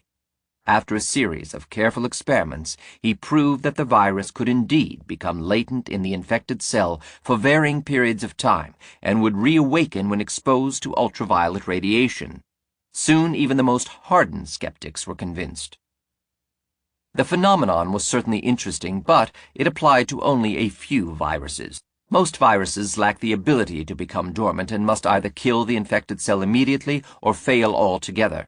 Nevertheless, Elwoff's timing could not have been more perfect for the cancer virologists, and he soon made the connection. From 1953 onward, he argued forcefully that cancer resulted from the reactivation of dormant viruses, which would begin to recruit cells to form tumors. His hypothesis struck the right chord with tumor virologists. Ludwig Gross, while in the process of experimentally describing his mouse leukemia virus, echoed the emerging view. When inoculated into a susceptible host, mouse, the agent remains dormant or harmless for its host until the host reaches middle age. At that time, for obscure reasons, the hitherto latent agent becomes activated, causing rapid multiplication of cells harboring it. This results in the development of leukemia and the death of the host. Both Gross and Lwoff encourage the increasingly popular belief that all tumors might be caused by such viruses. At this point, the virus cancer view ran headfirst into another fundamental problem. In the frenzied drive to isolate tumor viruses from humans, scientists could find no virus that had been active in tumors of a given type. By Koch's first postulate, this would eliminate all such microbes as tumor-causing candidates. But the virus hunt was in full swing, and no virus researcher intended to give up the chance to find the trophy of his career. So rather than abandon cancer viruses in favor of Koch's postulates, the search was on for viruses that could cause cancer without ever multiplying in the tumor. The leukemia virus discovered by Gross did have a latent period, but it seemed to cause the cancer only after awakening to multiply aggressively in the body. The polyoma and SV40 viruses, on the other hand, caused cancer in hamsters by inserting just some of their genes into infected cells. The products of these genes were sufficient to cause cancer, but were insufficient to assemble cell-killing viruses. Either situation, a reactivated virus that does not kill a cell or active viral genes left behind by a killer virus, could potentially have worked as an explanation for cancer, though only in immune-deficient animals. An intact immune system could cure such cancers just like any other viral disease, but unable to find such tumor viruses in humans, biologists took a huge leap over logic and Lwoff's classic precedent. According to the revised view, viruses could cause tumors long after infection, even while remaining latent. Under the spell of this new paradigm, Koch's postulates and most other formal rules of science disintegrated. Now a virus could perform miracles. It could infect a new host one day, remain latent for any arbitrary amount of time, and then cause a deadly cancer without even being present. Moreover, scientists could now pretend that any cancer was infectious simply by blaming it on any virus that found in the patient's body, without fear of being disproved. One would not even need to find the virus to prove its guilt, and if it was found, one had decades of immunity before the virus would cause cancer. This self-delusion joined hands with the hunt for human leukemia viruses, and in the 1960s claimed its first success. The story began with Dennis Burkitt, a British surgeon working at a medical school in Uganda in the late 1950s. He noticed large numbers of children with malignant lymphoma, a cancer of white blood cells. Determined to investigate further, he spent 3 years conducting surveys of doctors all over Africa, asking them detailed questions about their lymphoma patients. Drawing the points on a map, he found the cancer struck people throughout Central Africa, especially along the eastern side. Upon seeing that the risk of getting the disease depended on which climate people lived in, Burkitt proposed that the cancer was contagious, possibly transmitted by insect bites. His idea fit the leukemia virus program splendidly. News of an obscure disease in Africa reported by a virtually unknown English medical doctor tended at first to be ignored. Although this fate greeted his 1958 paper, one doctor back home in London, seeing his opportunity, paid attention.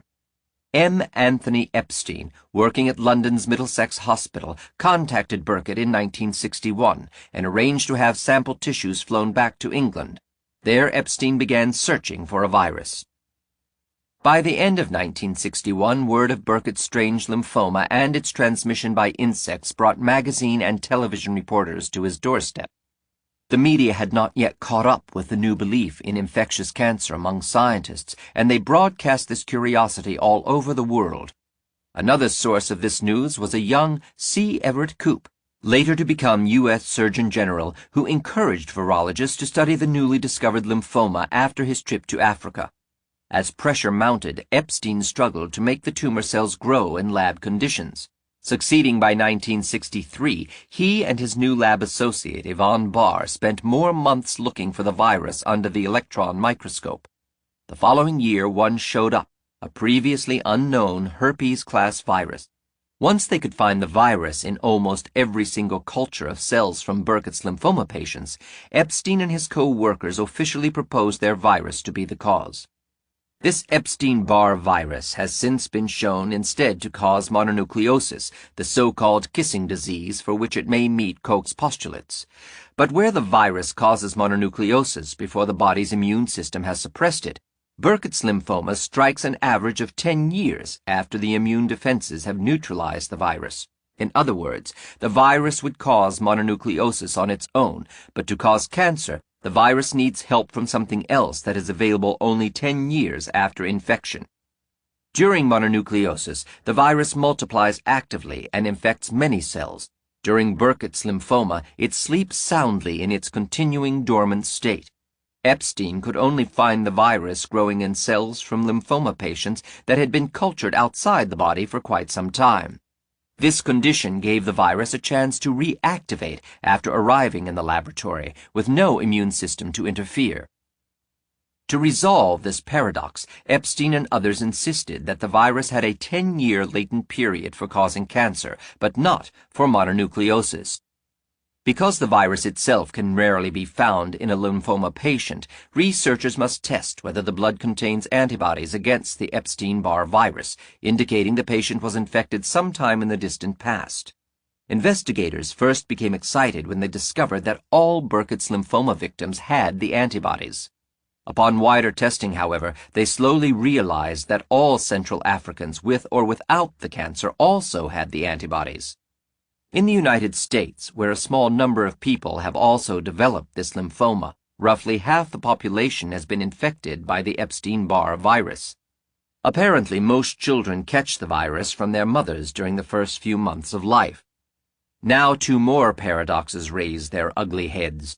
Why did the vast majority of infected people never get the cancer? And why is it less common than mononucleosis? And why is an infected African 100 times more likely to contract the lymphoma than an infected American? To answer these questions, Epstein and his colleagues resorted to yet another virus-hunting invention, the co-factor. If Africans face a higher risk of cancer, scientists explain away the problem by hypothesizing that since Africans are also more likely than Americans to be infected with malaria, perhaps malaria helps bring on the cancer. Just like that. Now the virus researchers would like everyone to believe that a cancer requires 2 separate infections, not just one. To explain away other discrepancies, more cofactors can be thought up. The American and European lymphoma cases have provided an even bigger blow to the Epstein-Barr virus hypothesis. 1/5 of the patients have no antibodies at all against the virus, meaning they have never been infected. Further, more than 2/3 of the cases have no traces left of the virus in their tumor tissues, not even tiny fragments. What could be causing Burkitt's lymphoma in these people? Something else, according to virologists, that remains unknown. Koch's first postulate that the suspected cause should be present in all cases of the disease no longer enters the equation. Finally, evidence gathered at the level of DNA shows that each patient's cancer originated from a single white blood cell.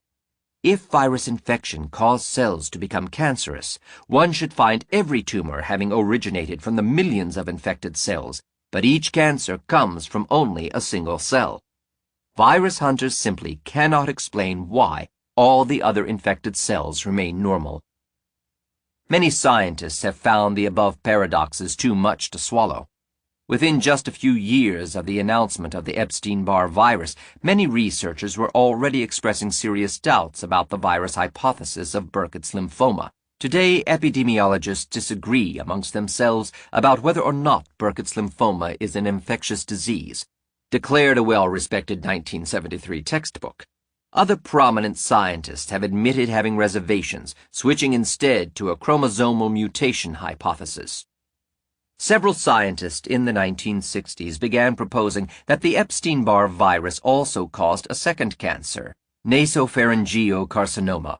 This cancer, a tumor occurring at the back of the nasal passages, mostly shows up in adults in China, India, and parts of Africa, and among Eskimos in Alaska. The virus also was blamed for this cancer simply because many of these patients have antibodies against the virus. But as with Burkitt's lymphoma, many of these victims also have never been infected by the virus, while it is dormant in the rest. So now Epstein-Barr has become a virus that causes at least 3 diseases, 2 of them cancers that only appear long after the virus has settled into permanent latency. Despite all doubts, most virologists today thoroughly believe in this virus-cancer hypothesis. It is taught as unquestioned doctrine in college courses and textbooks, and employs large numbers of virologists in performing endless experiments on the virus. Epstein has even worked on a vaccine against the virus in order to protect the world from cancer, though the cancer patients hardly need immunization, given that their antibodies have long ago suppressed the virus. After years of work and spending nearly $10 million on research, British scientists announced they would test a new vaccine in late 1993 or early 1994. Once they expand the trials, they will need decades to see if they can prevent cancer. Despite its failure in terms of public health benefits, the Epstein-Barr virus hypothesis helped accelerate the hunt for cancer viruses. The search specifically for leukemia viruses had grown so dominant that the NCI had set up a special acute leukemia task force in 1962. Under James Shannon's leadership, the NCI had learned to set up programs that would attract more funding from Congress, making it the largest and most powerful of institutes under the NIH umbrella. The first of these, established during the 1950s, involved a huge effort to develop chemotherapy treatments for cancer. The second, begun in 1962, was a testing program to find potentially cancer-causing chemicals in the environment. The third was built around the leukemia virus group in 1964 and became known as the Virus Cancer Program, which by 1968 took under its wing all other cancer virus research, including the work of Peter Duesberg, who had then just been appointed assistant professor of molecular biology at the University of California at Berkeley. Illustrating the complete reversal of fortunes on the part of the virus hunters, this third program became the only major NCI effort to determine the fundamental cause of cancer. The NCI budget, at some $90 million in 1960, jumped to more than twice that figure by 1970. Fueled largely by the Epstein-Barr virus discovery, the Virus Cancer Program seized the lion's share of this new funding. Its 1971 spending level had reached $31 million, almost equal to the other 2 cancer programs combined. Thus, cancer virology came to dominate the NIH itself, holding the most powerful position within the entire biomedical research establishment. Some grumbling about this inequality periodically surfaced from non-virologists, but the growing budgets and accumulating prizes spoke more authoritatively in the politics of science. Even the sheer volume of research papers published by the virus hunters growing rapidly during the 1960s tended to drown out all criticism. Yet the rise of virology had only begun. President Nixon's War on Cancer. James Shannon's retirement from directing the NIH in 1968 left a decided vacuum at the top of the biomedical research pyramid. In the absence of his firm control, the growth of the NIH temporarily slowed. Although their budget had reached $1 billion the previous year, the spending increases during the subsequent 2 years ended up being smaller than before. After 15 years of soaring affluence, the leaders of American biomedical science were poorly conditioned for austerity, recalled Daniel S. Greenberg, editor and publisher of Science and Government Report. The NIH certainly faced no financial troubles whatsoever, for spending was still moving upward. Nevertheless, the research community rang with alarms and doomsday prophecies. The bloated but hungry science establishment and its lobby wanted some way to relive the glory days of James Shannon. Their decision: maneuver the government in declaring war on cancer. After 3 years of aggressive lobbying by wealthy political strategist Mary Lasker, plus a Senate-created national panel of consultants on the conquest of cancer, public drum-beating by columnist Ann Landers, self-serving testimony by medical scientists, and even a procession of cancer victims before Congress, the National Cancer Act was passed in 1971 and signed at a large press conference by Richard Nixon 2 days before Christmas. Some lobbyists had openly boasted this would bring about a cure for cancer by 1976. Others drew the analogy with the moon landing, persuading legislators that the shower of money would work similar miracles for medicine. In the final analysis, neither benefit materialized, but some $800 million extra poured into the NCI over the next 5 years, bringing with it equally generous sums for the rest of the NIH. The largesse of the war on cancer has continued up to the present day. Once again, the growth of biomedical research skyrocketed, much of the money being used to train yet greater numbers of new scientists who would themselves become grant dependents. Of all research areas so funded, virus hunting grew the fastest and emerged by the 1980s as unquestionably the dominant force in the science establishment. Its research now fills more than 1,000 pages of scientific journal space every month. The virus cancer program of the NCI had positioned the cancer virologists to be first in the line for the war on cancer. Prominent spokesmen such as Wendell Stanley, Ludwig Gross, and André Elwoff had kept up the crusade for the growth of this field in the early 1970s. Along the way, they were joined by many others, including Robert J. Hubner, a veteran of the war on polio, who until 1968 had run a lab at the National Institute of Allergy and Infectious Diseases, another branch of the NIH. He then transferred to the NCI, where he was given one of a handful of well-funded labs. Having first studied the Coxsackie virus and other spin-offs of polio research, he switched into the cancer field by adding to the growing literature on the polyoma virus. In 1969, he published a key paper amplifying André Elwoff's hypothesis, proposing that all human cancer was caused by latent viruses that awoke to cause tumors when radiation or other insults struck the body. That same year, Nobel laureate James Watson joined the cancer virology crusade. As head of the Cold Spring Harbor Research Facility on Long Island in New York State, he brought SV40 research to the laboratory in 1969. From that point forward, he added his prestigious voice to the chorus of virus hunters.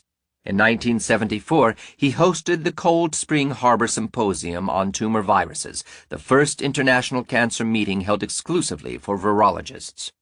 Annual tumor virus meetings have been held there ever since, becoming the most highly respected tumor virus conference worldwide. Not all virologists held as much enthusiasm.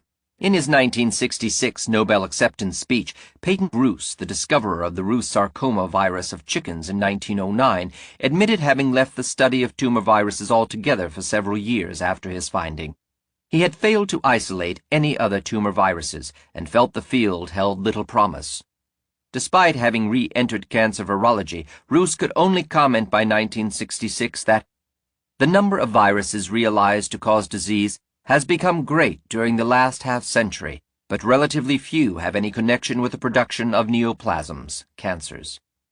Regardless of Roos's skepticism, the very fact that he had won a Nobel Prize for his chicken sarcoma virus helped boost the prestige of the virus cancer program. The cancer virus field, boosted by Nobel Awards, public advocacy, highly visible scientists, and some landmark discoveries in 1970, benefited more than any other program under the war on cancer. Even the man appointed as NCI director to manage this war, Frank Rauscher, was a virologist. This favored position caused some resentment by other scientists. A 1974 report issued by an outside committee outlined the problem. First, the committee said, the VCP, Virus Cancer Program, is too expensive. It costs about $50 million to $60 million a year and consumes slightly more than 10% of the total NCI budget. Second, the program must be opened up to the scientific community. At present, it is run by a handful of persons who have undue control over large amounts of money, which goes to only a limited number of laboratories. Furthermore, the individuals who award contracts are in a position to award them to each other, which somehow does not seem quite right. The virus hunters certainly made up a powerful and entrenched clique that increasingly dominated biomedical research. Minor bureaucratic reforms altered the operational details, but as the money continued to flow, their influence only grew. Given this built-in bias, cancer biology was quite likely to search for more viruses. Viruses to cause cervical cancer. During the 1960s and 1970s, cervical cancer became possibly the single most important virus cancer project of all time. By blaming the tumor on viruses, tumor virologists have managed to cultivate public interest through a widespread campaign of fear. Readers of the Los Angeles Times Magazine opened their March 1, 1990 issue to find disturbing news. A large color photograph of a young, frightened-looking married couple drew one's eye to the ominous title, Dangerous Liaisons. Several paragraphs down, the story explained further. Patty and Victor Verpilot are infected with a strain of human papillomavirus, HPV, the virus that lurks behind one of the country's fastest-spreading sexually transmitted diseases and is rapidly becoming a prime suspect in the search for the causes of cervical cancer. As much as 15% of the population may already be carrying the virus, a fact that many health officials view with alarm. As a result, millions of Americans find themselves condemned to a sentence of life beneath the cloud of HPV, carrying in their tissues an incurable and highly infectious virus that may eventually unleash a devastating cancer. There are no drugs that can rid the body of the virus, just as there is no vaccine. Making no attempt to calm public fears, the article and its medical sources instead fan the flames. What's more, some people are spreading the virus unknowingly. It is transmitted by contact with warts, and warts often go unnoticed. Some physicians suspect that HPV may even occasionally be spread indirectly, perhaps on a tanning bed, toilet, or washcloth. According to the Times, biomedical authorities wanted far-reaching powers to respond to this supposed crisis. HPV infection is rampant among her clients, says Catherine Wiley, who oversees the family planning program at the H. Claude Hudson Comprehensive Health Center. The spread will continue, she says, until the law requires that partners of people who have HPV be tracked down and treated. Our women have sex early because they marry at 16 to 18, Wiley said recently. As long as this disease is not reportable and there's no partner follow-up and treatment, I think we're going to have an epidemic of cervical cancer. For the victims, the diagnosis could be as devastating as the threat of cancer itself. For Patty Verpilot, it was just awful not knowing what's going on with your body and if you're going to be okay or not, she said recently. There's a certain % chance that you're going to be all right, but then maybe you're not.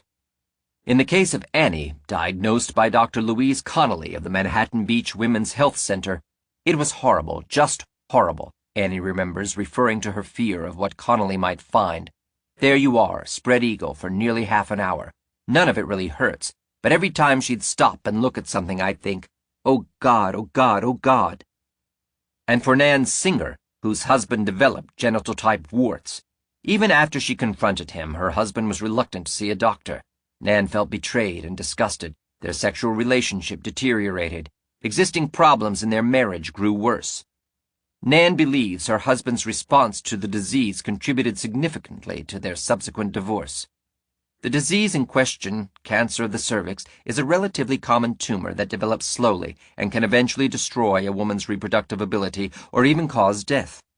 As with most cancer, the risk of contracting it increases with age, especially after midlife. Microbe hunters first began the study of cervical cancer with their microbiological tools in the 19th century, when an Italian doctor conducted surveys and found the tumor more often among married women than among nuns. To the eager bacteria hunters, this could only mean that sexual activity was the risk factor for the cancer, which was translated to mean some sort of venereal infection was at fault. A variety of microbes were indeed blamed for causing the disease, including the bacteria that cause syphilis and gonorrhea, as well as mycoplasma and chlamydia bacteria, and the Trichomonas protozoa. Virologists entered the cervical cancer field in the mid-1960s, shortly after the Epstein-Barr virus had been isolated and blamed for causing Burkitt's lymphoma. Because Epstein-Barr was a strain of herpes virus, all other herpes viruses immediately became popular among tumor virus chasers. By 1966, virologists had revived the observation that women with cervical cancer tended to have had more sexual contacts than those without. That same year, one lab reported that a higher proportion of the cancer patients had previously been infected by herpes virus than had people without the tumor. This proved too tantalizing a thread to pass up.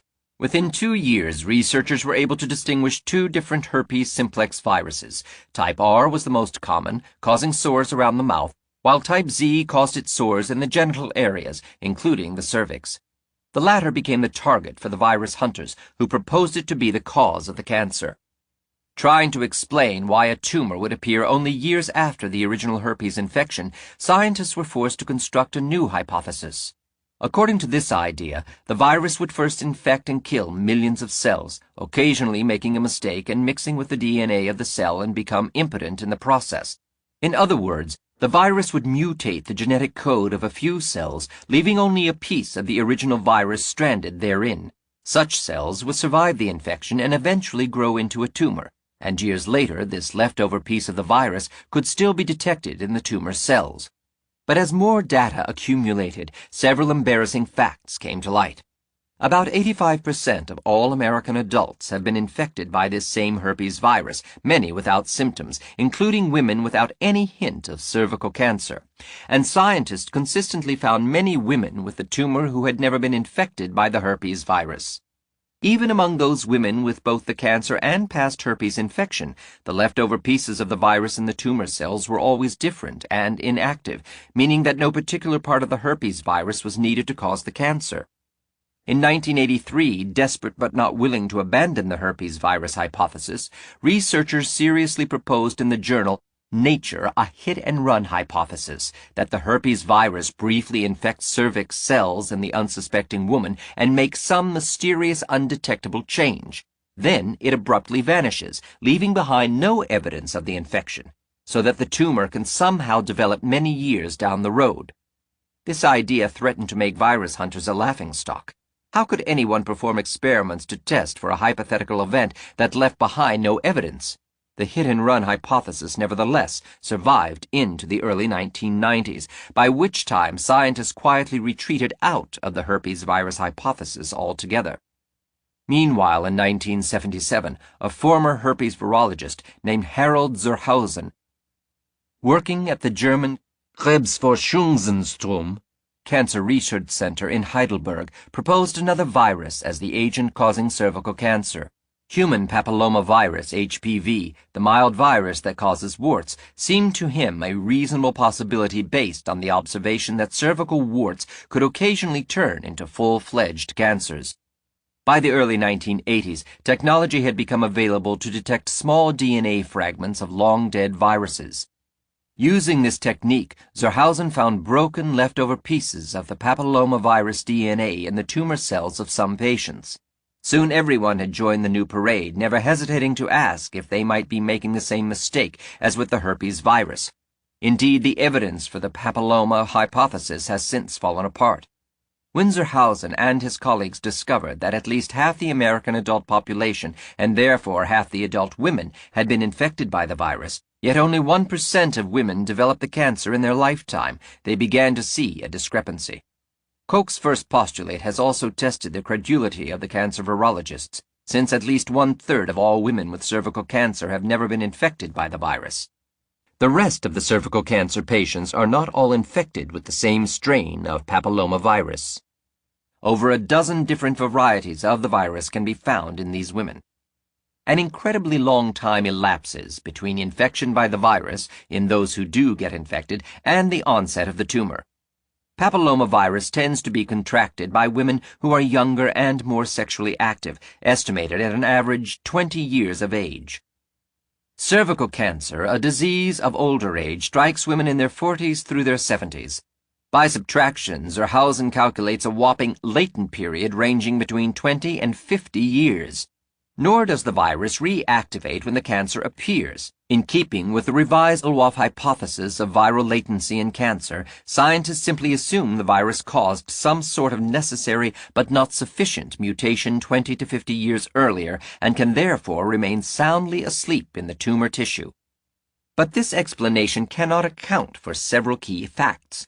For one thing, the leftover pieces of the virus cause entirely different and therefore irrelevant mutations in the genetic code of each tumor. Also, each cervical cancer grows from one single cell, leading to the obvious question of why all the other millions of infected cervical cells never develop into tumors. As with virtually all cancers, the dynamics of cervical cancer development simply do not match the behavior of viruses. Papillomavirus causes papillomas, or warts, on young, sexually active adults. These small overgrowths of slightly abnormal cells can appear or disappear almost overnight and are not malignant. They typically disappear spontaneously as a result of antiviral immunity. The immune system recognizes the viral proteins and rejects the wart together with the wart virus. But most cancers, including cervical cancer, are diseases of old age. They develop slowly over many years or decades. Cervical cancer develops from benign hyperplasias, meaning excessive growths of nearly normal cervical tissue. Most or all of these hyperplasias regress and disappear, while a few may instead progress further into dysplasias, meaning larger growths of abnormal cells. Even such dysplasias are potentially reversible, but the occasional dysplastic growth can give rise to neoplasia, meaning new growth or cancer. And a percentage of such cancers can even become malignant, invading surrounding tissues and spreading throughout the body. The major feature of cancer progression is that it is irregular, unpredictable, and gradual, quite unlike the rapid and consistent development of warts. Above all, the cancer is never subject to rejection by antiviral immunity because no viral proteins are ever expressed in cervical cancer. While virus hunters have speculated that wart virus might somehow further the development of cervical cells into cancer cells, the reverse may be true. The act of cell growth in dysplasias may simply encourage papillomaviruses to become active. That is exactly what Peyton Roos proposed long before the wart virus was considered to cause cancer. The final blow to this virus hypothesis lies in the fact that equal numbers of men and women have genital warts, yet rarely do men contract any penile cancers. A cancer virus that can infect both sexes should cause tumors in both sexes equally well, a conundrum that leaves viral epidemiologists perplexed. Perhaps better explanations exist in some of the other risk factors for cervical cancer. Other than aging, two of the most important factors coinciding with the tumor are long-term smoking and oral contraceptive use. Oral contraceptives contain powerful sex steroid hormones that directly regulate the function of cervical tissues and might explain the superficial correlation between cervical cancer risk and the number of sexual contacts a woman has had.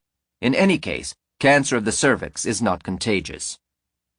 Nevertheless, the virus hunters continue to push for the virus cervical cancer hypothesis, which today remains one of the most popular and widely accepted among scientists. To help rationalize away some of the paradoxes, they have even revived herpes simplex virus Z as a cofactor for the papillomavirus, 2 zeros that hardly add up.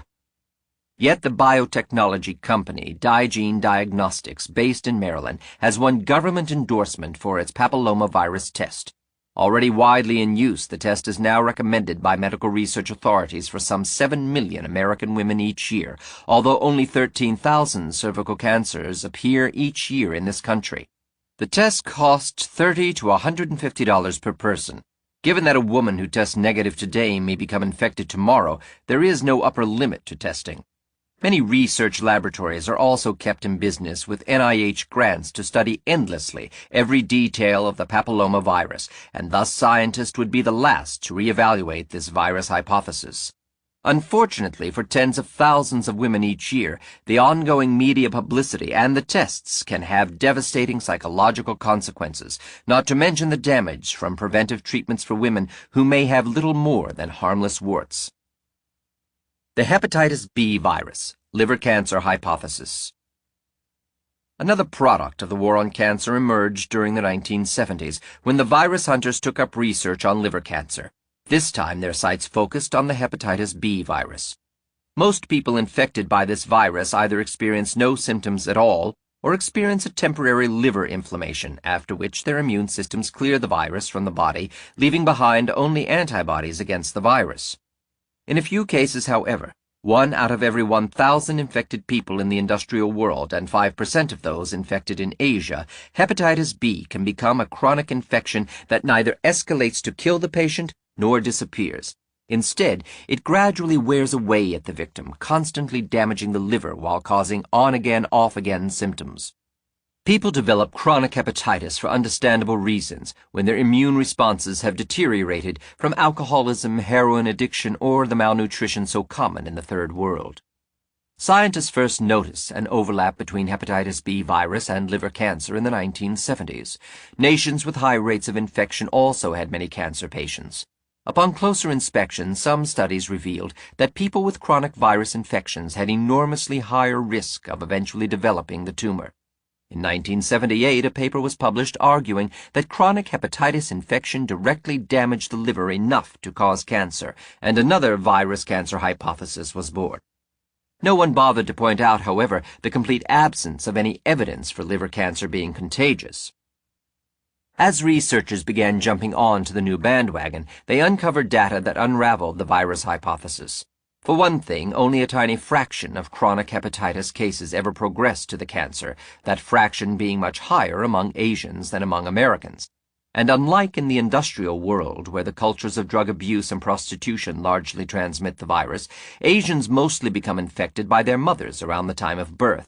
Since liver cancer in the Third World shows up in people between the ages of 30 and 60 years, virologists simply calculated the latent period between infection and cancer as ranging from 30 to 60 years, longer than the life expectancies of many people. No researcher stopped to ask whether other health risks might also endanger the victim during those many decades, obviating the need to blame a virus.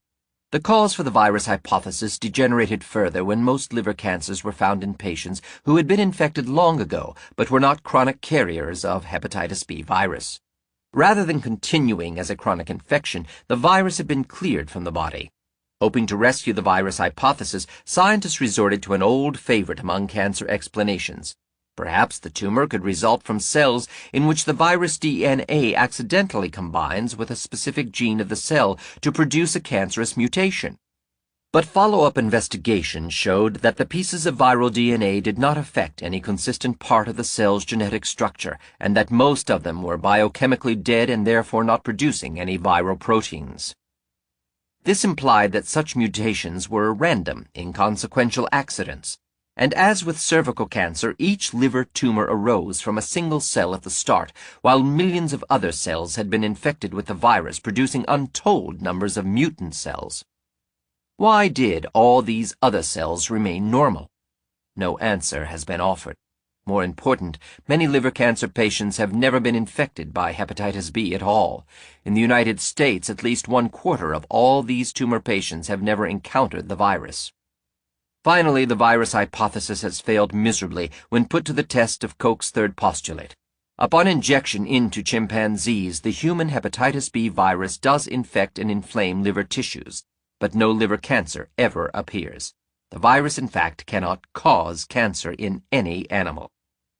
Hepatitis B infections that do not become chronic cannot possibly cause liver cancer. On the other hand, chronic infections might damage the liver enough to promote the tumor. But the more likely explanation for this non-infectious cancer may lie in the health risks, including drug abuse and malnutrition, that allow chronic infections in the first place. Perhaps these risks in themselves cause cancer. Only a small amount of scientific research has examined diet in connection with this cancer, far too little to be sure. Despite all evidence to the contrary, most scientists still believe wholeheartedly in the hepatitis B liver cancer hypothesis. It has even become the primary justification for mass immunization programs against the virus in Asian countries, where people inherit the virus at birth and usually suffer no harm. As two biotechnology experts recently put their argument, while hepatitis B infection may be asymptomatic, chronic carriers have a high risk of developing hepatic liver cancer. After 3 to 6 decades, that is. Huge government-sponsored vaccination programs are already underway in several Asian nations. Until recently, the cost for immunization was $100 per person, now having declined to $38. Given cooperation by the World Health Organization and various governments, such figures can spell enormous income for biotechnology companies, even as they place strains on the economies of nations like Taiwan and Thailand. More than 2 million people have been vaccinated, and large field trials are being conducted.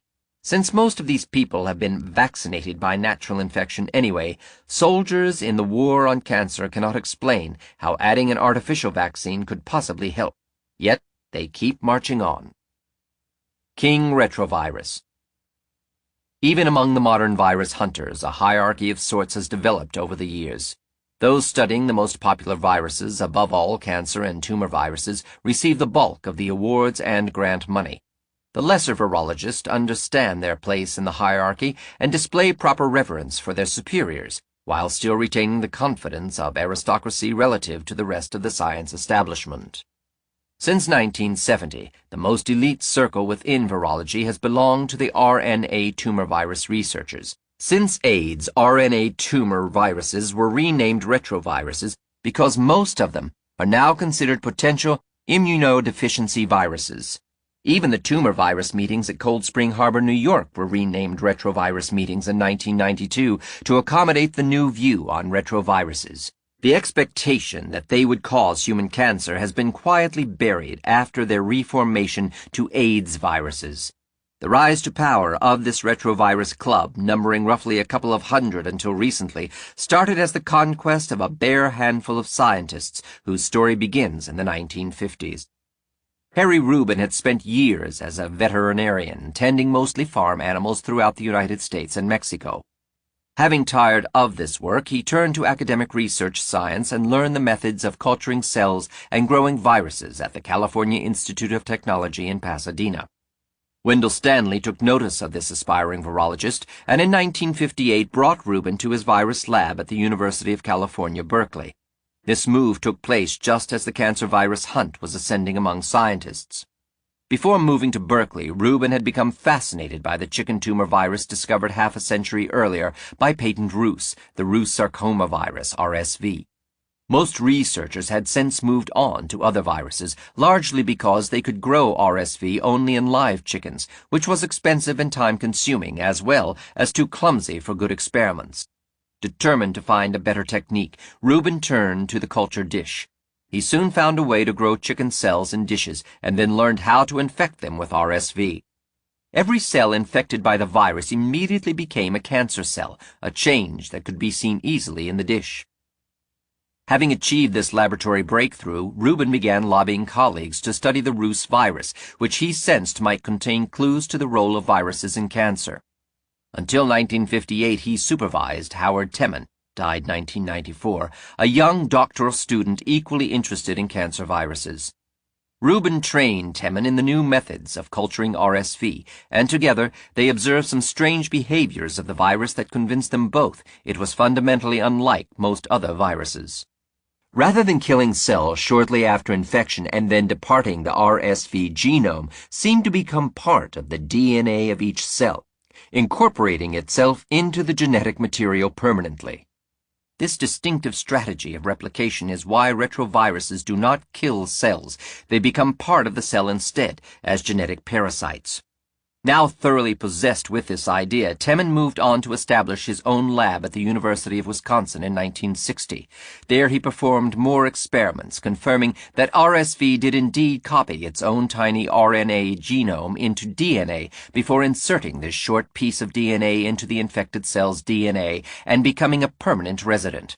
But having failed to prove this notion, he faced mild disbelief from some and cautious interest from others when he formally proposed his hypothesis in 1964. He and several colleagues then labored away for the next several years, confident they would prove their point.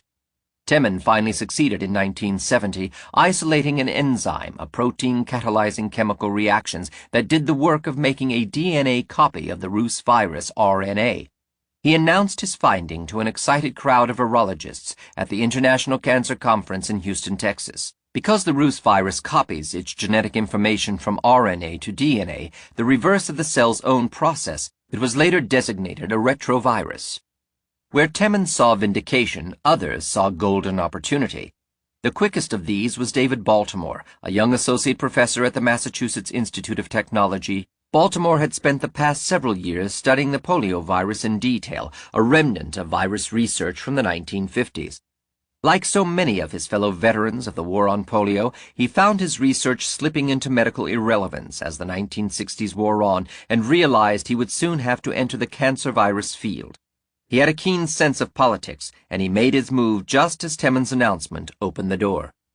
The inside joke making the rounds among the top virologists immediately after the meeting went something like this.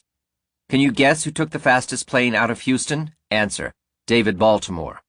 This story reflected an important truth. Upon hearing the news of Temin's finding, Baltimore instantly transformed himself into a retrovirus researcher. Baltimore confesses that he jumped the fence for 2 days to do the experiment.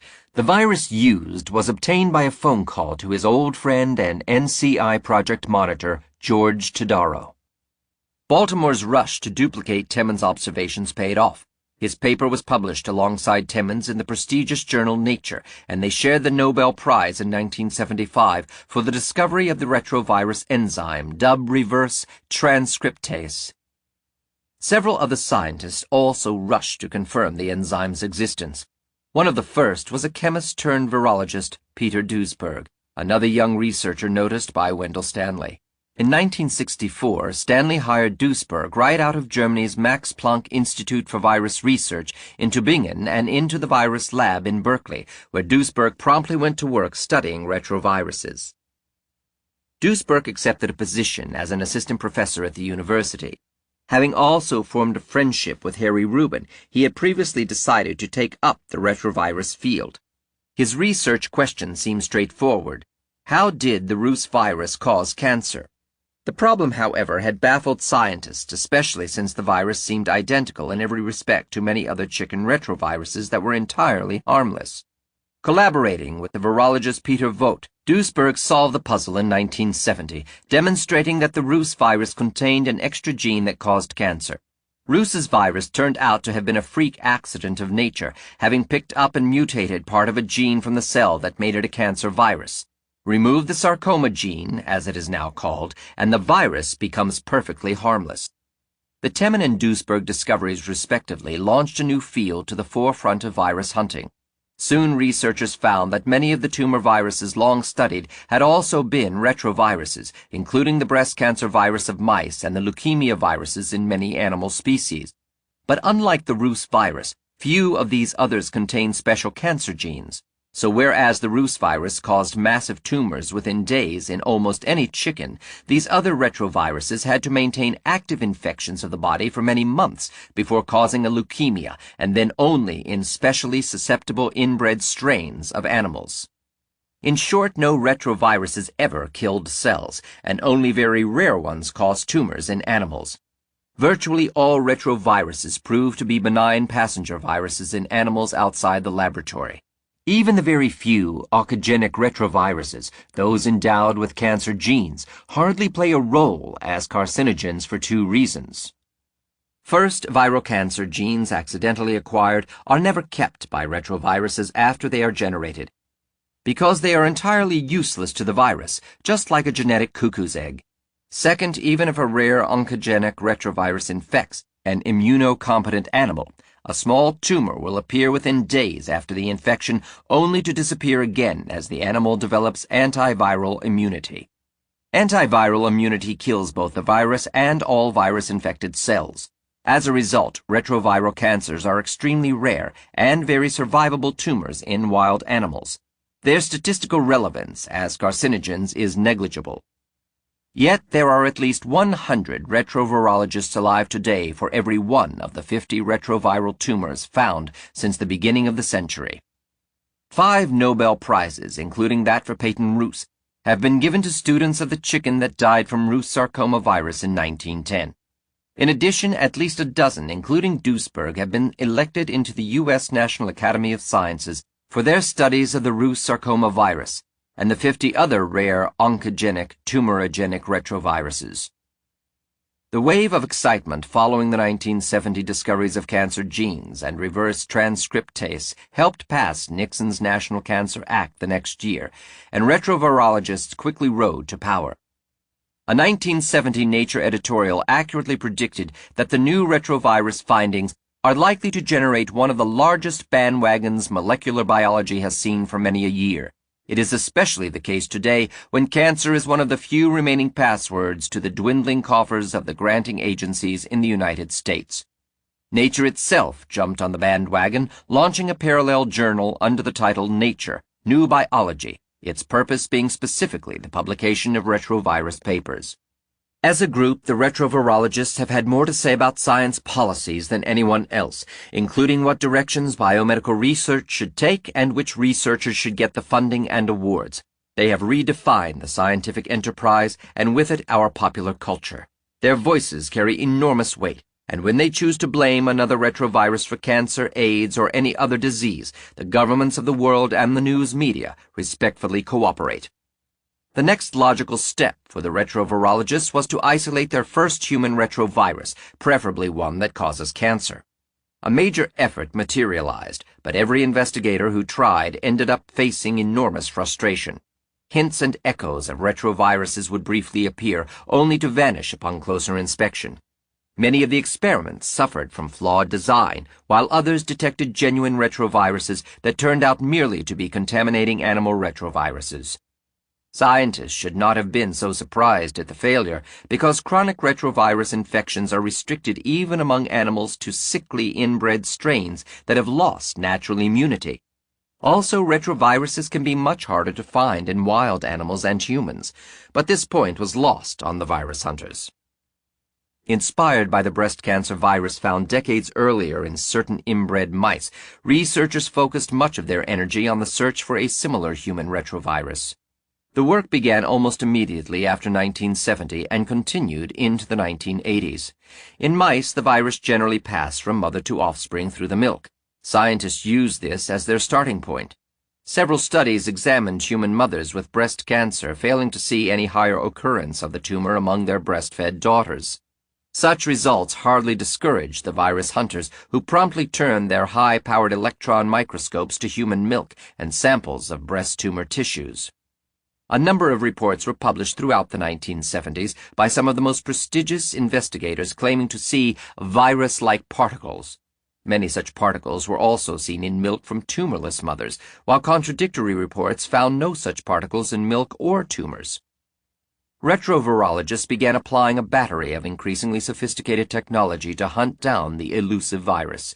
Some thought they found reverse transcriptase, the unique retrovirus enzyme, in milk and tumor samples. Others probed breast cancer tissues for genetic information resembling that of the mouse retrovirus and got some positive signals. And still others checked for virus pieces that might be recognized by mouse antibodies against the mouse virus.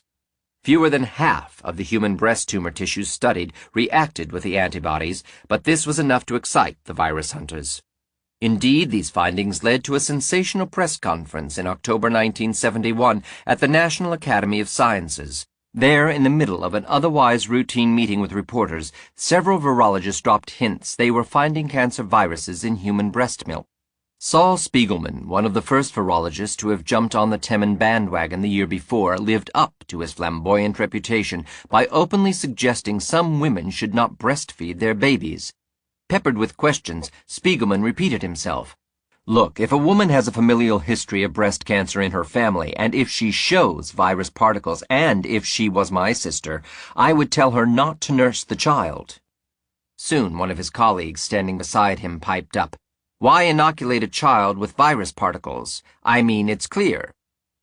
Spiegelman struck a more cautious note, warning, You cannot start a scare like this when we don't really know for sure that this virus particle is the causative agent.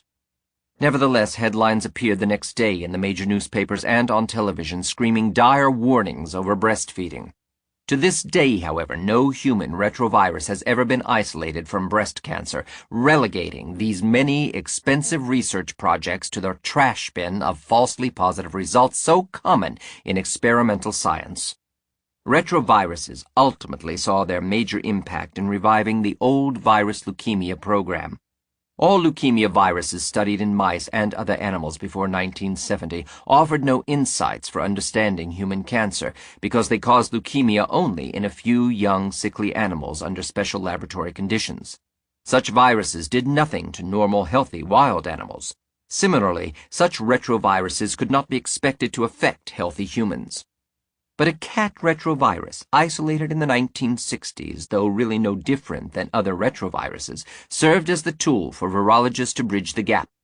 Named feline leukemia virus, FELV, because it had been isolated from a leukemic cat, the virus became the primary object of study by Myron Max Essex, a rising professor at Harvard University's School of Public Health.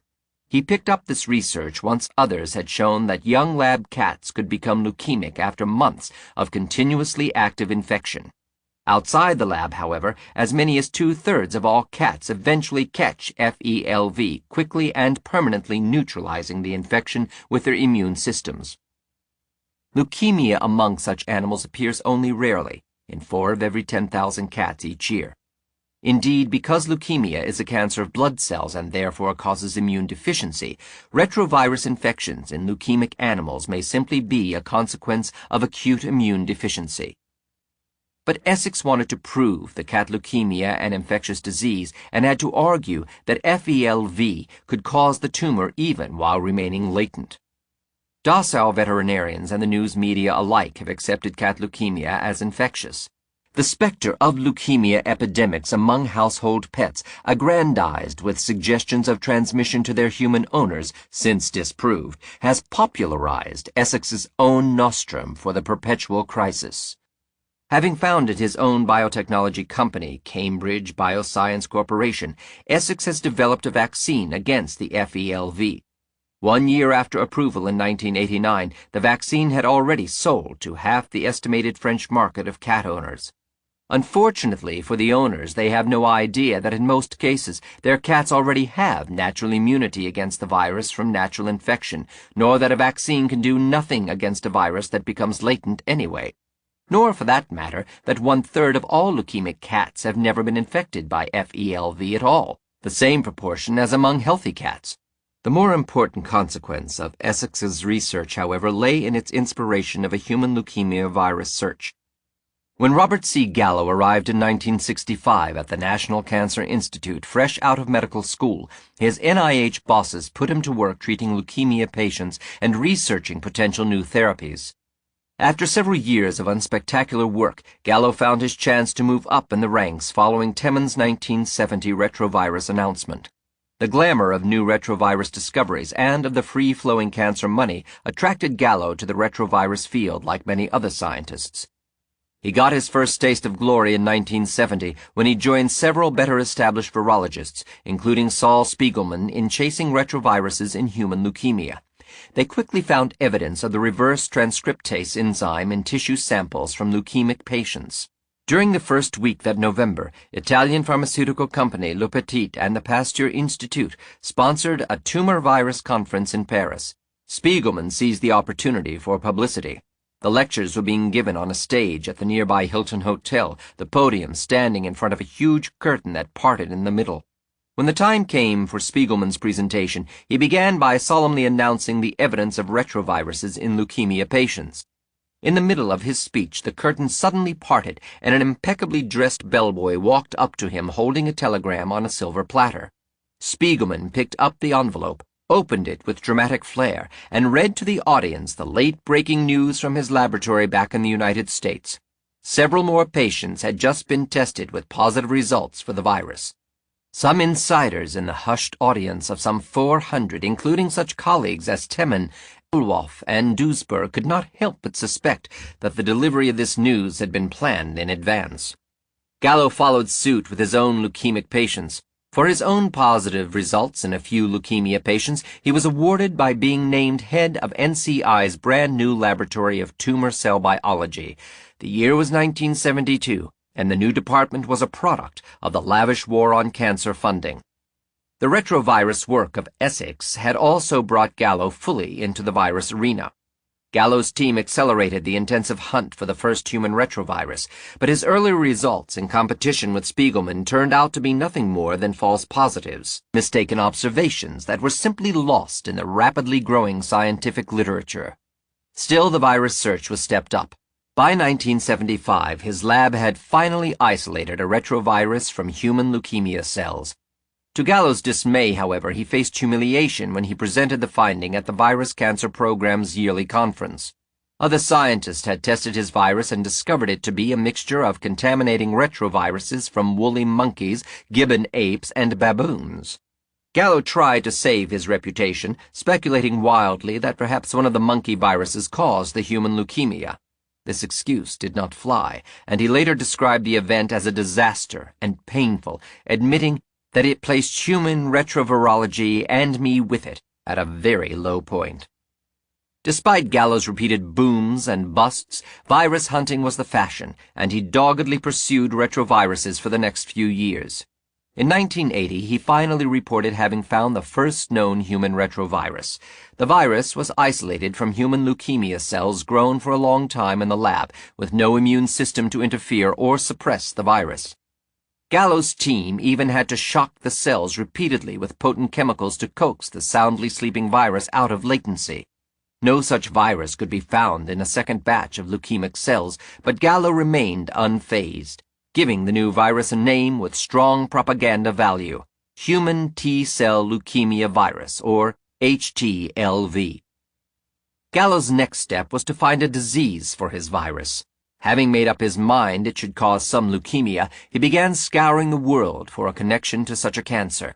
With the help of other scientific teams, Gallo soon found HTLV concentrated among residents of the Japanese island of Kyushu, as well as in certain parts of Africa and among Caribbean people. Among these peoples also happened to exist one type of leukemia, a disease since dubbed adult T-cell leukemia, ATL. Having found an overlap between his virus and a cancer, Gallo swung the weight of scientific consensus behind his hypothesis, which now ranks among the most popular virus cancer programs. Even standard biology textbooks now discuss Gallo's hypothesis as unquestioned fact. But no one should worry about catching this leukemia. By testing the blood supply, the Red Cross counted some 65,000 Americans as having been infected by HTLV, of whom about 90 or 1 out of every 1,000 have the cancer. Kyushu natives fare little worse, with only 11% of infected people developing the leukemia ever in their lives. For that matter, not a single American infected by HTLV through a blood transfusion has ever developed the disease. Conversely, quite a number of people worldwide have this cancer without HTLV infection. Indeed, there is not one epidemiological study in which the incidence of leukemia is higher in HTLV-positive groups than in virus-free control groups. Gallo and his colleagues, however, have calculated a means of circumventing this latter problem by redefining the disease. Doctors may not diagnose patients as having ATL unless the victim also has antibodies against the virus. Uninfected patients with identical leukemias are categorized under a different clinical name. This little trick handily abolishes one of the gaps between the disease and the virus. HTLV researchers can change other rules too. Having first assumed the virus is spread between adults, scientists calculated a latent period of 5 years between infection and development of leukemia. Soon they adjusted that figure to 10 years, then 30, as they found increasing numbers of healthy carriers of HTLV. Once they decided the virus is transmitted sexually, while the leukemia strikes roughly at age 60, they subtracted 20 from 60 to generate a 40-year latent period. Then, upon realizing that the virus is actually transmitted from mother to child around birth, the latent period grew to an official 40 to 55 years. Even when the leukemia does strike a patient, the virus continues to sleep soundly, forcing doctors to test for antibodies instead of the virus itself. Again, as with cervical and liver cancer, the virologists assume the virus must cause a mutation in each cell upon infection and before entering latency. In this case, however, a virus mutation hypothesis is at least plausible, for the very nature of retroviruses dictates that they combine with the cell's genetic material as soon as they infect it. However, of the millions of cells infected by HTLV, only one ultimately gives rise to the leukemia, the other cells functioning normally as ever. But there is no common leukemia-specific mutation in different viral leukemias, leaving the viral leukemia in search of a non-viral cause. Now researchers have granted the virus yet another disease, HTLV-associated myelopathy, HAM, a brain disease modeled after Kuru and other slow virus syndromes. To maintain even a tenuous connection between the virus and HAM, Gallo and his colleagues, including Carlton Gajdoshek, have decreed that the disease must be renamed HAM when the patient is infected with HTLV. All identical cases without the virus must be diagnosed under their old disease names. Given the political power of the retrovirologists within the research establishment, such arbitrary science not only survives, but can even be made profitable.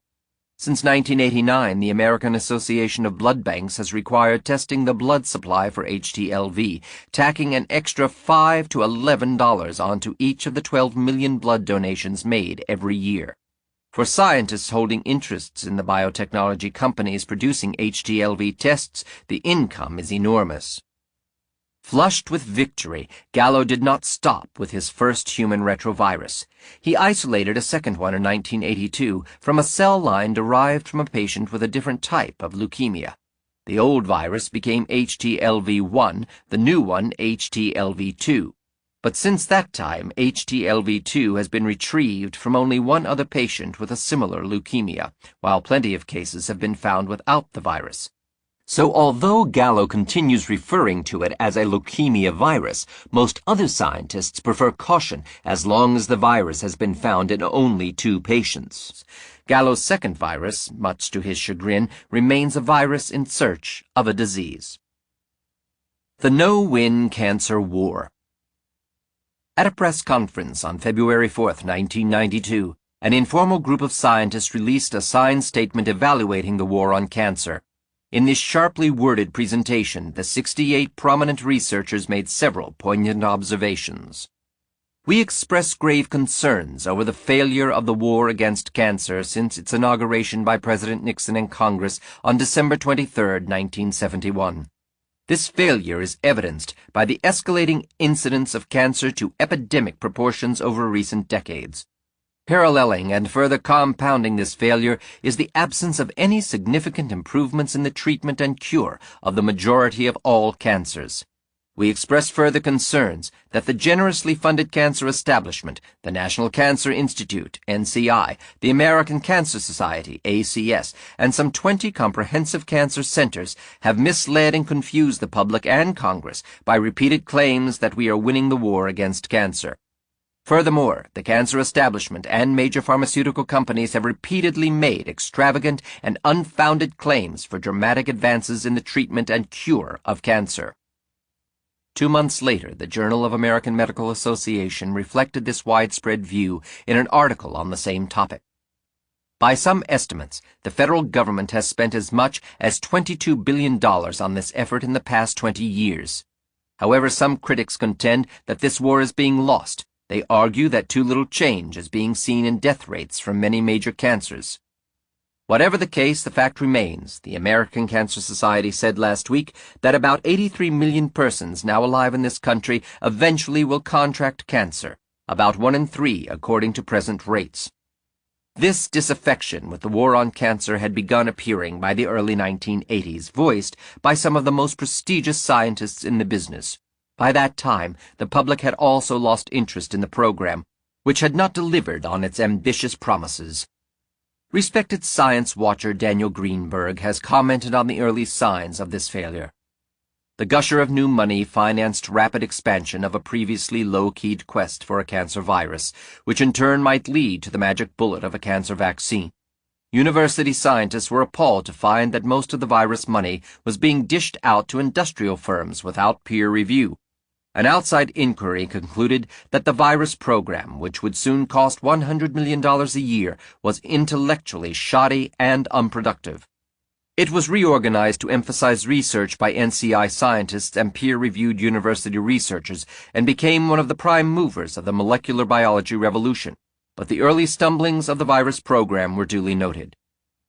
In 1975, shortly after stepping down as the senior health official in the Department of Health, Education and Welfare, HEW, Charles Edwards, a doctor and research administrator, wrote that the cancer program was based on the politically attractive but scientifically dubious premise that a dread and enigmatic disease can, like the surface of the moon, be conquered if we simply spend enough money.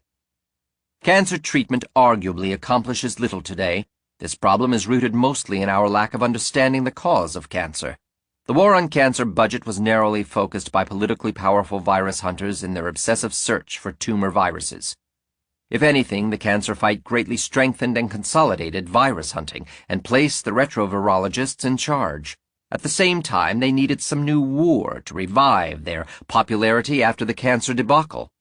Thus, when AIDS appeared in 1981, a textbook example of a non-contagious syndrome, the virus hunters were poised and eagerly waiting to take advantage of another opportunity. The next chapter tells the story of how they seized control of the war on AIDS, mobilizing the entire world behind their latest virus hunt while boosting their own prominence beyond their wildest dreams.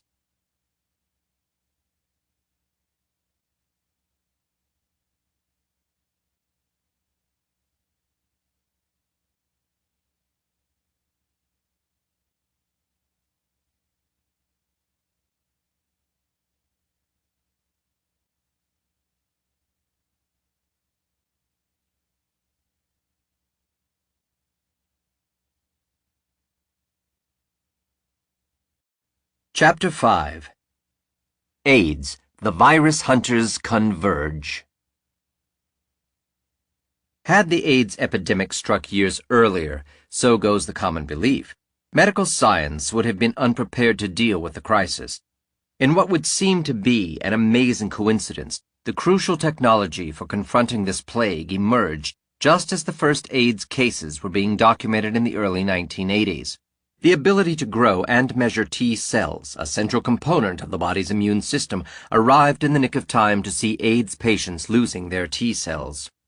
The technique for detecting and isolating retroviruses had just evolved to the point that the human immunodeficiency virus, HIV, could be found, and a huge, well-financed establishment of scientific research teams had been set up ready to gather vast quantities of data on any new disease.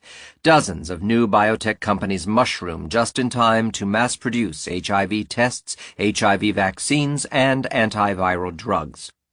But the construction of AIDS as a contagious disease caused by a virus had little to do with science and even less to do with luck. Was the NIH's apparent preparedness for the epidemic an accident? Asked Edward Shorter in his 1987 book, The Health Century. No, he concluded, it resulted from the enormous funding of science in preceding years. Shorter hardly knew how right he was.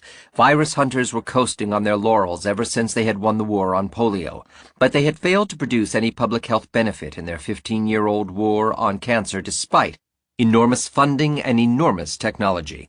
They needed a success because their lease on public support extended for a few years by the war on cancer was wearing. Using their new technology, the virus hunters could now find whatever they wanted in terms of slow, latent, or defective viruses. When AIDS appeared, the tumor virologists who could not find a tumor virus were poised to take full advantage of the situation to at least find an AIDS virus. The NIH, however, did not lead the charge against this new syndrome in the early 1980s. Many scientists at first refused to believe it existed. Virus hunters had more experience searching for viruses in older, better recognized diseases, such as hepatitis or cancer. The overfunded science bureaucracy was too cumbersome to exploit such a new phenomenon before most people had even heard of it. The NIH proved more effective in mobilizing the scientific community behind a virus hunt and crushing all opposition, only after AIDS had been widely sold as a pandemic threat. This new syndrome also had little chance of exciting the lay public. Since it was found mostly in male homosexuals and heroin addicts, it was too obscure to concern the average heterosexual person preoccupied with career and family. Even among homosexuals, AIDS was at first denied as an obstacle to their sexual freedom. Yet against all the odds, AIDS launched a bandwagon almost overnight. Less than 2 years after the first 5 cases were identified, the syndrome officially became the federal government's top health priority. By then, the virus hunters had already elbowed past each other to find a viral culprit, and HIV was just being discovered. How could this epidemic have mushroomed into a virus-hunting bonanza so rapidly? The answer lies in a parallel branch of biomedicine, public health. To understand this movement's role in blaming AIDS on a virus, one must first understand its history. Public health seeks to prevent disease rather than treat it, and is based on the notion that a healthy lifestyle is not just a matter of personal responsibility, but also a government management imperative. Unlike the academic style of research scientists, public health professionals take a more activist approach to disease quarantining individuals or populations, seizing control of food and water supplies, conducting mass immunizations, pushing slogans in health campaigns, running aggressive family planning programs, regulating or restricting access to items ranging from cigarettes to dietary supplements, or otherwise targeting anything they believe is a risk factor for disease. Public health experts are inclined to view almost any infectious disease as an emergency. The federal government officially adopted such a system in 1912 with the reorganization of the Public Health Service, PHS, headed by the Surgeon General. Based largely on the German model, PHS members formed a corps of commissioned officers, complete with uniforms, that dispatched teams to impose quarantines and other crisis control measures on cities with contagious epidemics. The National Institutes of Health, one branch of the PHS, became its center for biomedical research. Though originally responding to requests from state governments for epidemic control, the NIH always felt more at home with laboratory research. When James Shannon restructured the NIH in the 1950s to centralize its role in basic science, the agency finally left public health activism altogether. Its heir had already been born during World War II. In early 1942, anticipating outbreaks of malaria like those in World War I, the Public Health Service established a special unit called Malaria Control in War Areas, MCWA.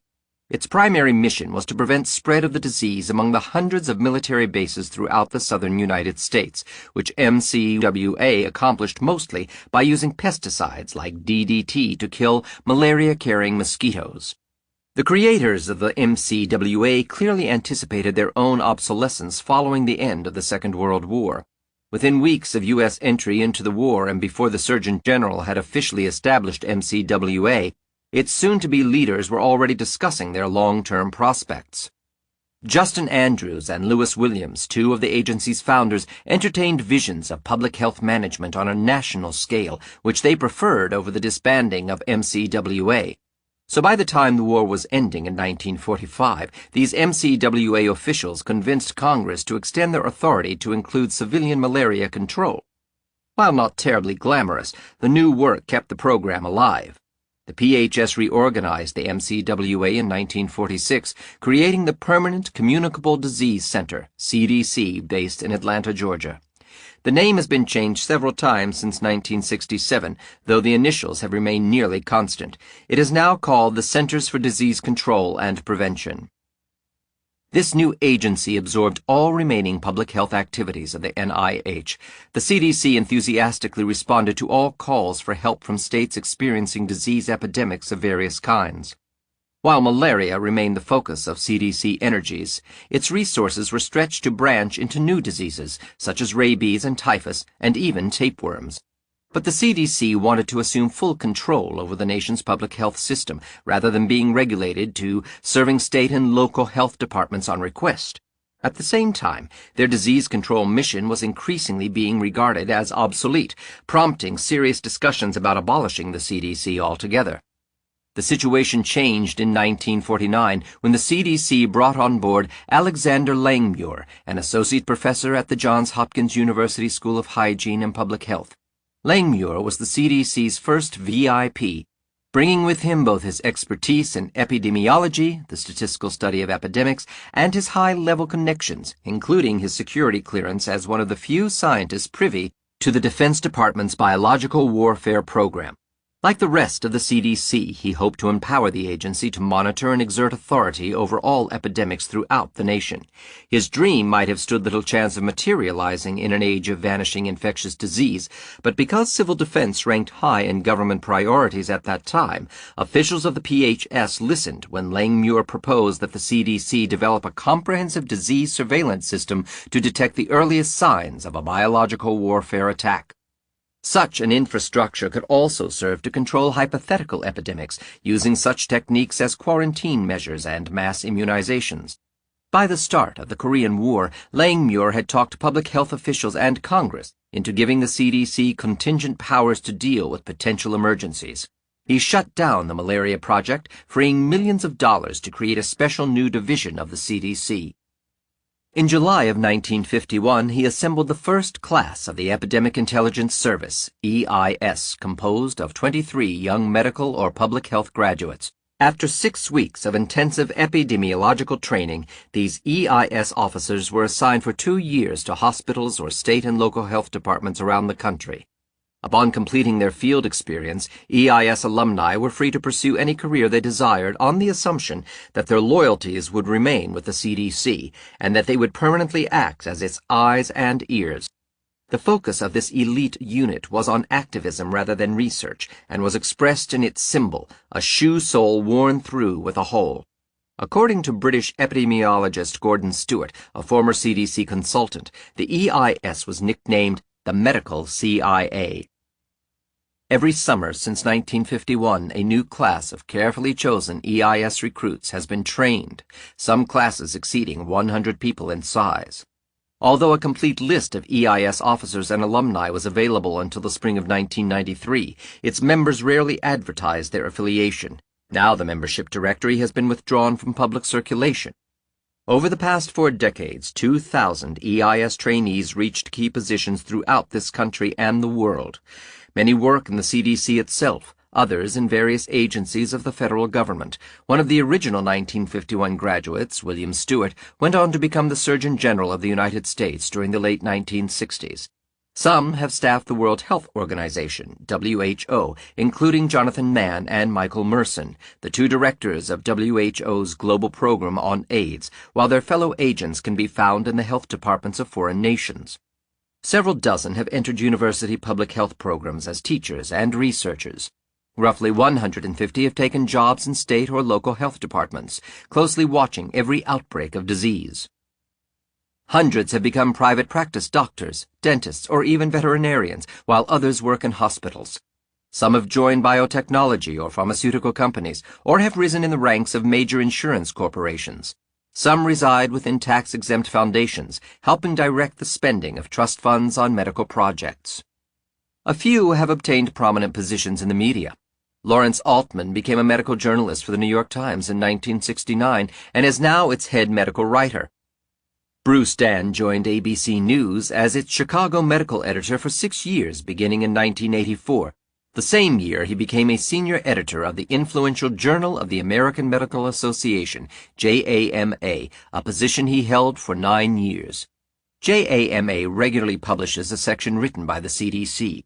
Marvin Turk has held the title of editor at the University of Washington's Journal of Infectious Diseases since 1988.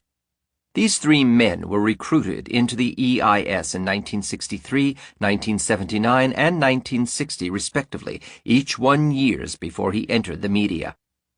Regardless of which career paths EIS alumni take, the vast majority of them retain their contacts with the CDC. Not only do they constitute an informal surveillance network, but they can act as unrecognized advocates for the CDC point of view, whether as media journalists or as prominent physicians. And they serve as a reservoir of trained personnel for any CDC-defined emergency. As Langmuir himself described it in 1952, one of the primary purposes of the Epidemic Intelligence Services of CDC is to recruit and train such a corps of epidemiologists. As a result of their experience, many of these officers may well remain in full-time epidemiology or other public health pursuits at federal, state, or local levels. Some, no doubt, will return to civilian academic or clinical practice, but in the event of war, they could be returned to active duty with the Public Health Service and assigned to strategic areas to fulfill the functions for which they were trained. The EIS network has functioned very much as Langmuir first envisioned, except that it has grown up in the post-contagion industrial world, where infectious diseases have largely become subject matter for historians. The awaited biological attack never arrived. The CDC has nevertheless continued to exploit public trust by transforming seasonal flus and other minor epidemics into monstrous crises and by manufacturing contagious plagues out of non-infectious medical conditions. Searching for epidemics. During the decades after its founding, the CDC searched for authentic public health emergencies.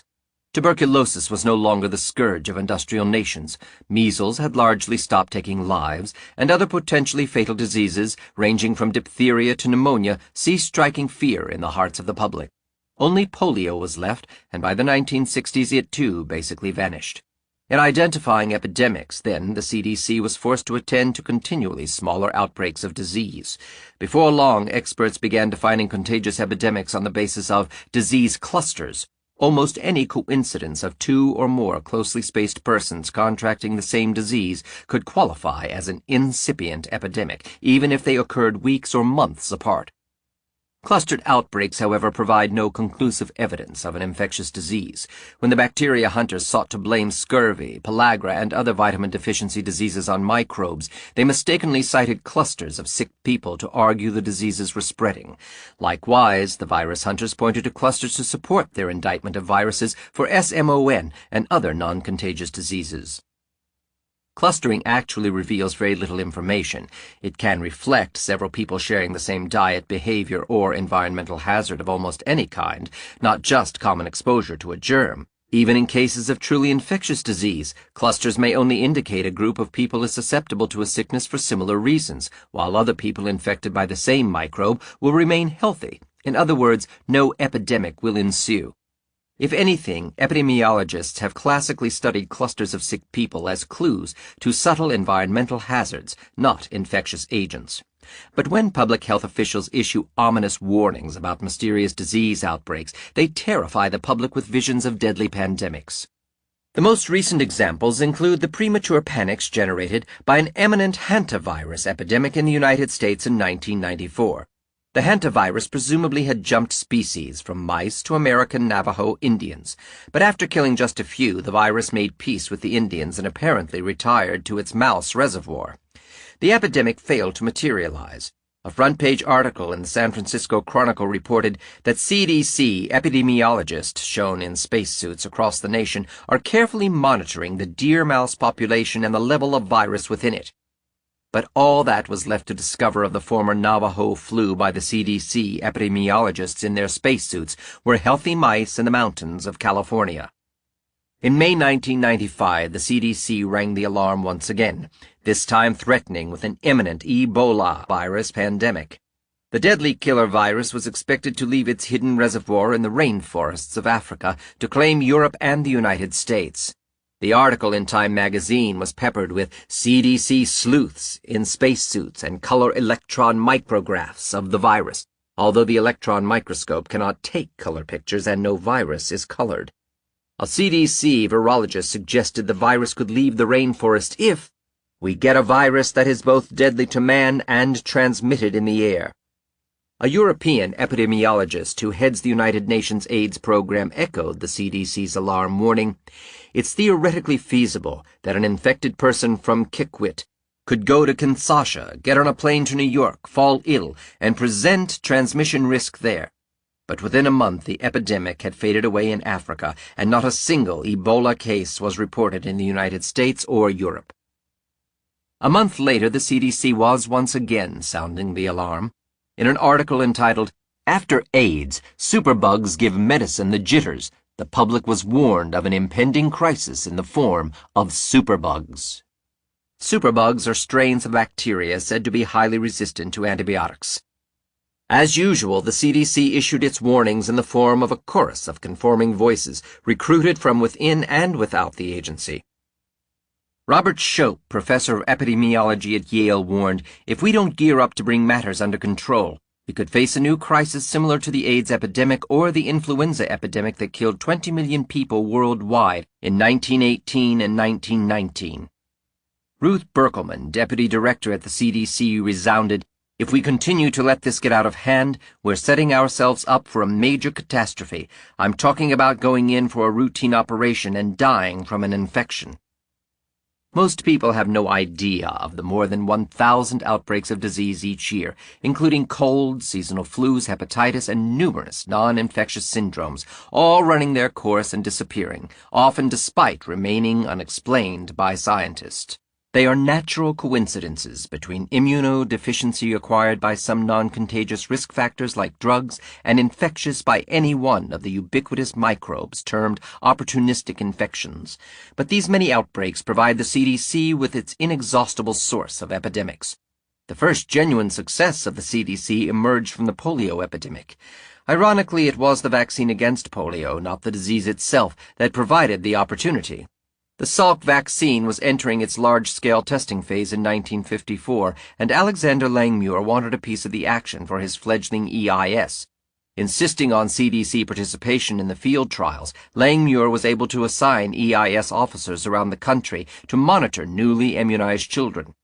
The EIS aggressively followed up the first cases of vaccine-induced polio appearing in the spring of 1955 by ultimately uncovering the hundreds of victims who then received national attention over the next several months.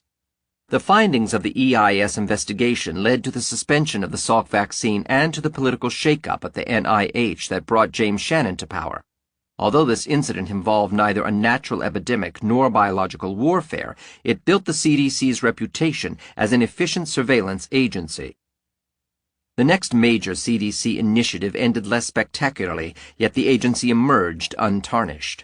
The spring of 1957 brought news of a flu sweeping nations of the Far East.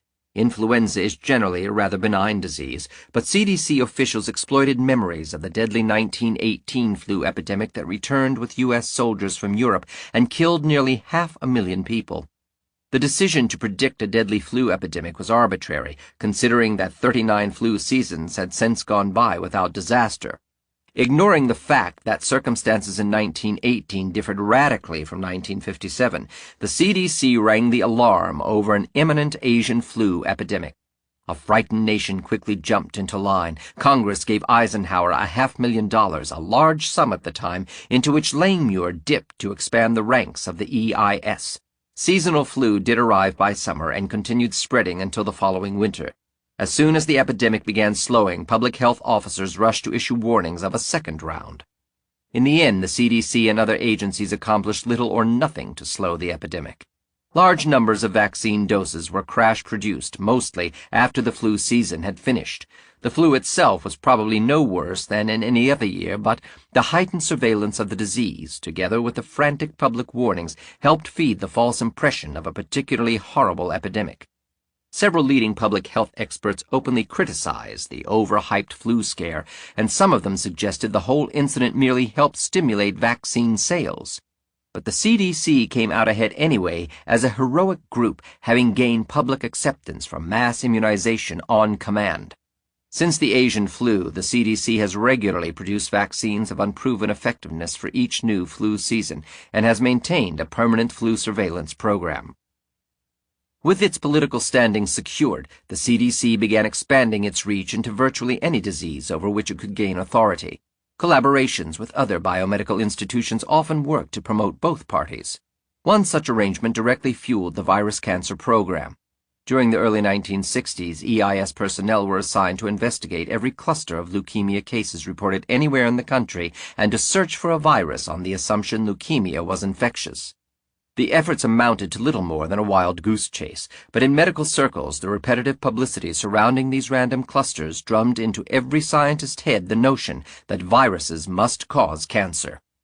Most researchers, after all, had readily accepted the belief that clustering somehow proved a disease to be contagious. The National Cancer Institute backed this EIS project enthusiastically, and it ultimately benefited through the extra funding it received for chasing cancer viruses. Robert Gallo was one of the young scientists powerfully influenced by such thinking. Until the advent of AIDS, however, the CDC's most ambitious program and its most embarrassing disaster played itself out in 1976.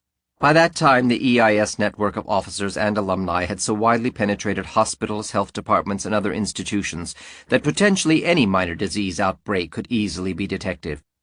In January 1976, 5 soldiers at Fort Dix in New Jersey contracted a flu.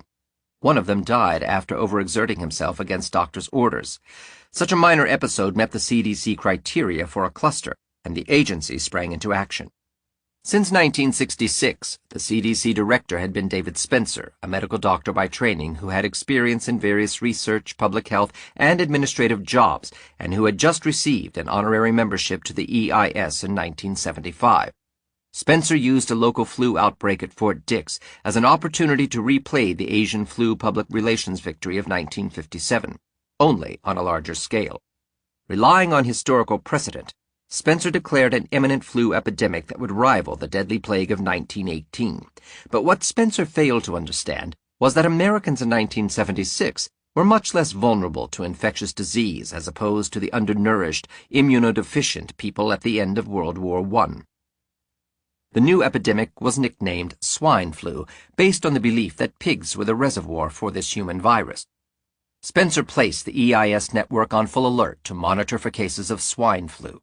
The large Auditorium A, located in CDC headquarters in Atlanta, became the command center called the War Room. Set up especially for this occasion, it contained banks of telephones, teleprinters, and computers, the hardware for an unprecedented monitoring system which, to work, also required a typing pool, photocopy machines, and doctors sitting at rows of desks in the center of the room. Experts worked around the clock, week after week, chasing down every rumor of flu clusters. Spencer officially called for the most aggressive emergency immunization crusade in history to be conducted before the flu season arrived. Congress initially favored the idea, not understanding the CDC's bias for infectious epidemics. The naive legislators easily could be manipulated by the CDC's alarmist rhetoric. President Ford appointed a committee that met within 2 days of Spencer's vaccination proposal and decided to back Spencer's plan, which would run up costs into the hundreds of millions of dollars. The air of panic spread rapidly. Minutes after the meeting ended, President Ford appeared on national television and called for the vaccination against swine flu of every man, woman, and child in the United States. The plan gained momentum despite the fact that even the massive EIS surveillance program could not find any more cases of swine flu.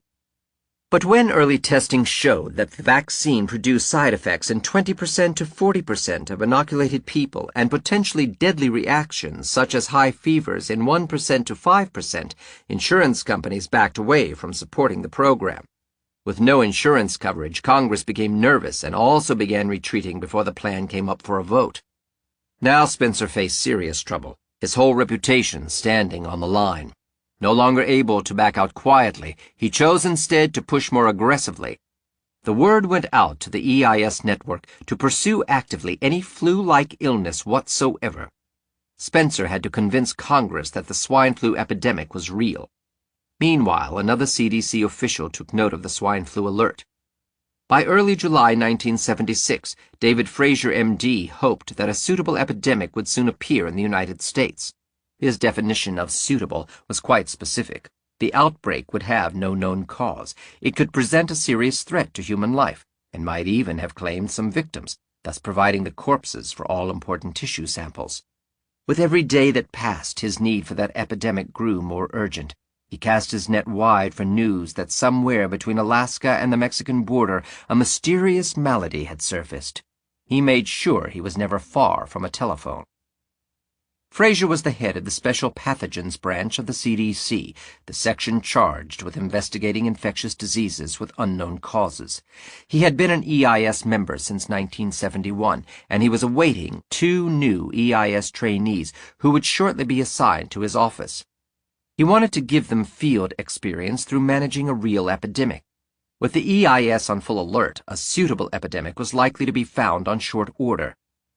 Selectable from the 1,000 or more disease outbreaks occurring each year in this country. The first suitable choice presented itself in Philadelphia days after American Legion members had returned home from their July convention. On Monday morning, August 2nd, after receiving word of a few pneumonia cases, personnel in the CDC's swine flu war room established contact with Jim Beecham, a brand new EIS officer barely settling down to his assignment in the Philadelphia Health Department. The CDC could not directly intervene in the situation without an invitation, and Beecham helped arrange one immediately. Within hours, 3 EIS officers flew to Philadelphia. They were joined by David Frazier the next morning, followed within days by a team of dozens of CDC experts. State and local health departments had been willing to accept EIS officers on temporary assignment because of their qualifications and training. But as Philadelphia health officials now discovered, this amounted to a Faustian pact. When the CDC personnel arrived, pre-positioned EIS members such as Beecham and top health advisor Robert Sherrar stopped obeying local authorities and began following orders from the incoming CDC team. Local officials became helpless to stop the tide of events. The CDC seized the initiative, fomenting rumors that this Legionnaire's disease was the beginning of the swine flu pandemic. The media proved cooperative. The New York Times assigned none other than EIS alumnus Lawrence Altman to cover the story. With nationwide hysteria rapidly developing, Congress suddenly changed its collective opinion on the swine flu bill, pulling it out of committee and passing the legislation within days.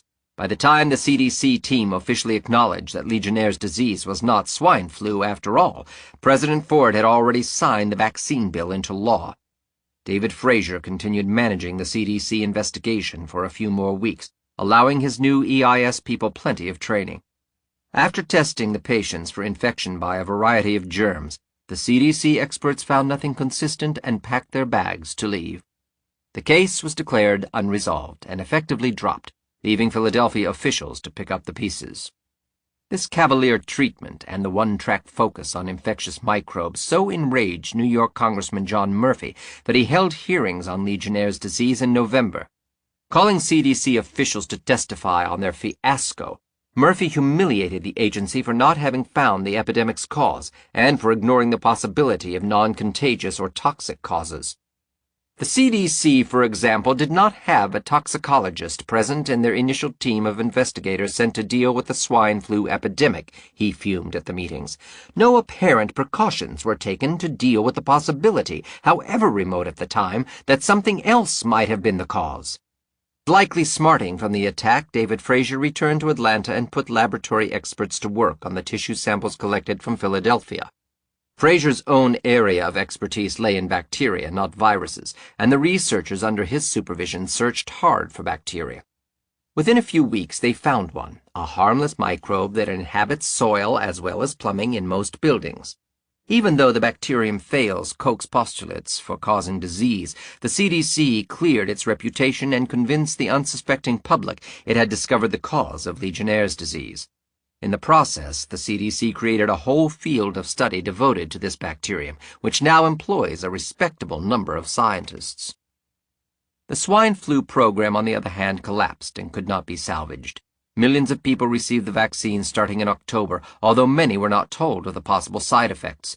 Soon reports of hundreds of cases of paralysis began pouring in, ultimately including at least 600 cases and 74 deaths.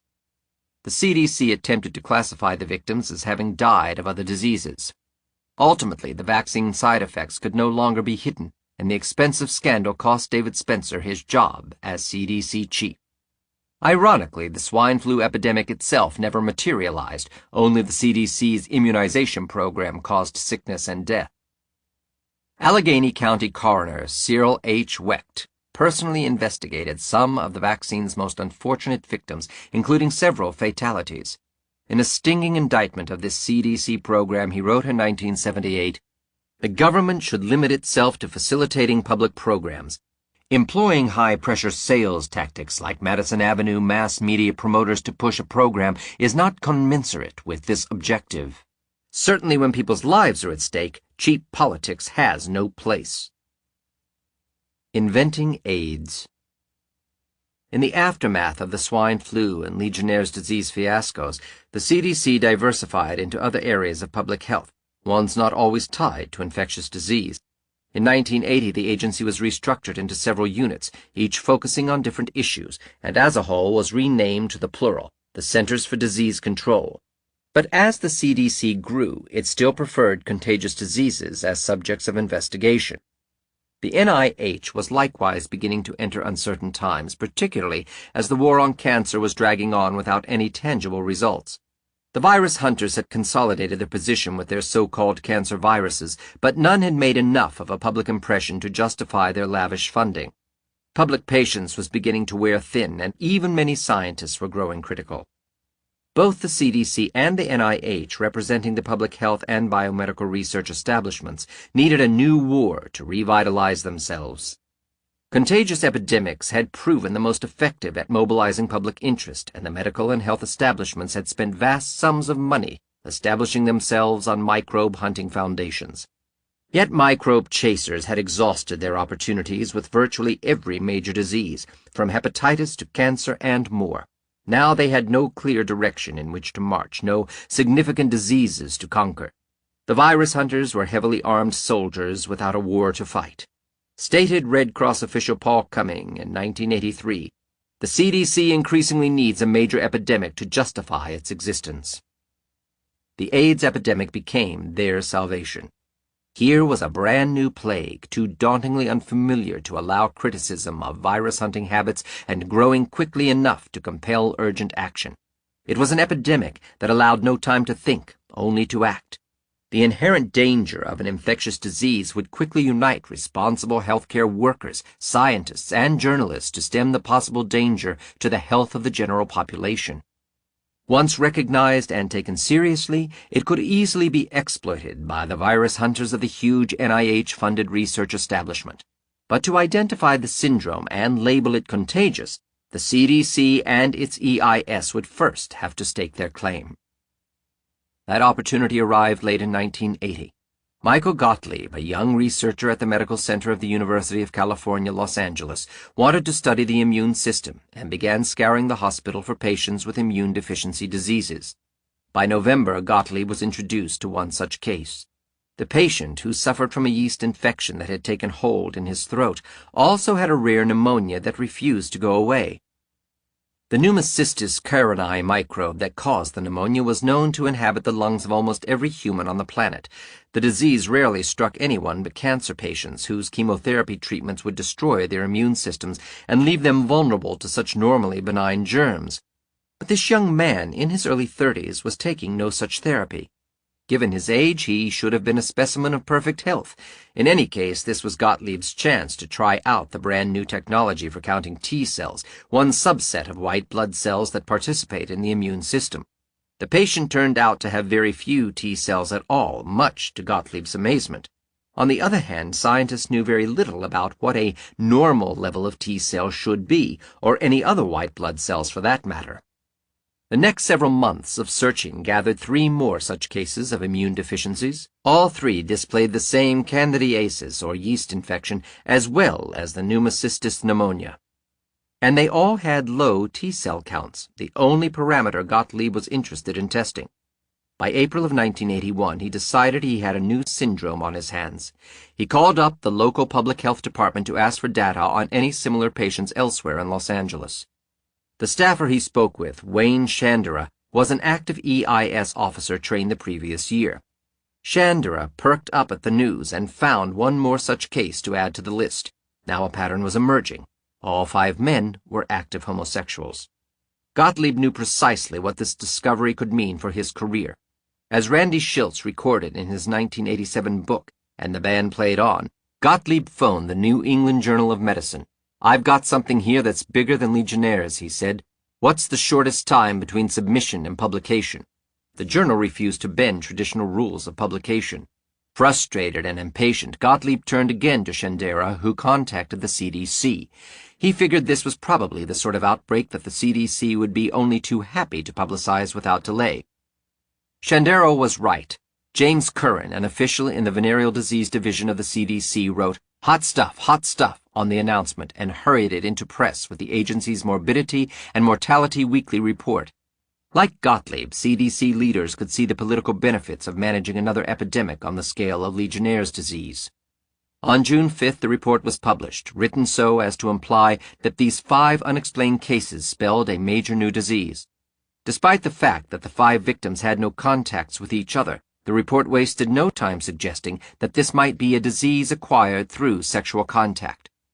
Buried in Gottlieb's paper was another common risk factor that linked the 5 patients much more specifically than sex. All 5 had reported the use of recreational drugs, specifically nitrite inhalants. Sex, being 3 billion years old, is not specific to any one group and is hardly a plausible source for a new disease. Once Gottlieb's paper was published, new cases were reported to the CDC, some of whom suffered the rare blood vessels tumor known as Kaposi sarcoma. The CDC immediately set up a special task force called Kaposi Sarcoma and Opportunistic Infections, KSOI, to find the cause of this syndrome.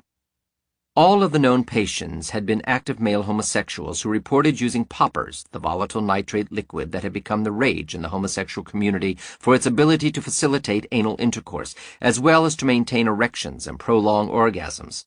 This drug presented itself as the most specific explanation, especially given its known biochemical toxicity, but CDC experts had bigger plans for this illness, which could mobilize public concern only if it were believed to be infectious and therefore a threat to the entire population. The microbe-hunting bias of the KSOI task force was set in stone through its composition. Of the dozen or so members, its 3 leaders came from the venereal diseases section of the CDC, including 2 EIS officers, Harold Jaffe and Mary Ginnan, and James Curran, who became the group chair. Other members specialized in studying viruses or infectious parasites. Curran and his associates further stacked the deck by allowing only 2 alternative hypotheses on the agenda.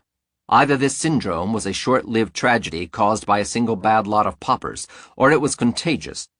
The task force failed to consider the possibility that the long-term use of poppers might itself cause immune deficiency, a situation analogous to the connection between long-term smoking and lung cancer.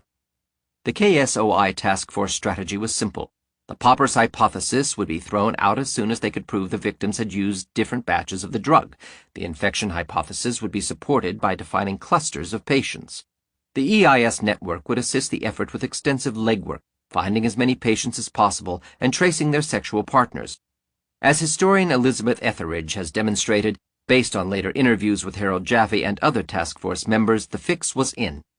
While many of the patients were routine users of amyl nitrites or poppers, no one in the KSOI task force believed the disease was a toxicological problem.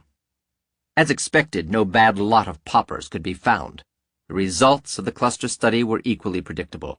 The men turning up with such rare and fatal diseases had all spent years in extremely promiscuous homosexual activity, generally involving hundreds or thousands of sexual contacts. They also had been frequent users of inhaled amyl and butyl nitrite and of recreational drugs other than nitrite.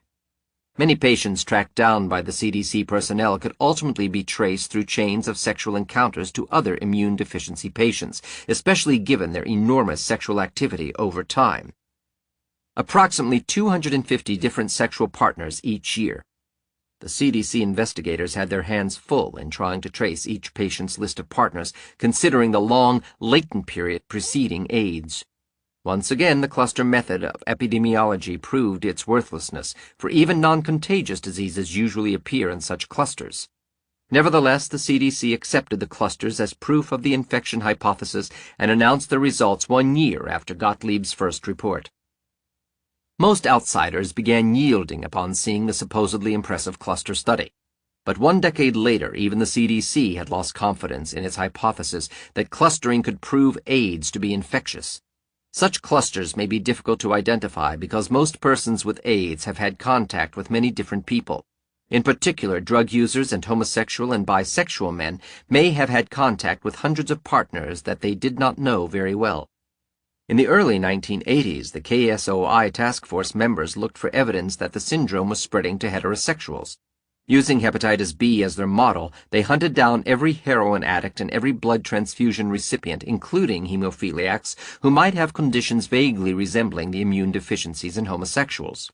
EIS personnel scoured hospitals and monitored local health departments for patients with serious opportunistic infections. Within months, 1 hemophiliac in Colorado and a small handful of heroin users were found with similar problems. The hemophiliac had actually lived much longer than expected given the severity of his blood clotting disorder. He was dying primarily of internal bleeding, but had also happened to contract a pneumocystis pneumonia that caught CDC attention. His pneumonia and the diseases of the heroin addicts were immediately re-diagnosed to include them in the new immune deficiency epidemic. 1 young KSOI task force member, EIS officer Harry Haverkos, was even sent to Florida and Haiti to study the epidemiology of Haitians suffering from malnutrition who tended to have different diseases altogether. By adding more diseases to the definition of AIDS, all such patients could now be reclassified under the new epidemic. Having decided the syndrome was a single contagious disease, the CDC now worked to swing the most powerful biomedical and political institutions behind its new war. Support would be hard to gather unless the disease had an easily remembered name. By July of 1982, the CDC decided to call it the Acquired Immune Deficiency Syndrome, AIDS. This name also swept under the rug any connection between the syndrome and risk groups, a move favored both by the CDC and the homosexual rights movement. Certainly, the gay groups were putting much pressure on Congress because of the emphasis on AIDS being a gay disease. They wanted the emphasis put someplace else, acknowledged one CDC official. In addition, more federal money had to be appropriated to give this disease more respectability and to attract more experts into this new field. CDC officials soon developed contacts on several congressional staffs, and before long they had won two powerful representatives as allies: Philip Burton of San Francisco and the powerful Henry Waxman from Los Angeles, who controlled the House committee in charge of health issues. Both congressmen wasted no time in raising a public furor over the immune deficiency syndrome, holding hearings and demanding crash spending programs. Facing little organized opposition, Burton and Waxman succeeded in diverting millions of additional dollars to the CDC and other agencies. Meanwhile, the CDC courted influence at medical conferences and in journals. They lobbied doctors at every possible opportunity, spreading word of a new epidemic. More important, they put pressure on blood suppliers to screen out homosexuals, or at least people previously infected with hepatitis B, from donating blood. The CDC held meetings with the Red Cross and various blood supply associations demanding immediate screening procedures. CDC representatives were infuriated when blood bank officials pointed out that the CDC had produced no serious evidence that AIDS was infectious. EIS member and CDC official Bruce Everett, who worked with the KSOI task force, later admitted this to be true. CDC was calling shots on almost no evidence, educated guesses rather than proof. We did not have the proof it was blood-borne. We had 5 hemophiliacs and 2 or 3 blood transfusion cases. We did not have proof it was a contagious agent. We had epidemiological evidence suggesting it. That epidemiological evidence was little more than the loaded and now discredited cluster studies. To step up the pressure on medical institutions, CDC leaders used their full array of public relations skills to plant stories on AIDS in the news media. By late 1982, dozens of articles were appearing in national print media, exploding to hundreds per month during the first half of 1983. Time and Newsweek jumped into the act, running cover stories on the mystery disease and hyping up the supposed danger to the general population. Newsweek's cover of April 11, 1983, called AIDS the public health threat of the century. 8 months earlier, Dan Rather had broadcast a special segment on AIDS on the CBS Nightly News. As the public became fearful, the biomedical establishment began to take notice of the CDC campaign. The stage was set for the search for an AIDS virus. Bacteria were less favored as potential culprits given that antibiotics did not control AIDS. Besides, virus hunting had become the dominant trend in medical science. The scientists, with the appropriate laboratories, resources, and experience, mostly worked at the NIH, but their small AIDS research program had so far focused on paupers, finding that homosexuals who had inhaled the most nitrites for the longest times had the highest risk of developing AIDS. Researchers were now beginning to test the chemical on mice, the logical next step. Such powerful evidence, however, could no longer budge CDC officials who had thoroughly convinced themselves AIDS had to be contagious. They began exerting pressure on the NIH to hunt viruses, using every scientific meeting and social occasion to collar researchers. One of the earliest NIH responses came from its National Institute of Allergy and Infectious Diseases, NIAID, a traditional hotspot for virus hunters. Deputy Clinical Director Anthony Fauci started up an AIDS research program by early 1983 under his own supervision, readily embracing the CDC's view of AIDS as an infectious disease. Researchers at the National Cancer Institute, NCI, responded more slowly, partly because of their ongoing pauper studies. But by April of 1983, the NCI had established its own AIDS task force, and viruses soon replaced paupers as the focus of research. Now came the big question. Which virus to blame? Finding one would be the easy part, since AIDS patients were inherently full of infections. Virus hunters would almost have too many choices. In his 1981 report on the first 5 AIDS cases, Michael Gottlieb had offered the first suggestion, the herpes class cytomegalovirus. This virus had been isolated in the 1950s and had been found to cause a disease similar to mononucleosis. But it was so mild that few people other than cancer patients whose immune systems had been suppressed by chemotherapy ever suffered from cytomegalovirus disease. The virus spreads easily and has infected perhaps 3/4 of the adult population, although most people are healthy enough to avoid symptoms. The virus had infected virtually all sexually active homosexuals, including all 5 of Gottlieb's AIDS patients. Over the next 2 years, the cytomegalovirus hypothesis picked up steam, attracting researchers in key positions around the country. Part of its popularity derived from the widely accepted belief that 2 other herpes viruses, Epstein-Barr and herpes simplex 2, could cause cancer. Some scientists even hypothesized that the Epstein-Barr virus itself might cause AIDS. This second hypothesis embraced a strange contradiction, since the Epstein-Barr virus was simultaneously believed to cause Burkitt's lymphoma, a cancer in which it was supposed to make white blood cells grow too well. To cause AIDS, it would have to kill the very same cells. While the cytomegalovirus hypothesis slowly gained supporters, retrovirologists also discovered the up-and-coming AIDS research bandwagon. Despite their prestige and Robert Gallo's recent discovery of a human retrovirus thought to cause leukemia, the glow of the war on cancer was fading fast. The prediction that leukemia was a contagious viral disease simply did not pass muster. No epidemiologist or virologist could convincingly argue that leukemia spreads as an infectious disease. However, despite the retrovirus hunters' need for some disease to blame on a retrovirus, most of them had spent too many years trying to explain cancer to think of anything else. The door to AIDS would have to be opened by a retrovirus hunter outside the NIH academic complex, one not committed to studying cancer. In stepped Donald Francis. A conscientious objector against the Vietnam War, he received a medical degree in the late 1960s, finished his residency training, and was recruited into EIS in 1971. Virtually his entire career since that time has revolved around the CDC, in which he has risen to ever more powerful positions. His job history reads like a tour guide, encompassing public health assignments in parts of Africa and the Far East. He gained much of his experience imposing strict, even truly coercive, public health measures, which may not have made much of a medical difference. Since Francis published no controlled studies, improved standards of living, rather than his public health measures, may have reduced infectious diseases. Years of stamping out epidemics in the Third World had also instructed Francis on how to stop a new disease. "You find the source of contagion, surround it, and make sure it doesn't spread," wrote author Randy Shilts. Francis partly demonstrated his methods in 1976 when he was sent to Zaire to control Ebola fever, one of the innumerable Third World diseases that are constantly appearing and vanishing without explanation. When it became obvious that the disease was spreading through autopsies and ritual contact with corpses during the funerary process, Dr. Don Francis, on loan to the World Health Organization from the CDC, had simply banned local rituals and unceremoniously burned the corpses. Infected survivors were removed from the community and quarantined until it was clear that they could no longer spread the fever. The tribespeople were furious that their millennia-old rituals had been forbidden by these arrogant young doctors from other continents. Ebola fever, as it turned out, had been transmitted primarily through the use of dirty needles in one particular hospital, not through the native burial process.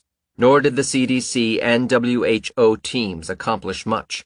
According to historian Elizabeth Etheridge, the epidemic was virtually over before their work began.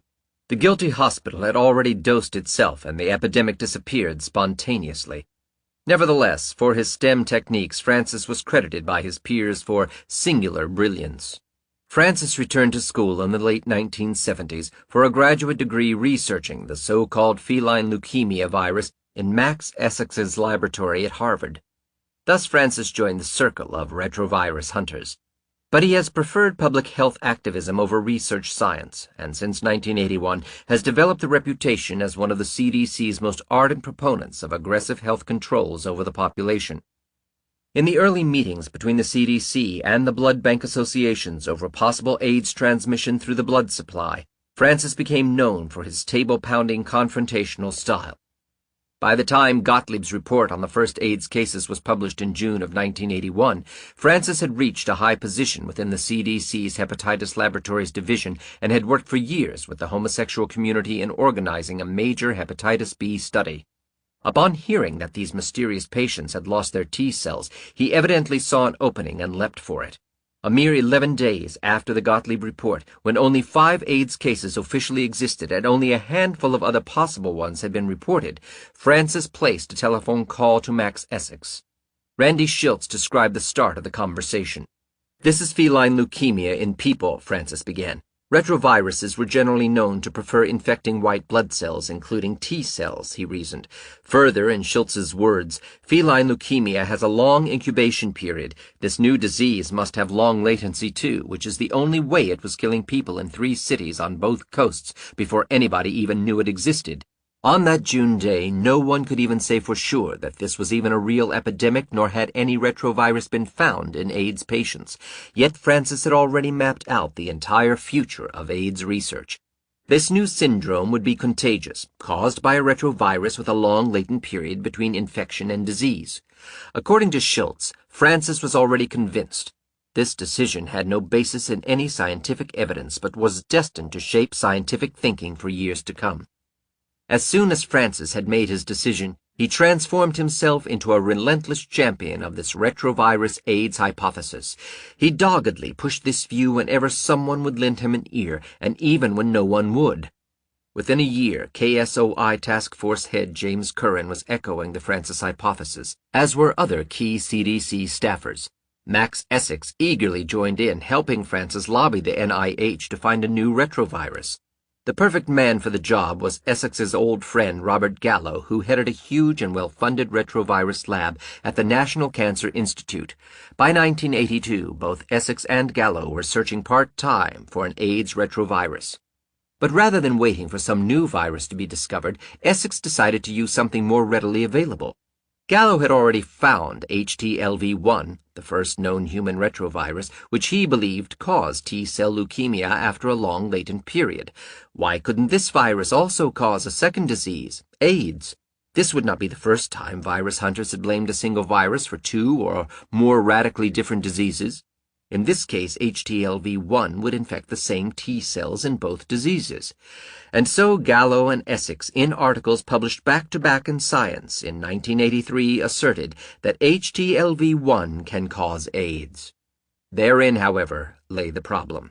If HTLV-1 caused infected cells to grow into cancers, it could not also kill those same cells. Indeed, retroviruses had seized the high ground of cancer research during the 1970s precisely because they did not kill infected cells, but rather integrated themselves into the cell's genetic material, and therefore could be thought of as potential cancer-causing agents. Still, Essex's hypothesis implicating HTLV-1 tickled Gallo's fancy, until he finally noticed the contradiction. Gallo then changed the name of the virus in 1985. For human T-cell leukemia virus, he substituted human T-cell lymphotropic virus, meaning one that favors infecting T cells. This new name implied neither cancer nor cell killing, thereby maintaining an ambiguity that could allow the virus to cause both diseases at once. Late in 1982, while Essex and Gallo were reporting many AIDS or immune-suppressed patients who had been infected by HTLV-1, a French retrovirologist named Luc Montagnier was seizing the opportunity to stake his claim on an AIDS virus.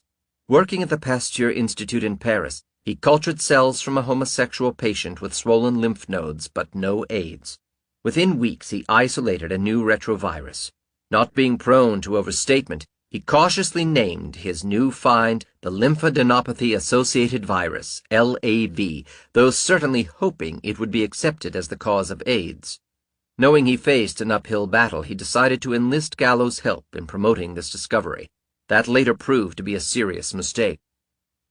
As soon as Gallo caught wind of the new retrovirus, he hit the roof. The CDC was putting heavy pressure on him to find an AIDS virus, and he was having trouble gaining widespread support for his HTLV-1 AIDS hypothesis, especially from cancer virologists who hated to lose a leukemia virus. Now a lesser French virologist had beaten him to finding another human retrovirus. Gallo began quietly telling colleagues that Montagnier had made a mistake. Hedging his bets as always, Gallo also generously offered to write the short summary for the beginning of Montagnier's upcoming scientific paper. The unsuspecting French scientist agreed, and Gallo wrote in it that the new virus was closely related to his HTLV-1 and 2 retroviruses. So while Gallo was denouncing Montagnier's discovery and stepping up his own campaign to make HTLV-1 the AIDS virus, he was also trying to take credit for the new virus.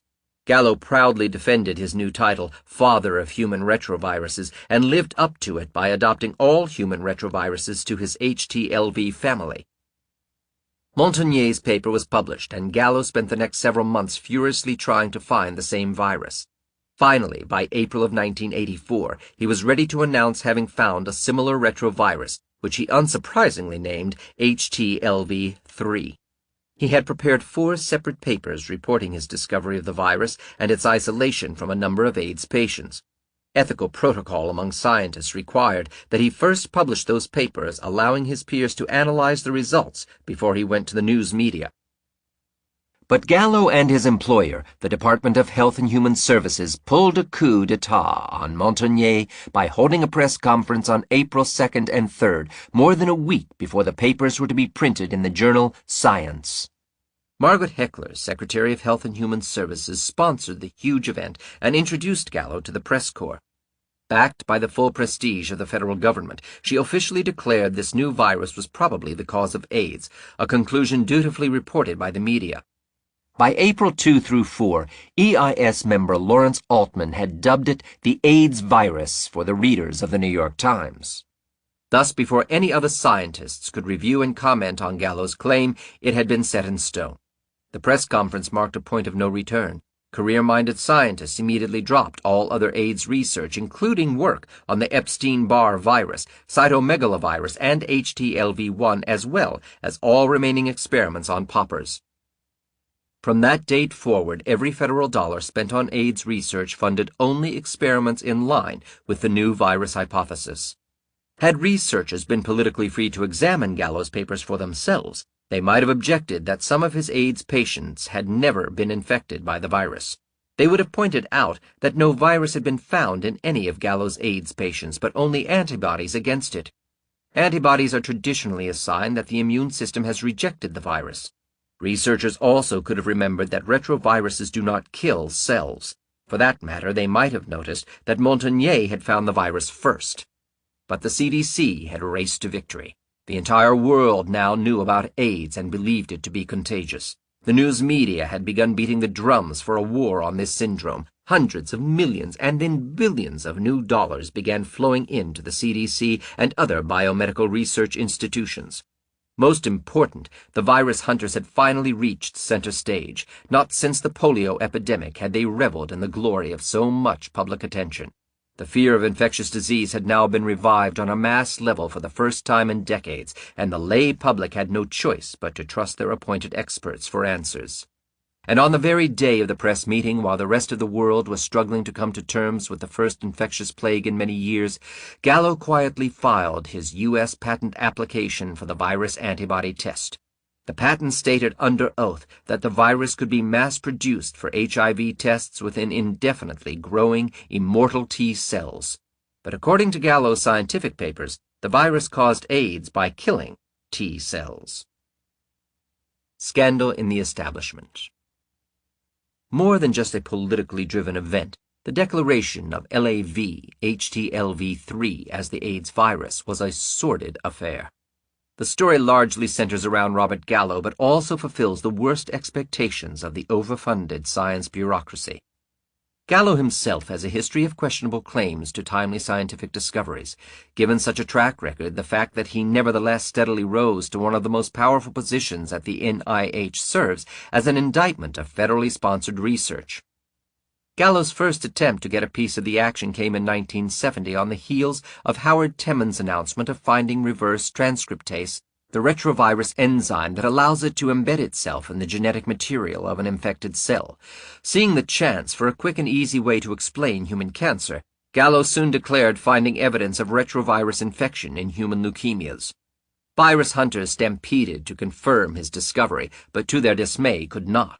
Reflecting on this incident, Gallo's colleague Abraham Carpus later observed that he probably thought that he could tie himself to Temin and Baltimore's wagon, which was going to lead to a Nobel Prize within 5 years. The reason he lost that opportunity to become a laureate early in the game was because many scientists from around the world, including ourselves who spent time and efforts trying to reproduce Gallo's milestone discovery, found that it was an uncontrolled artifact, in other words, a false positive. Gallo further embarrassed himself in 1975 by announcing he had isolated the first known human retrovirus from a leukemia. In his excitement, he did not bother to test his virus carefully. When other laboratories did so, they quickly found it was not a human virus at all, but a mixture of 3 monkey retroviruses. Caught unprepared, Gallo spent many months trying to argue his way out by insisting that perhaps one of the monkey viruses could cause human leukemia. In 1980, Gallo was finally credited for discovering a genuine human retrovirus, HTLV1, which he blamed for a leukemia in blacks from the Caribbean. But he ran into trouble trying to find the virus in American leukemia patients. At the same time, a Japanese research team reported isolating a human retrovirus from leukemic patients, which they named ATLV. After they courteously sent Gallo a sample of the virus to compare with his own, Gallo published the genetic sequence of HTLV1. The sequence of Gallo's Caribbean virus proved to be nearly identical to the Japanese virus. It contained a mistake identical to one made by the Japanese group. Since all other non-Japanese HTLV1 isolates differed much more widely from the Gallo Japanese twins, some retrovirologists suggest Gallo may have offered the Japanese sequence as his own. No formal investigation has probed this incident, and Gallo was awarded the prestigious Lasker Prize as the presumed discoverer of the leukemia virus. Gallo's report of finding a new retrovirus in AIDS patients smacked of similar tactics. Luc Montagnier, of course, was the first to report finding LAV in 1983. Gallo insists he independently found the virus at the same time, but waited nearly a year to test it before releasing his results to the world. The first journalist publicly to question this version of events was Steve Connor, a correspondent for England's New Scientist magazine who wrote an exposé of Gallo in 1987. Both Montagnier and Gallo published the genetic sequences of their viruses in January 1985, as did a third scientist, J. Levy, who independently isolated the virus in San Francisco. Several other researchers immediately noticed a suspicious coincidence. The Gallo and Montagnier viruses were so similar to each other that they had probably come from the same patient. Normally, a retrovirus isolated from 2 different people has mutated, if only in trivial ways, enough to mark the 2 isolates as distinct. But Gallo's virus was almost identical to Montagnier's. The French researcher had generously sent samples of his virus to Gallo on request, and now Gallo was offering an amazingly similar one as his own. When challenged, Gallo failed to produce any of the other virus isolates he claimed to have. To explain away the similarity, he even proposed that the American and French isolates had come from 2 patients who had just happened to be sexual partners. Finally, in 1991, Gallo publicly admitted in the science magazine Nature that the French virus was indistinguishable from his own and has excused his lack of other viruses by weaving tales of laboratory accidents that somehow happened to destroy his dozens of isolates. Connor's journalistic investigation also revealed a deliberate cover-up. In 1986, Gallo was forced to admit that the photographs of HTLV3 published in his 1984 papers had actually been photos of the French LAV. The switch was discovered after 2 copies of a letter written in 1983 by the researcher who photographed the virus with his electron microscope found their way into the hands of lawyers representing the Pasteur Institute. One copy stated that the virus was indeed LAV, while the other had been doctored to remove that information. Gallo claims to know nothing about the altered letter, and he tried to excuse the switched photo as having been largely for illustrative purposes, presumably the usual reasons photos are published. But more recently, another hidden fact has come to light. Mikolas Popovich, a Gallo lab associate who co-authored the key 1984 paper announcing Gallo's virus in Science, presented an original draft of the paper to the NIH's Office of Research Integrity. In this earlier manuscript, Popovic gave full credit to the French for finding the virus first, showed that the Gallo lab had been able to grow LAV soon after receiving the sample. Those admissions were crossed out in the draft, and in the margins Gallo's handwriting scoldingly declares, "Micah, you are crazy. I just don't believe it. You are absolutely incredible." Published version of the paper contained none of the statements giving credit to the French scientists. With this piece of damning evidence, Gallo has been caught lying about his supposed inability to grow the French virus in his lab. In 1989, Chicago Tribune correspondent John Crewdson joined in the fray with another expose of Gallo, followed by several more articles. That began an avalanche of scientific fraud investigations originating in the NIH itself, in the National Academy of Sciences, and in Congress. As a result, Popovich was fired from the NIH for fraud, and Gallo himself was convicted of scientific misconduct at the end of 1992. The story has since expanded. Gallo apparently also commandeered the cell line in which he grew the stolen French virus. A sample of the leukemic T cells, originally named HUT-78, was sent to his lab for isolating a leukemia virus. Unable to find any retrovirus, Gallo renamed them H9, claimed he developed the cells himself, and used them instead to grow HIV. No prosecutions have yet precipitated over this second alleged misappropriation. Theft seems to be a common problem among Gallo lab personnel. Syed Zaki Salahuddin, another researcher in the lab, pleaded guilty and was fired in 1991 for receiving illegal payments. The money had come from Pan Data Systems, Inc., a company founded in 1984 by Salahuddin's wife. Salahuddin had used his authority in the Gallo lab to arrange purchases of supplies from Pan Data, paid for by the NIH budget. For this, he received compensation from the company.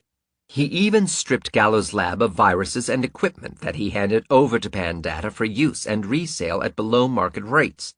Salahuddin was a major author on the 1984 Gallo papers announcing the discovery of the AIDS virus, and had the habit of referring to himself as Doctor, despite having no such degree.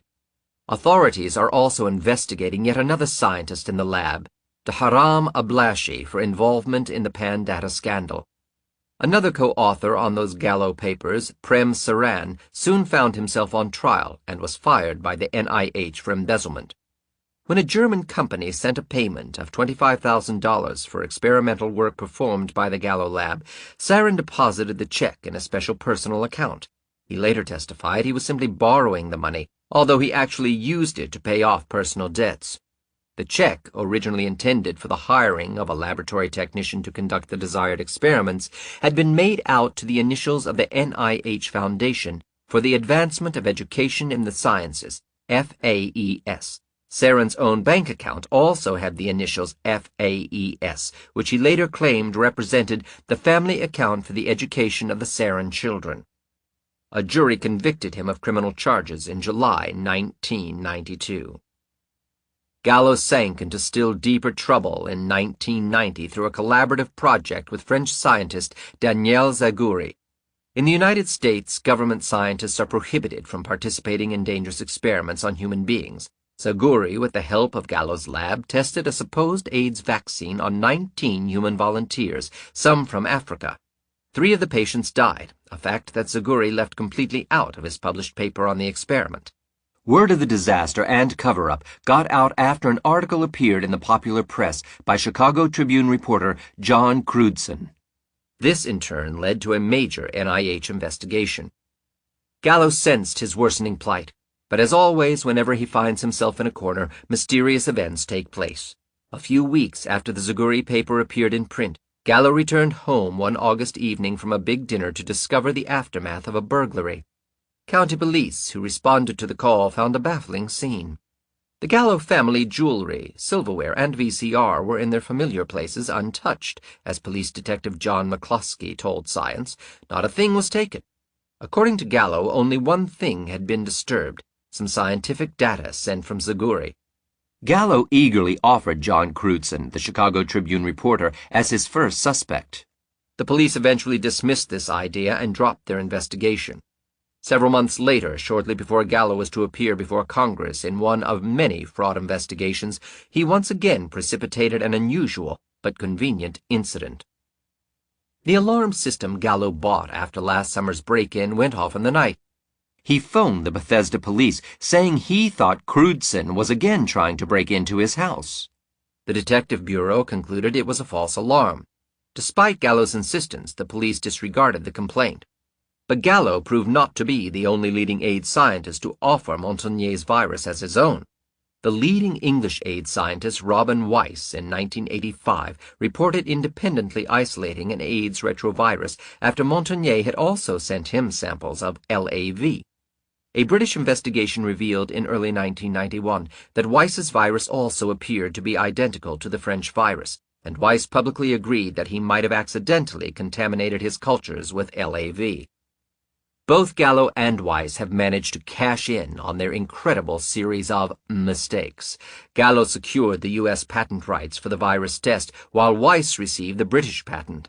Facing legal actions by a wrathful Pasteur Institute cheated of its patent royalties, Gallo and Weiss have acted as mutual benefactors. Weiss, for example, managed to be the anonymous peer reviewer on a key Montagnier paper in 1983. By rejecting it, he bought time for Gallo to discover the virus himself. Other powerfully placed colleagues have rushed to Gallo's defense, either to protect the image of the NIH or to protect the immaculate image of dedicated truth seekers that all scientists enjoy in the open and in the eyes of the public. Several of these researchers have developed such a close alliance with Gallo that they privately call themselves the Bob Club. Among its informal members has been Gallo's longtime friend Max Essex, the Harvard retrovirologist who studies the so-called feline leukemia virus, and who trained Donald Francis. Essex has publicly supported Gallo's claim to isolating HTLV3. He also shared the 1986 Lasker Prize with Gallo and Montagnier, in his case for relabeling a monkey retrovirus sent him by another lab and calling it his own. Harvard retrovirologist William Hazeltine, another Bob Club insider, had copied the genetic sequence of HTLV2, the second known human retrovirus, from a presentation at a science conference.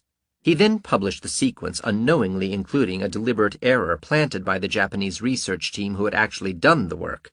Gallo has also found allies among his bosses and other administrators in high NIH positions, many of them helping to stall or water down the investigations. Naturally, Gallo's 1984 press conference aroused French ire and precipitated an international legal fight for almost 3 years. But with support for Gallo in the federal bureaucracy, a deal was worked out by March of 1987. In a public meeting between President Reagan and French Prime Minister Jacques Chirac, the two governments agreed to share credit for the virus discovery. Montagnier's lawyers were silenced for the sake of political compromise, despite the strong evidence supporting their case. That same year, a committee of prominent retrovirus hunters met and chose a new and therefore more neutral name for the virus: the human immunodeficiency virus HIV. While this name did not discriminate between Gallo and Montagnier, it provided propaganda value by assuming this virus did indeed cause AIDS. The name is stuck largely because a subsequent letter published in the journal Nature in 1987 and signed by 16 science stars, including 10 Nobel Prize winners such as David Baltimore, Howard Temin, and Andrei Lwoff, Jonas Salk, James Watson, and the director of NIH, backed the decision. To ensure Gallo's place in the Science Hall of Fame, his old friend Hilary Kaprowski, the polio vaccine pioneer, launched a campaign in 1987 to elect Gallo to the elite National Academy of Sciences. Kaprowski had worked for years alongside Gallo, chasing slow viruses as the director of the Wistar Institute. Citing Gallo's brilliant discoveries and leadership, he succeeded by 1988 when Gallo joined the ranks of the most prestigious scientific body in the nation. Kaprowski himself probably felt a common bond with Gallo, for he was beginning to face his own troubles. The 1984 Nobel Prize for Medicine had honored 2 European scientists for inventing a biochemical tool known as the monoclonal antibody.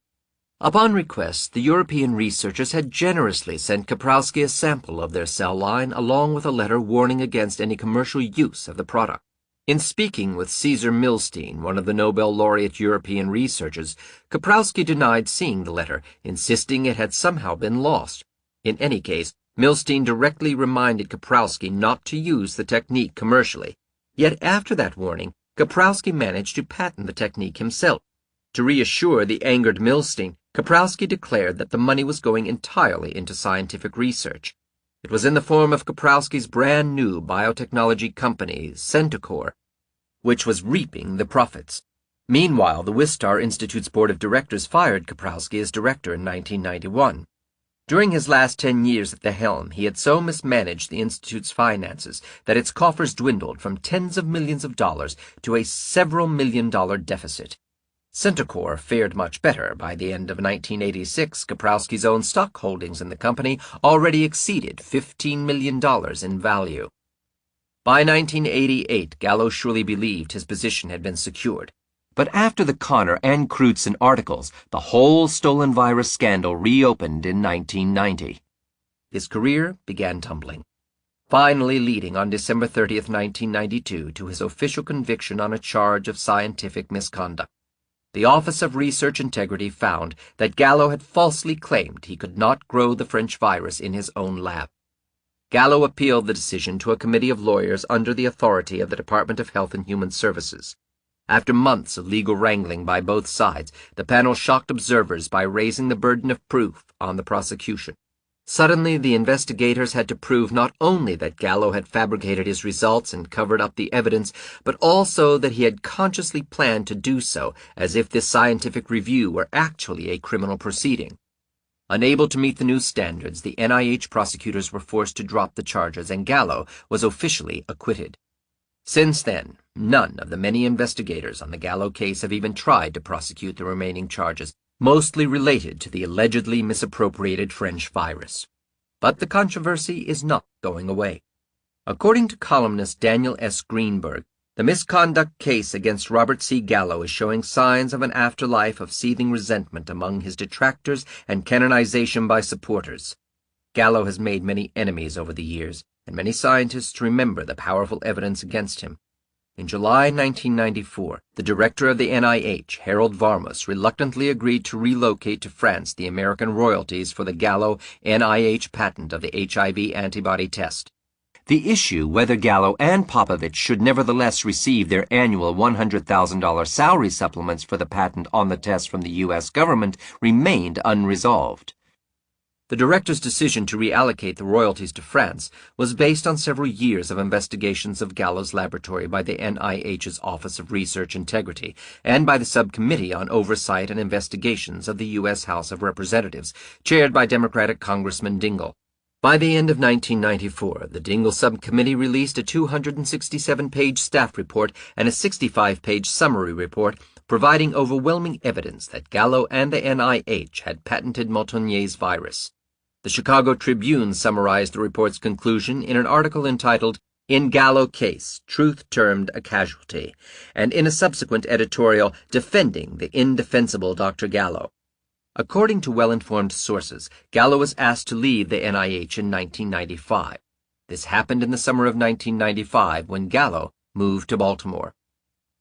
The virus survives. No amount of controversy over the integrity of leading AIDS scientists has weakened the political support for the HIV hypothesis. The CDC, NIH, and dozens of biotechnology and pharmaceutical companies have invested their full resources in this view, making it unchallengeable for all practical purposes. In the wake of massive spending increases on HIV research, virologists have converged from all fields to stake their claims. Many have taken up HIV research itself, while others have begun reclassifying animal diseases as AIDS. Animal retroviruses, once presumed to cause cancer, now suddenly cause immune deficiency, at least in the minds of retrovirologists. Any young animal that will develop a flu or pneumonia when injected with huge quantities of a retrovirus now becomes an experimental model for AIDS. Virus hunters have transformed one strain of feline leukemia virus into a case of feline AIDS, FAIDS, isolated the simian immunodeficiency virus and blamed it for causing AIDS in monkeys, SAIDS, and even indicted a mouse retrovirus simultaneously blamed for leukemia as also causing mouse AIDS, MAIDS. No virus goes to waste. Even Gallo's original HTLV1 AIDS hypothesis has not died completely. Gallo has proposed that HTLV-1 could perhaps serve as a cofactor in causing AIDS, somehow cooperating with HIV when infecting the same victim.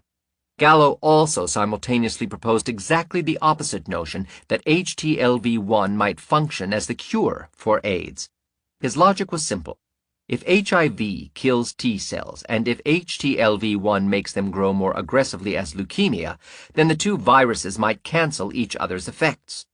Few scientists have bought into either of these hypotheses, which nevertheless stand mostly unchallenged. The free-flowing money spent on AIDS has thoroughly reshaped modern science. Virus hunting, nearly discredited by the failed war on cancer, has now enjoyed a spectacular revival. The CDC has shifted its resources back into managing contagious disease, and it masterminds public campaigns for controlling HIV. The NIH has continued to experience an ever-growing budget. In an era with no serious infectious disease in the industrial world, the otherwise healthy population has regained its fear of contagion. The dangerous public hysteria formerly witnessed with scurvy, pellagra, SMON, and other non-infectious diseases now repeats itself, but on a larger scale. The next chapter will examine how the HIV/AIDS hypothesis shaped this public hysteria and will present the full evidence against this virus causing AIDS.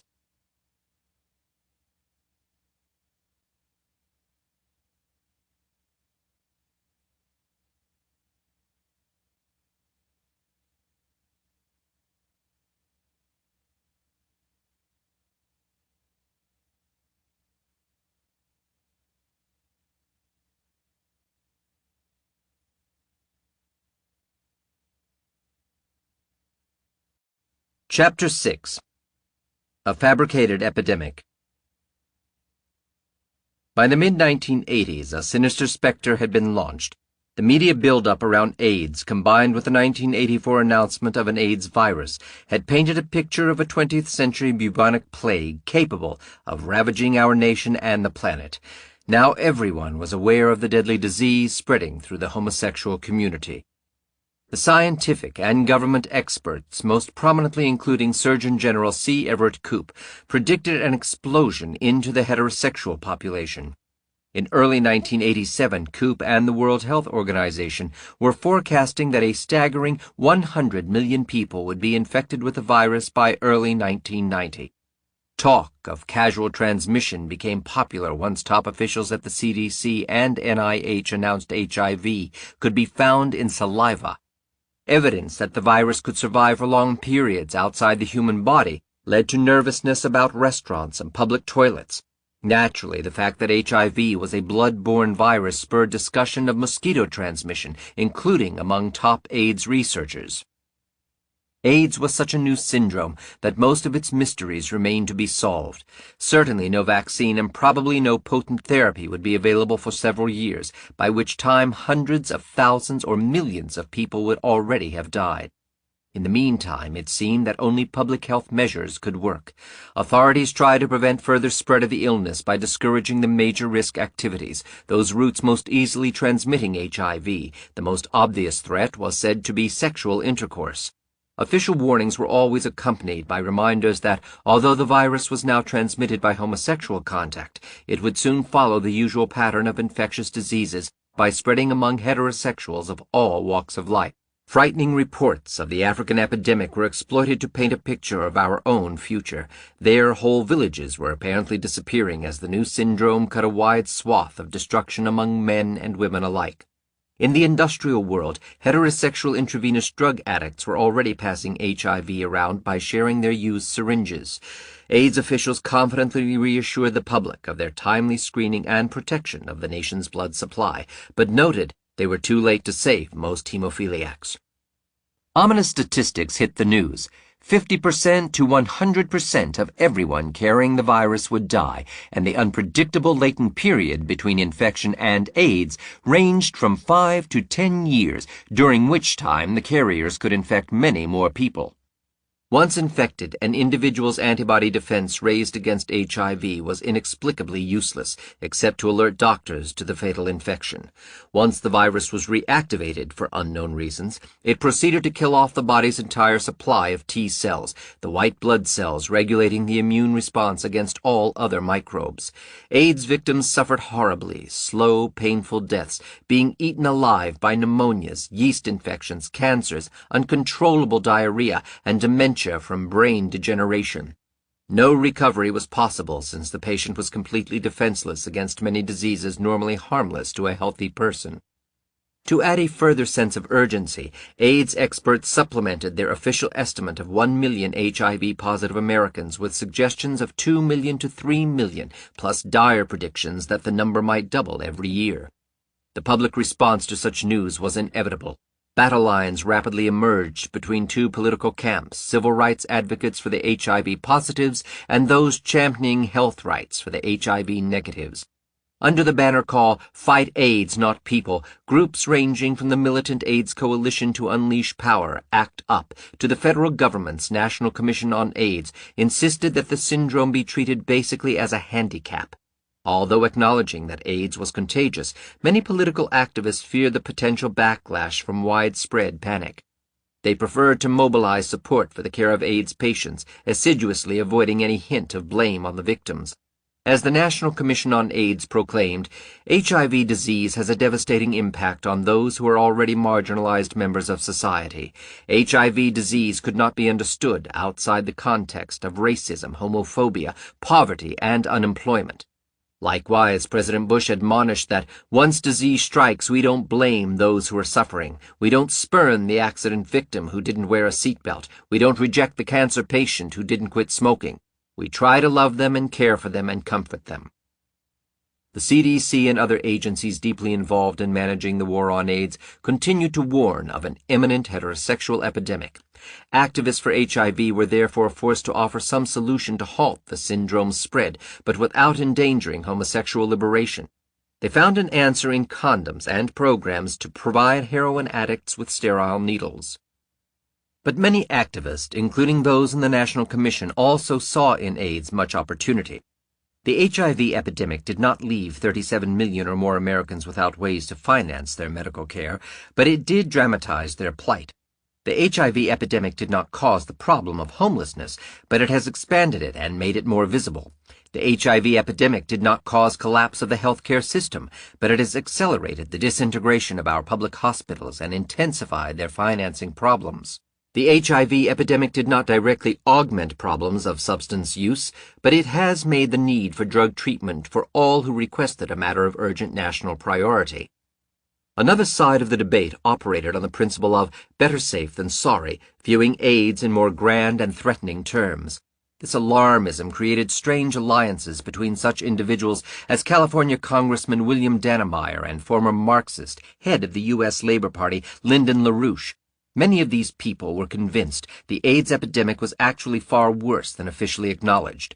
They certainly had a rich source of raw material upon which to draw, including frequent quotes and numerical projections by federal officials. A 1985 book written by an investigator at the NIH provides a typical example. The AIDS virus shows every sign of being just as deadly as the plague during the Middle Ages. We are on a crash course with reality. This is not a practice run. There is no second chance. AIDS may be to the 20th century what the Black Plague was to the 14th century. The alarm must be sounded loudly and persuasively. If it is not, the conclusion is inescapable. Millions may die. Believing the population to be on the verge of decimation, a variety of alarmists called for strong public health measures by the government. Their reaction on behalf of the uninfected took on the strenuous tone of Jean Antonio, whose 1986 book, The AIDS Cover-Up, The Real and Alarming Facts About AIDS, became an underground bestseller. In the pell-mell rush to identify with the plight of AIDS sufferers, compassionate concern for the rest of society has been largely ignored.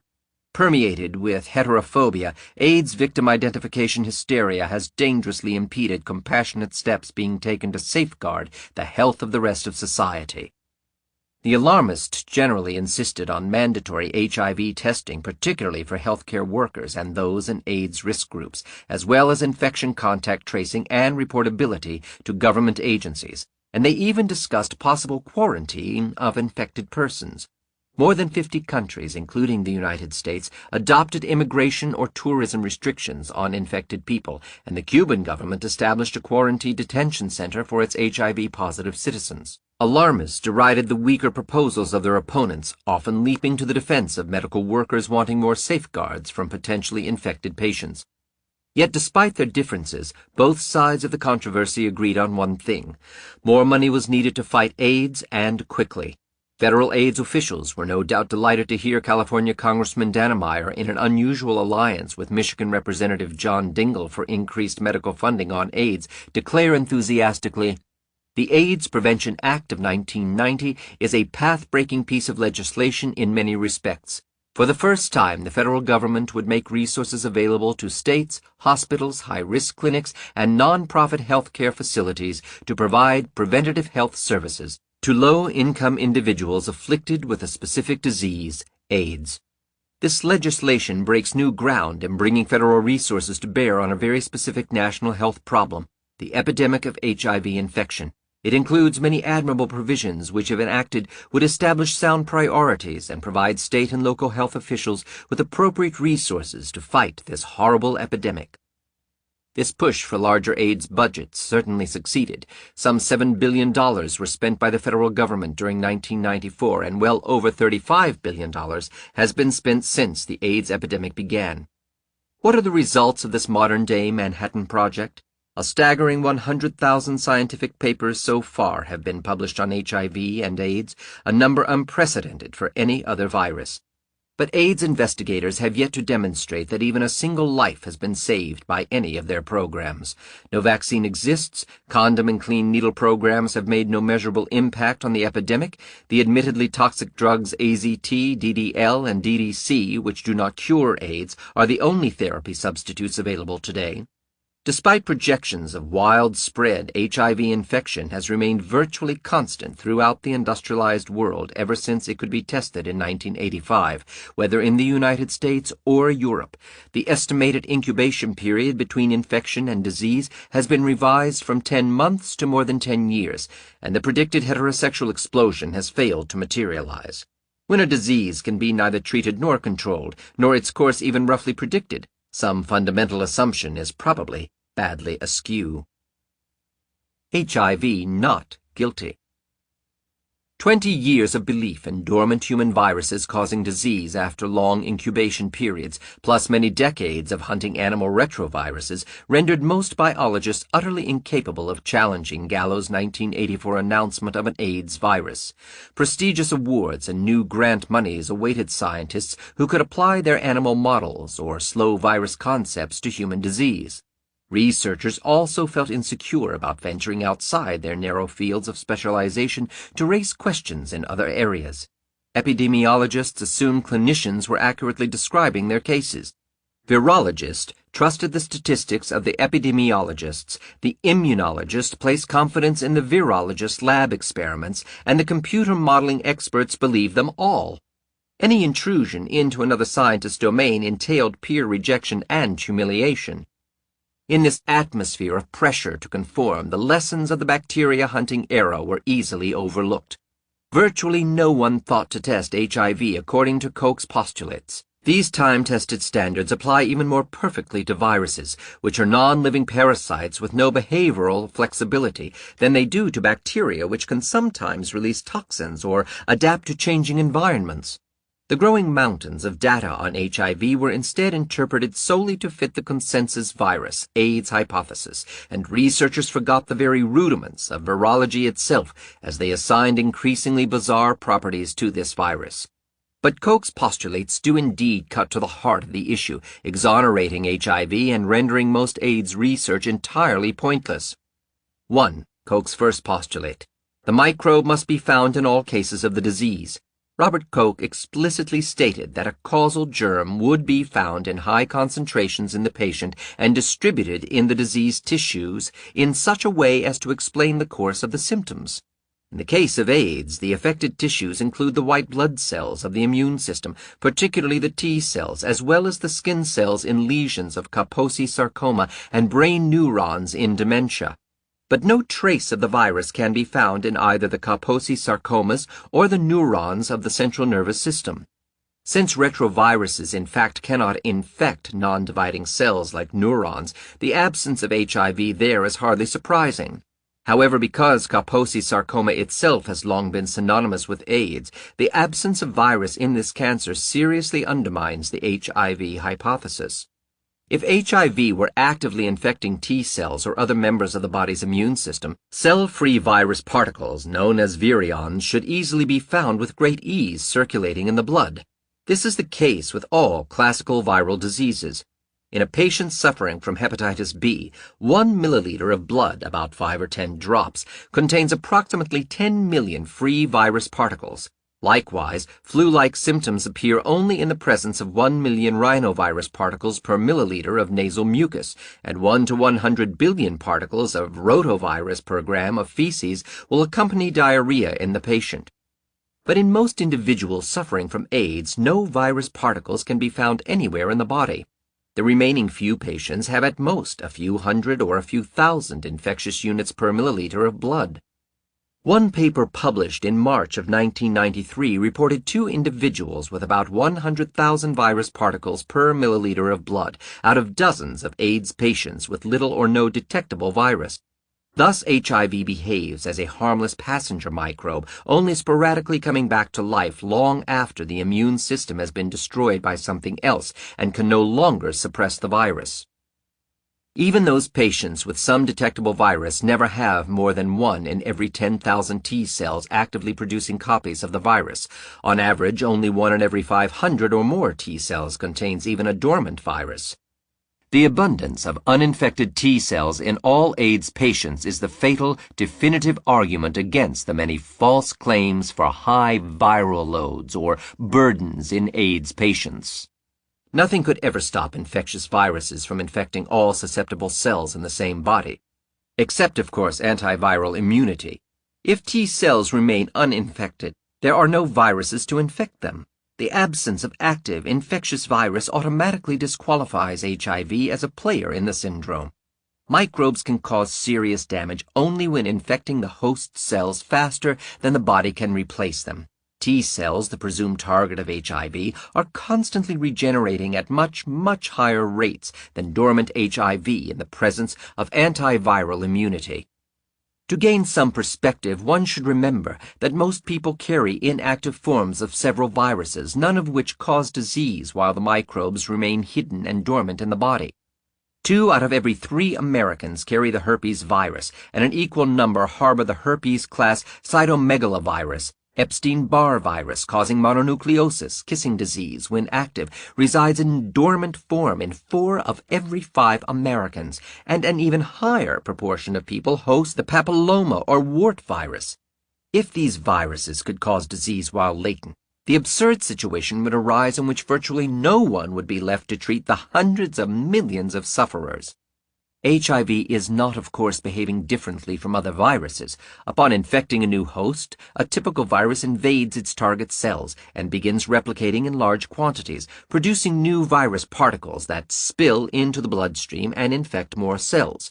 This is the period during which high levels of virus can be isolated from the patient and the symptoms are strongest. The body's immune system responds to the threat by mobilizing to mass-produce the specific antibody proteins that attack and neutralize the virus particles. As this battle heats up, antibodies are produced more rapidly than the virus, ultimately eliminating active virus from the body. Most viruses are thereby completely destroyed, although some herpes viruses can establish chronic infections by hiding in certain tissues.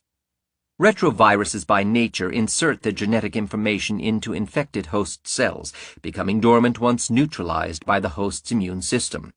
HIV, like other retroviruses, can achieve high levels of virus when first infecting the body, up to 100,000 particles per milliliter of blood, but in most people, HIV is then permanently inactivated by the antibodies generated against it.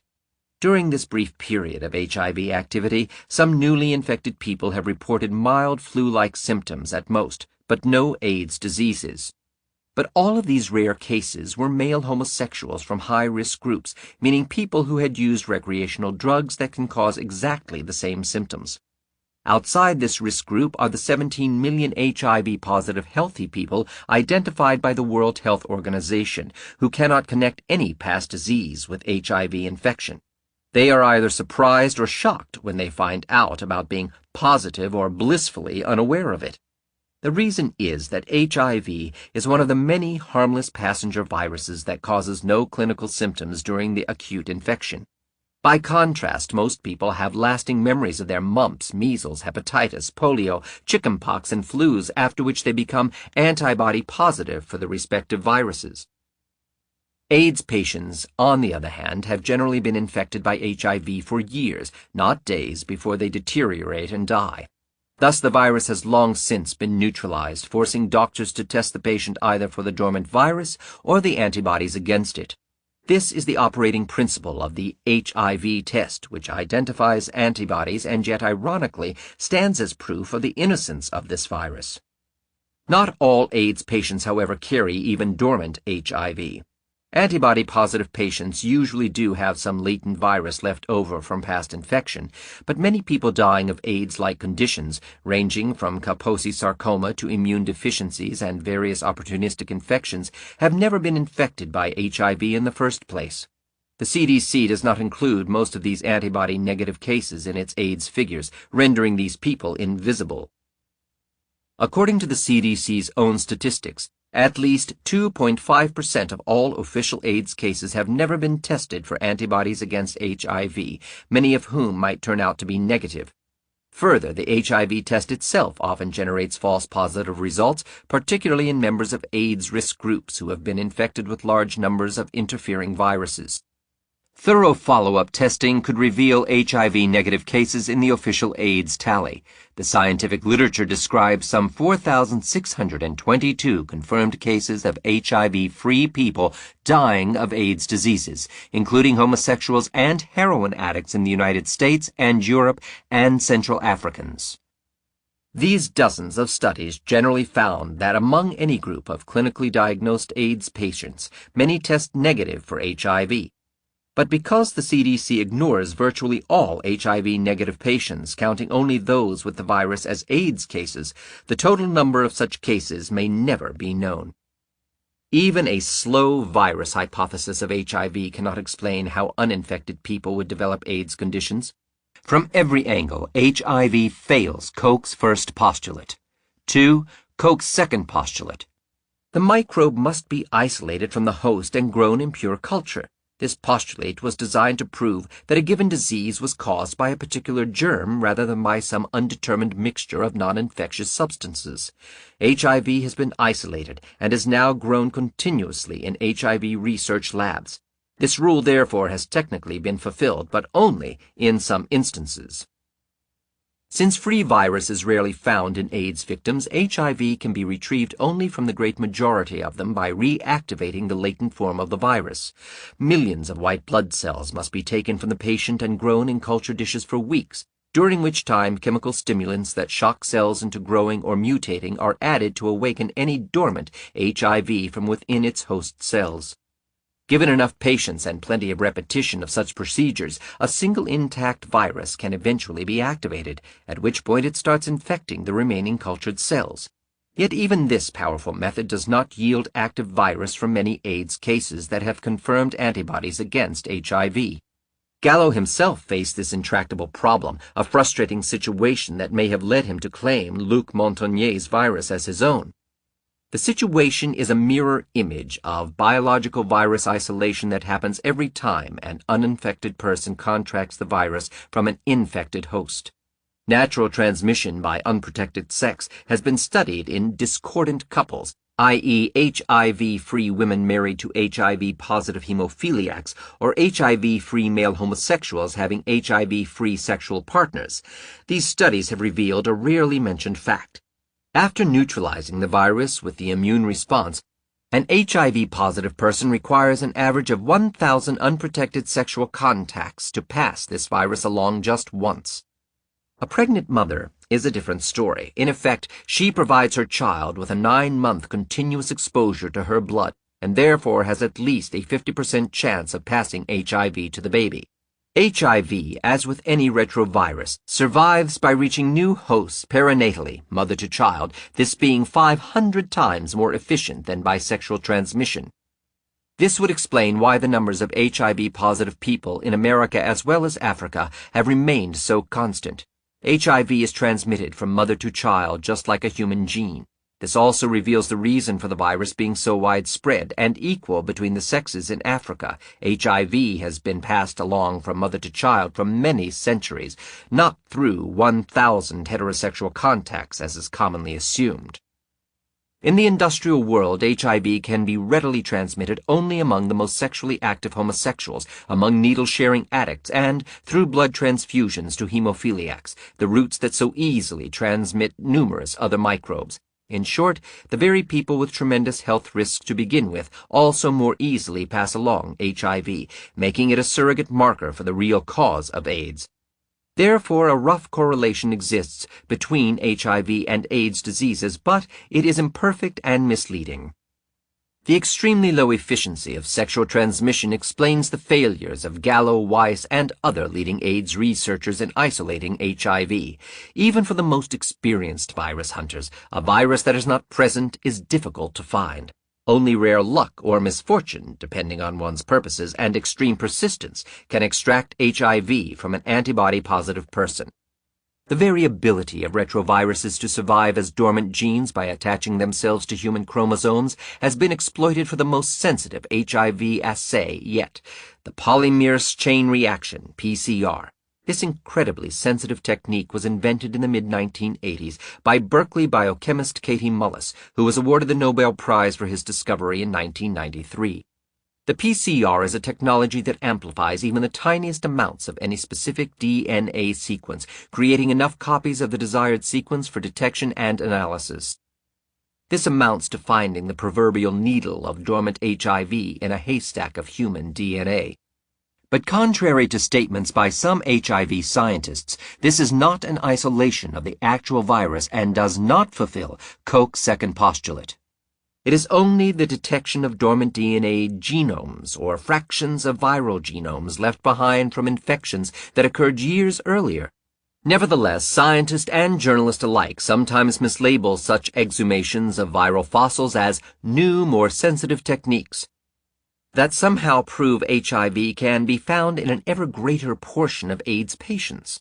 Because a few HIV molecules are technically invisible, but millions of HIV molecules are visible, Mullis's PCR technique has become the only practical method to detect viral molecules in all those antibody-positive people in which no virus can be found.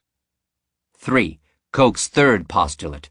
The microbe must reproduce the original disease when introduced into a susceptible host.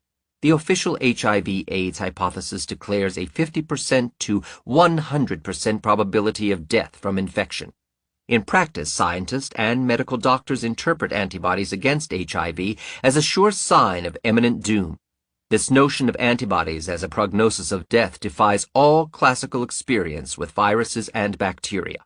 Virtually every microbe causes disease in only a minority of infected individuals, since the majority are usually healthy enough to mount a rapid immune response. Certainly no fatal viral disease is known to cause death in nearly all infected people, except the paradoxical AIDS virus. Any microbe killing all its hosts would soon destroy itself, even if such could exist in the first place. Any germ must be able to reach new hosts before the previous one dies, lest it go down with a sinking ship. Any universally lethal parasite would be, by definition, a suicidal organism. HIV would face even less chance of survival, being extremely difficult to transmit from one person to another, and would thus usually die with its infected host. Traditional incubation periods, defined as the time between initial viral infection and the onset of disease symptoms, are measured in days or weeks. During this period, the virus multiplies into concentrations high enough to cause disease. The process is exponential.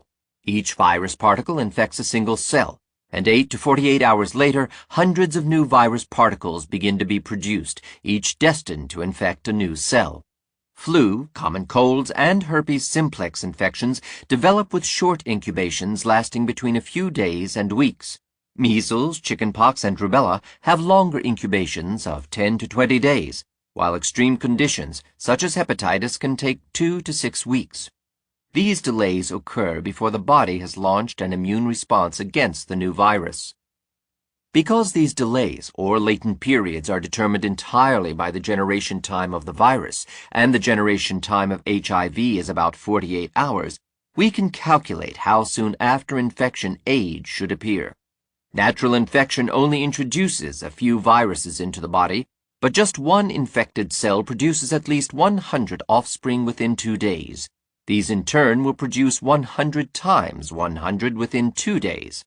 Such exponential or explosive growth will produce 100 trillion, or 1014 viruses in just 2 weeks, enough to infect every cell in the human body. Therefore, HIV should cause AIDS within a few weeks of infection.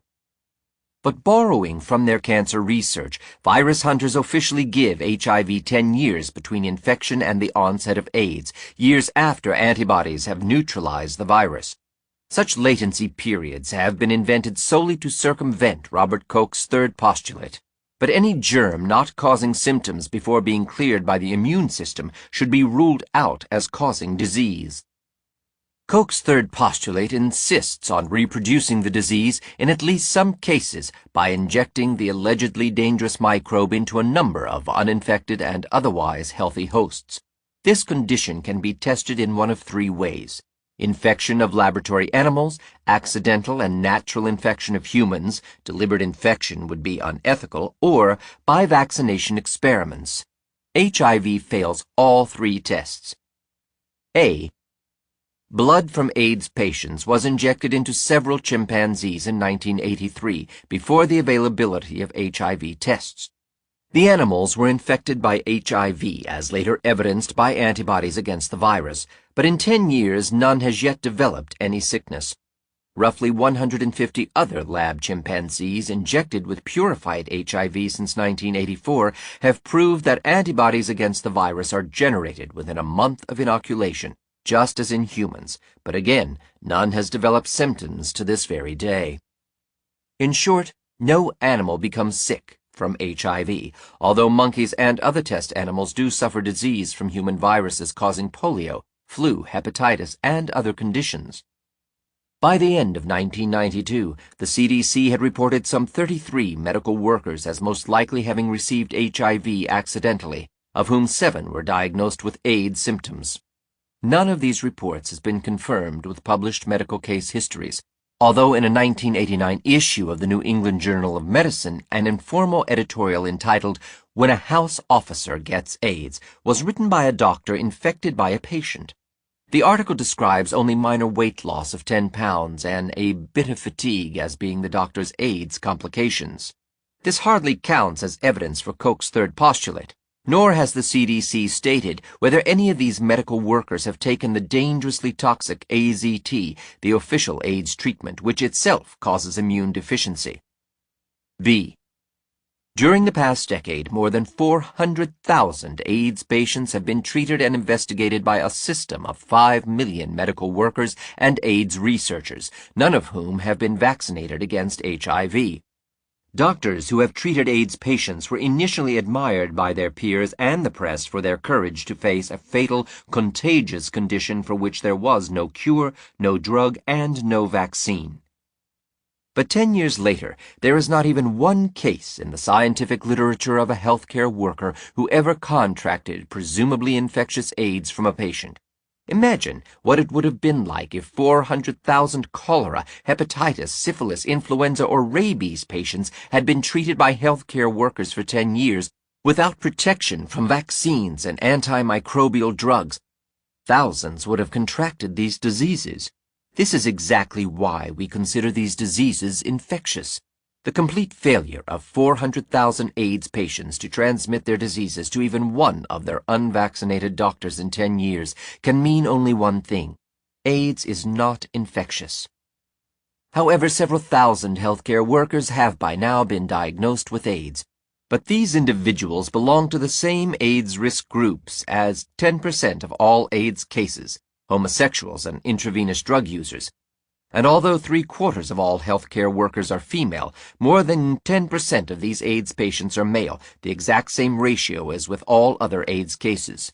In other words, medical accidents are not producing the expected AIDS epidemic among unvaccinated personnel in that industry. Nor has HIV affected the recipients of blood transfusions, most notably hemophiliacs. Some 15,000 hemophiliacs in the United States, about 3/4 of the total, were infected with HIV before screening of the blood supply began in 1984. But also, during the past 15 years, improved medical treatment has doubled their median life expectancy. The virus AIDS hypothesis would have predicted that now, 10 and more years later, more than half of them would have died from AIDS. Instead, fewer than 2% of these HIV-positive hemophiliacs develop AIDS each year. According to several dozen small studies, this matches the rate of immune deficiencies and death among HIV-negative hemophiliacs, a phenomenon apparently related to hemophilia itself. C. The third postulate can be tested in humans through a reverse method. If vaccines or other techniques can be used to provoke the body into neutralizing the microbe with antibodies and the disease is thereby prevented, the germ has been proven guilty experimentally. But since AIDS is found in each patient only after the immune system has already suppressed HIV, the virus plays no role. Most AIDS researchers have conveniently forgotten this important principle and continue to blame the virus when only antibodies against it can be found. Others blatantly reverse the logic of the vaccination test, declaring antibodies useless because they do not prevent AIDS. D. The acid test of Koch's third postulate would be to infect newborn babies with HIV because newborns are immunotolerant and thus much more susceptible to a virus than adults. It is known from experiments with animals that a virus is totally harmless if it does not cause a disease in newborns. It would of course be unthinkable to inject HIV experimentally in human babies to test whether it causes AIDS, yet exactly this experiment has already been done millions of times by nature to generate most of the 17 million healthy but HIV-positive people living on this planet. Most of these people picked up HIV by natural infection from their mothers. Indeed, all animal and human retroviruses, including HIV, depend on mother-to-child, perinatal transmission for survival. Since sexual transmission is extremely inefficient, depending on 1,000 sexual contacts in the case of HIV, retroviruses could never survive by sexual transmission. They can only survive by perinatal transmission, which is about 50% efficient. Therefore, perinatal transmission must be harmless or else the baby, the mother, and the virus would not survive. HIV would be a kamikaze killer. It would kill itself together with its host. If that were true, one would expect thousands of healthy young American men or women to have HIV but not AIDS. That is exactly what the U.S. Army reports. The U.S. Army tests all applicants and all its young men and women annually and identifies thousands of HIV positives who are totally healthy. While some of these might have acquired their virus sexually, it is impossible that thousands would have had the 1,000 sexual contacts with HIV positives or the 250,000 sexual contacts with average Americans, of which only 1 in 250 is HIV positive, that are necessary to pick up HIV by sexual transmission. Therefore, most of these HIV-positive young men and women must have acquired HIV from their mothers 16 to 20 years prior to their application to the U.S. Army. This same must be true for most of the remaining 17 million humans who are healthy and HIV-positive. The fact that millions have acquired HIV at birth, yet are healthy adults, is the most devastating argument against the HIV-AIDS hypothesis. It proves that HIV, like all other microbes that are transmitted perinatally or sexually, cannot be fatally pathogenic.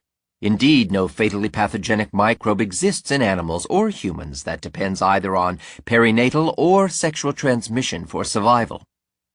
No matter how one looks at the HIV hypothesis, it is flawed either in terms of facts or in theory or in both. E.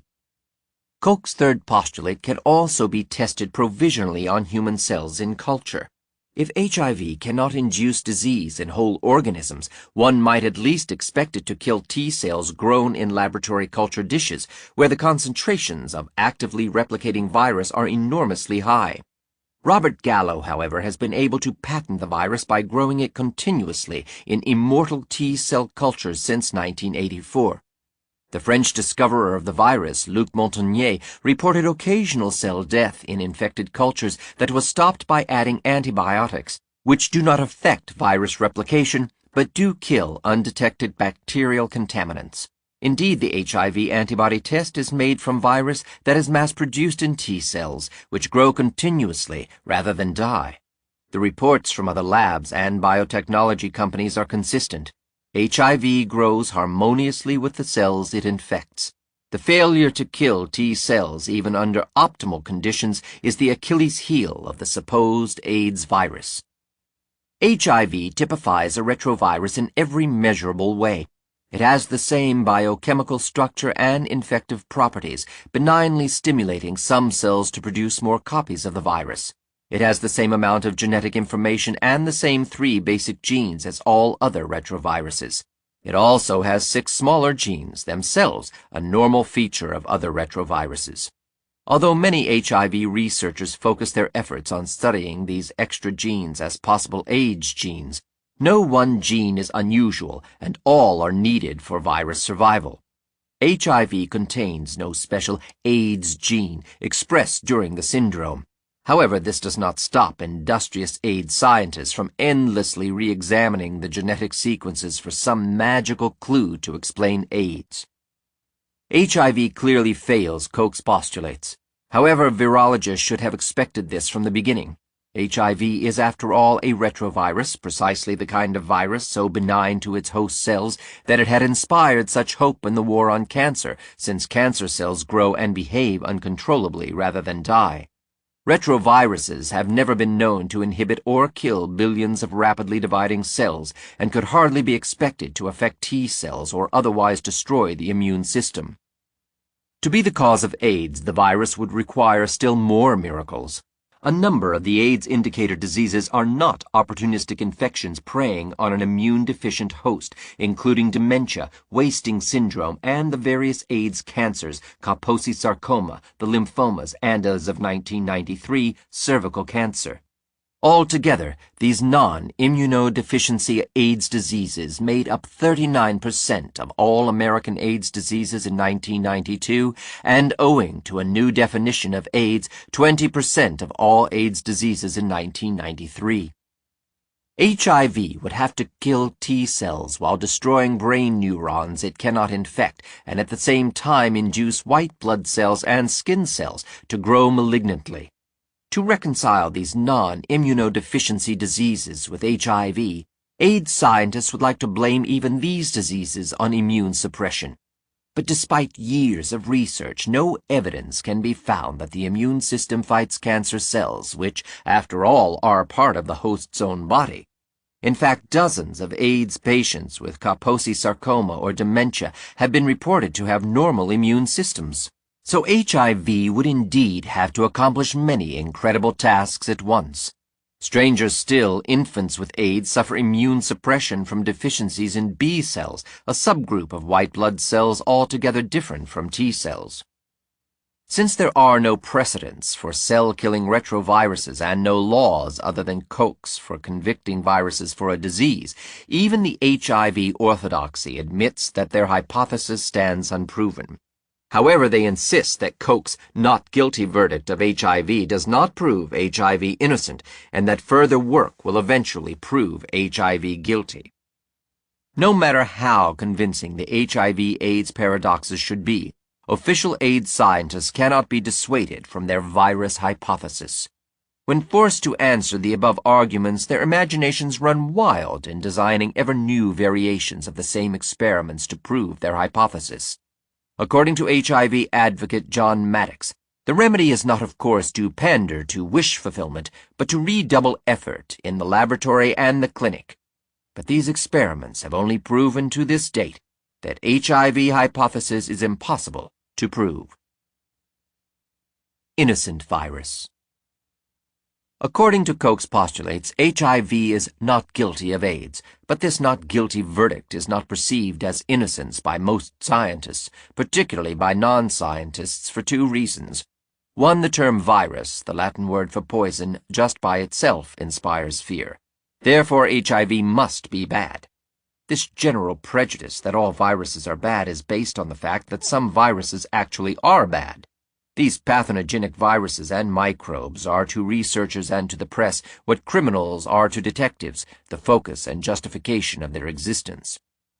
But only a few people know that the great majority of all viruses and microbes cause no disease at all.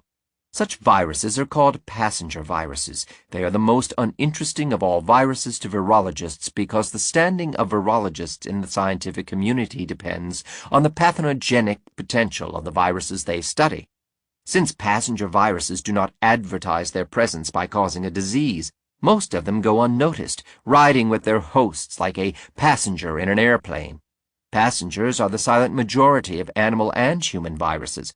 Pathogenic viruses are just the tip of the iceberg. Passenger viruses infect just enough cells of the host to survive without ever causing a disease.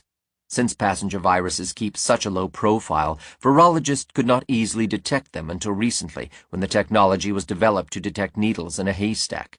Because a passenger virus neither hurts nor kills, it is the most efficient survivor and hence the most common virus in animals and man. 2. The second reason even scientists consider HIV not innocent in AIDS is the much-cited overwhelming correlation between HIV and AIDS. However, the HIV correlation argument is not just misleading, it is deceptive on three counts. First, the overwhelming correlation is not with HIV, but with an antibody against it, a difference like day and night. A virus is a potential pathogen, an antibody is a certain antidote. Second, American and European AIDS risk groups have one common microbial denominator. They have many more microbes and many more antibodies against microbes than the rest of the population. This is because, from a microbiologist's point of view, AIDS risk behavior is collecting microbes in the process of many sexual contacts with different persons, promiscuity, sharing needles during intravenous drug use, consumption of unsterile drugs, prostitution for drugs, or receiving transfusions for hemophilia. No matter what microbe one chooses, toxoplasma, bacteria causing syphilis, genital wart virus, human T-cell leukemia virus, cytomegalovirus, one of the many herpes viruses, hepatitis virus, or HIV, it correlates overwhelmingly with risk behavior. In fact, 3 of these microbes, namely syphilis, HTLV1, and cytomegalovirus, were considered AIDS causes before HIV because of overwhelming correlations with antibodies against them. However, since HIV was chosen rather than proved to be the cause of AIDS in 1984, the correlation with HIV and AIDS became 100% the definition of AIDS. Therefore, the overwhelming correlation is one of the purest examples of circular logic. Third, the literature includes more than 4,621 clinically diagnosed AIDS cases that are all HIV-free. To cover up this discrepancy with the overwhelming correlation, HIV-free AIDS cases were renamed in 1992 as idiopathic CD4 lymphocytopenia ICL cases by the CDC and Anthony Fauci, the director of the National Institute of Allergy and Infectious Diseases. Thus, the overwhelming correlation between antibodies against HIV and AIDS is a mere consequence of risk behavior and of the definition of AIDS. It is irrelevant for causation. The scientific method offers 3 unambiguous criteria on how to tell a virus that is potentially guilty by association from one that is an innocent passenger virus. 1. The time between infection and a passenger virus and the occurrence of any disease, if one occurs, is entirely unpredictable. It could be anywhere from a day to the lifetime of the patient. Since the passenger virus does not cause a disease, the time of infection is irrelevant to the onset of a disease. 2. A passenger virus can be active or passive, rare or abundant during any disease. Since the passenger does not cause disease, its activity is irrelevant to it. 3. The passenger virus can be present or absent during any disease. Since the virus is not pathogenic, disease can occur in the absence of the passenger virus. In short, a virus that has been in its host for years before a disease occurs, that is typically inactive and rare during a disease, and that is not present in every case of that disease, is not a credible suspect for viral disease. It is an innocent bystander or a passenger virus. HIV meets all of these criteria. Since HIV also fails Koch's postulates, there is no rational basis for the HIV-AIDS hypothesis. In the courts of science, HIV must be acquitted of all charges for AIDS. It is an innocent virus. AIDS not infectious. In December 1994, Science wrote a surprising editorial blaming a newly discovered herpes virus for Kaposi sarcoma. The surprise was that the AIDS orthodoxy had adopted the view that another virus could cause AIDS. Although this article should have registered a major heresy among AIDS scientists, it did not. It was received instead only as a minor sin because it did not question the central, although tacit dogma of the AIDS orthodoxy, infectious AIDS.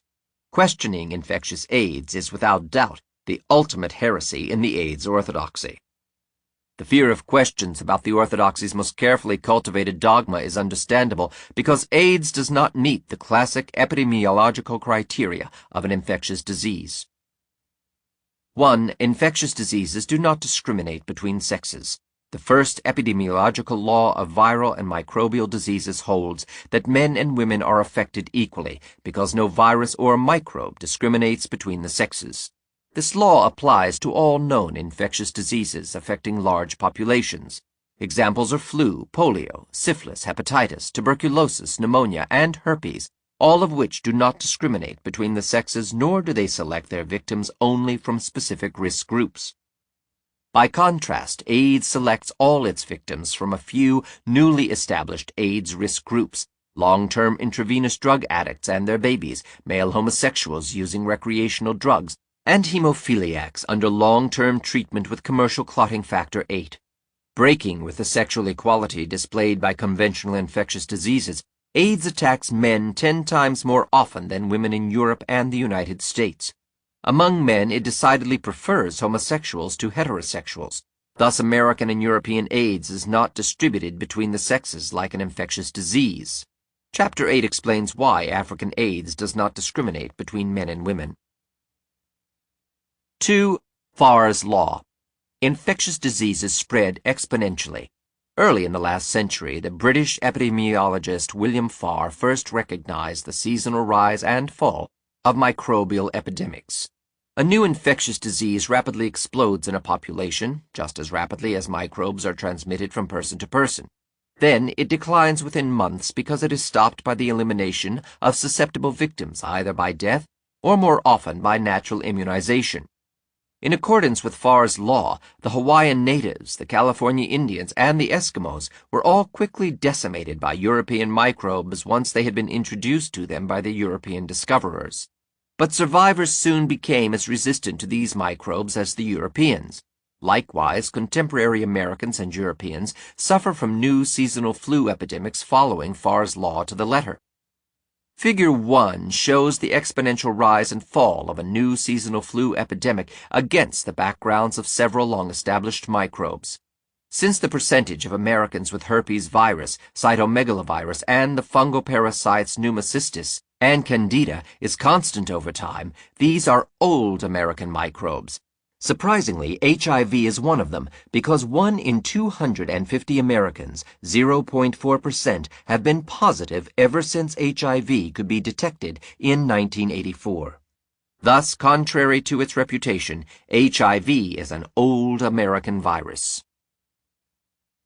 The distribution over time of a new hypothetical flu epidemic against the background of several parasites long established in the United States. The long-established parasites differ from a new one in their distribution over time. According to Farr's law, the new one rises and falls, or equilibrates exponentially. The old ones remain steady. Its unchanging incidence in the United States identifies HIV as an old American virus. Figure 2A compares the time course of the American AIDS epidemic with that of the American HIV epidemic. The comparison offers another surprise. The HIV epidemic is constant and thus old, but the AIDS epidemic is increasing and thus new. Since the two epidemics follow totally different time courses, the HIV epidemic cannot possibly be the cause of the AIDS epidemic. In sharp contrast to the bell-shaped curve of a conventional new infectious epidemic like the flu epidemic shown in Figure 1, the AIDS epidemic increased steadily for 15 years. American AIDS gradually spread from a few dozen cases annually in 1981 to more than 80,000 cases in 1994. It did not explode as the HIV orthodoxy predicted, neither did it decline as would be expected from antiviral immunity. Instead of resembling an infectious disease, the time course of the AIDS epidemic resembles the slow, progressing epidemics of lung cancer and emphysema in industrialized nations, building up over the years in step with tobacco consumption. These non-infectious epidemics neither rose exponentially nor affected all groups of the population or both sexes equally, nor did they disappear as a result of antiviral immunity or natural resistance. Thus, AIDS does not meet the classical epidemiological criteria of an infectious disease. The failure of AIDS to meet these criteria destroys not only all hopes of the HIV orthodoxy ever to prove that HIV causes AIDS, but also any other viral or bacterial theories of AIDS. Despite all these violations of the fundamental principles of virology and epidemiology, the virus AIDS hypothesis has remained the sole basis for our unproductive war on AIDS. This is as much a scientific as a human tragedy. The reckless rule of the HIV/AIDS monopoly breaches the most fundamental principle of disease control. First find the cause, then fight the cause, and closes the door for alternative hypotheses that might be productive. Defending the low ground. After the polio epidemic ended, no new diseases and no fundamentally different viruses were being discovered. To maintain a medical relevance, virologists began connecting known viruses to unexplained diseases, such as cancer or multiple sclerosis. Because these diseases in no way behave as traditional infectious diseases, the virus hunters had to invent new properties for the germs. First, the incubation period of viruses, typically anywhere between 1 day and 3 weeks, was allowed to stretch into years. Then antibodies had to be abandoned as a sign of immunity against the microbes. And since the viruses never reappeared during disease, indirect methods of damage had to be postulated. Nevertheless, all these creative maneuvers merely delayed the inevitable. By the early 1980s, virology was withering from lack of public interest, a fatal weakness when trying to attract new recruits, research money, and federal programs. The public was losing faith in wars on cancer that were never won, or wars on diseases that rarely affected the average person. But AIDS has changed everything. Reviving virus hunting is the most glamorous and rewarding branch of biomedical research. To blame HIV for AIDS, virologists had to employ every invention at their disposal, including an ever-expanding latent period, an antibody test, and plenty of paradoxes to keep tens of thousands of investigators busy for many years. The evolution toward these false assumptions had been so gradual, so favored by consensus politics within science, and so shaped by the increasing sensitivity of biotechnology, that most researchers had been lulled into thinking of such rationalizations as normal science. By the time Robert Gallo and other virus hunters had engraved the HIV hypothesis in stone, anyone who dared to raise serious questions appeared truly radical to the rest of the research establishment. Peter Duesberg first began to ask his colleagues questions about the HIV hypothesis shortly after Gallo's 1984 press conference. The HIV dissidents could see two fundamental problems. HIV was a retrovirus, meaning it should not kill the cells it infected, and the virus could barely be detected even in late-stage AIDS patients. The following year, the NIH awarded Duesberg its Outstanding Investigator Grant, a special 7-year award officially designed to allow free inquiry and latitude for exploring risky new research directions. He took this mandate to heart.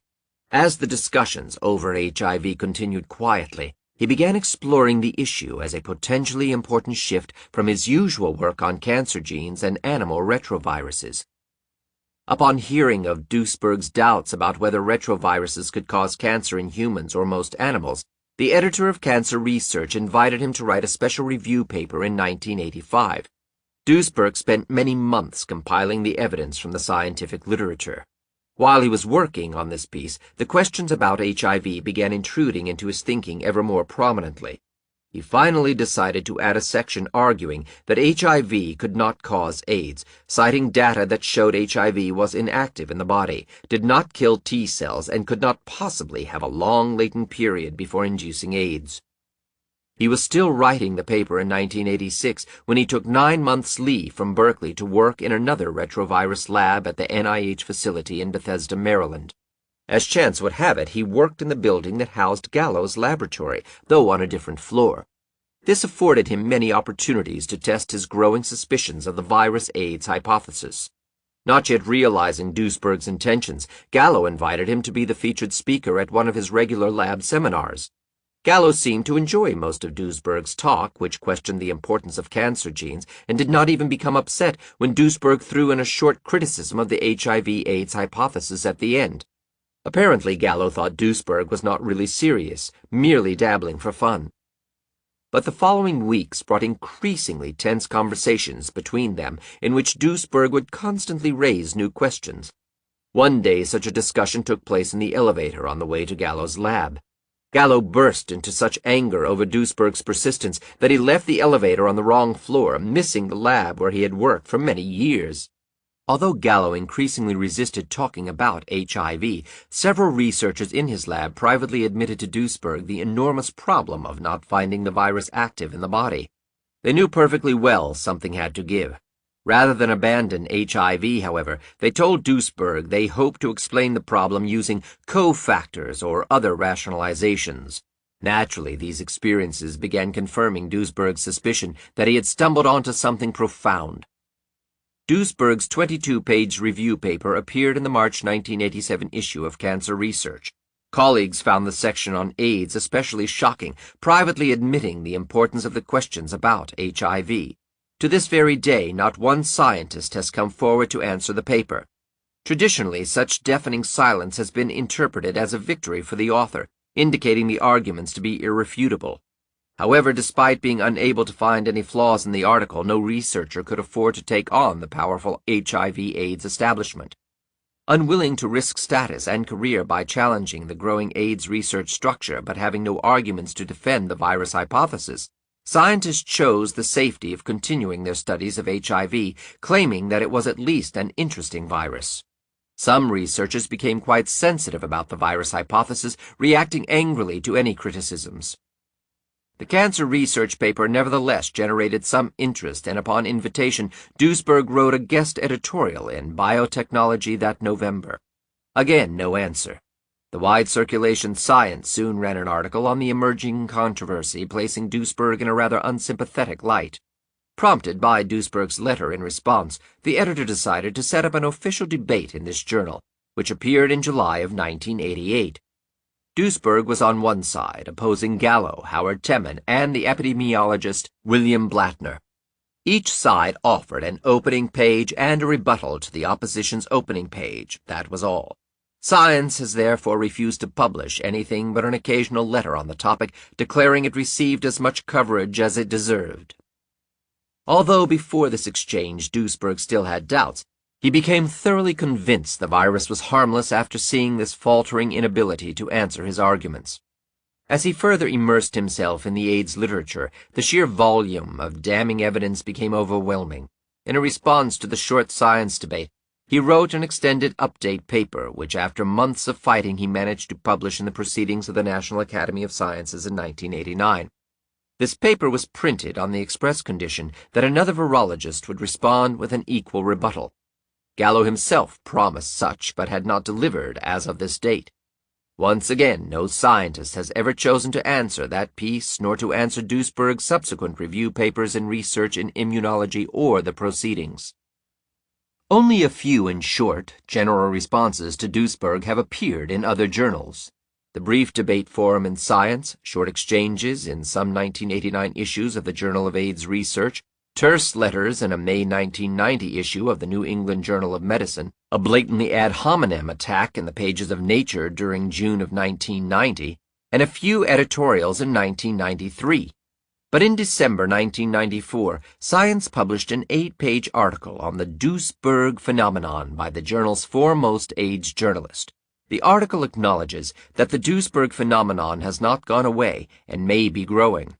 Although tendentious for the HIV hypothesis, the article made some telling concessions. 1. According to some AIDS researchers, not all, HIV now, but not earlier when it was named the AIDS virus, fulfills the classic postulates of Koch. And 2. AZT and illicit drugs, which Duesberg argues can cause AIDS, don't cause the immune deficiency characteristic of that disease, knowing full well that about 30 different diseases are said to be characteristic of the disease. From these and experts of Gallo's own writings, the standard defense of the HIV/AIDS hypothesis can be reconstructed. None of the most influential AIDS scientists has ever published a definitive defense of HIV, yet when confronted with the paradoxes, they all answer with similar arguments. Otherwise, they prefer to ignore the questions. The arguments for HIV fall into 4 categories. 1. Arguing for HIV by ignoring the facts. The case for HIV as an AIDS virus depends first on bypassing Koch's postulates.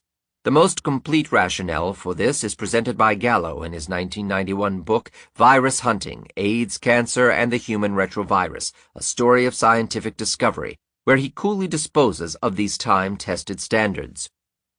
Rules were needed then, and can be helpful now, but not if they are too blindly followed. Robert Koch, a great microbiologist, has suffered from a malady that affects many other great men. He has been taken too literally and too seriously for too long. We forget at times that we have made great progress in the last century in developing tools, reagents, and diagnostic techniques far beyond Koch's wildest fantasies. Koch's postulates, while continuing to be an excellent teaching device, are far from absolute in the real world outside the classroom, and probably should not be in the classroom anymore except in a historical and balanced manner.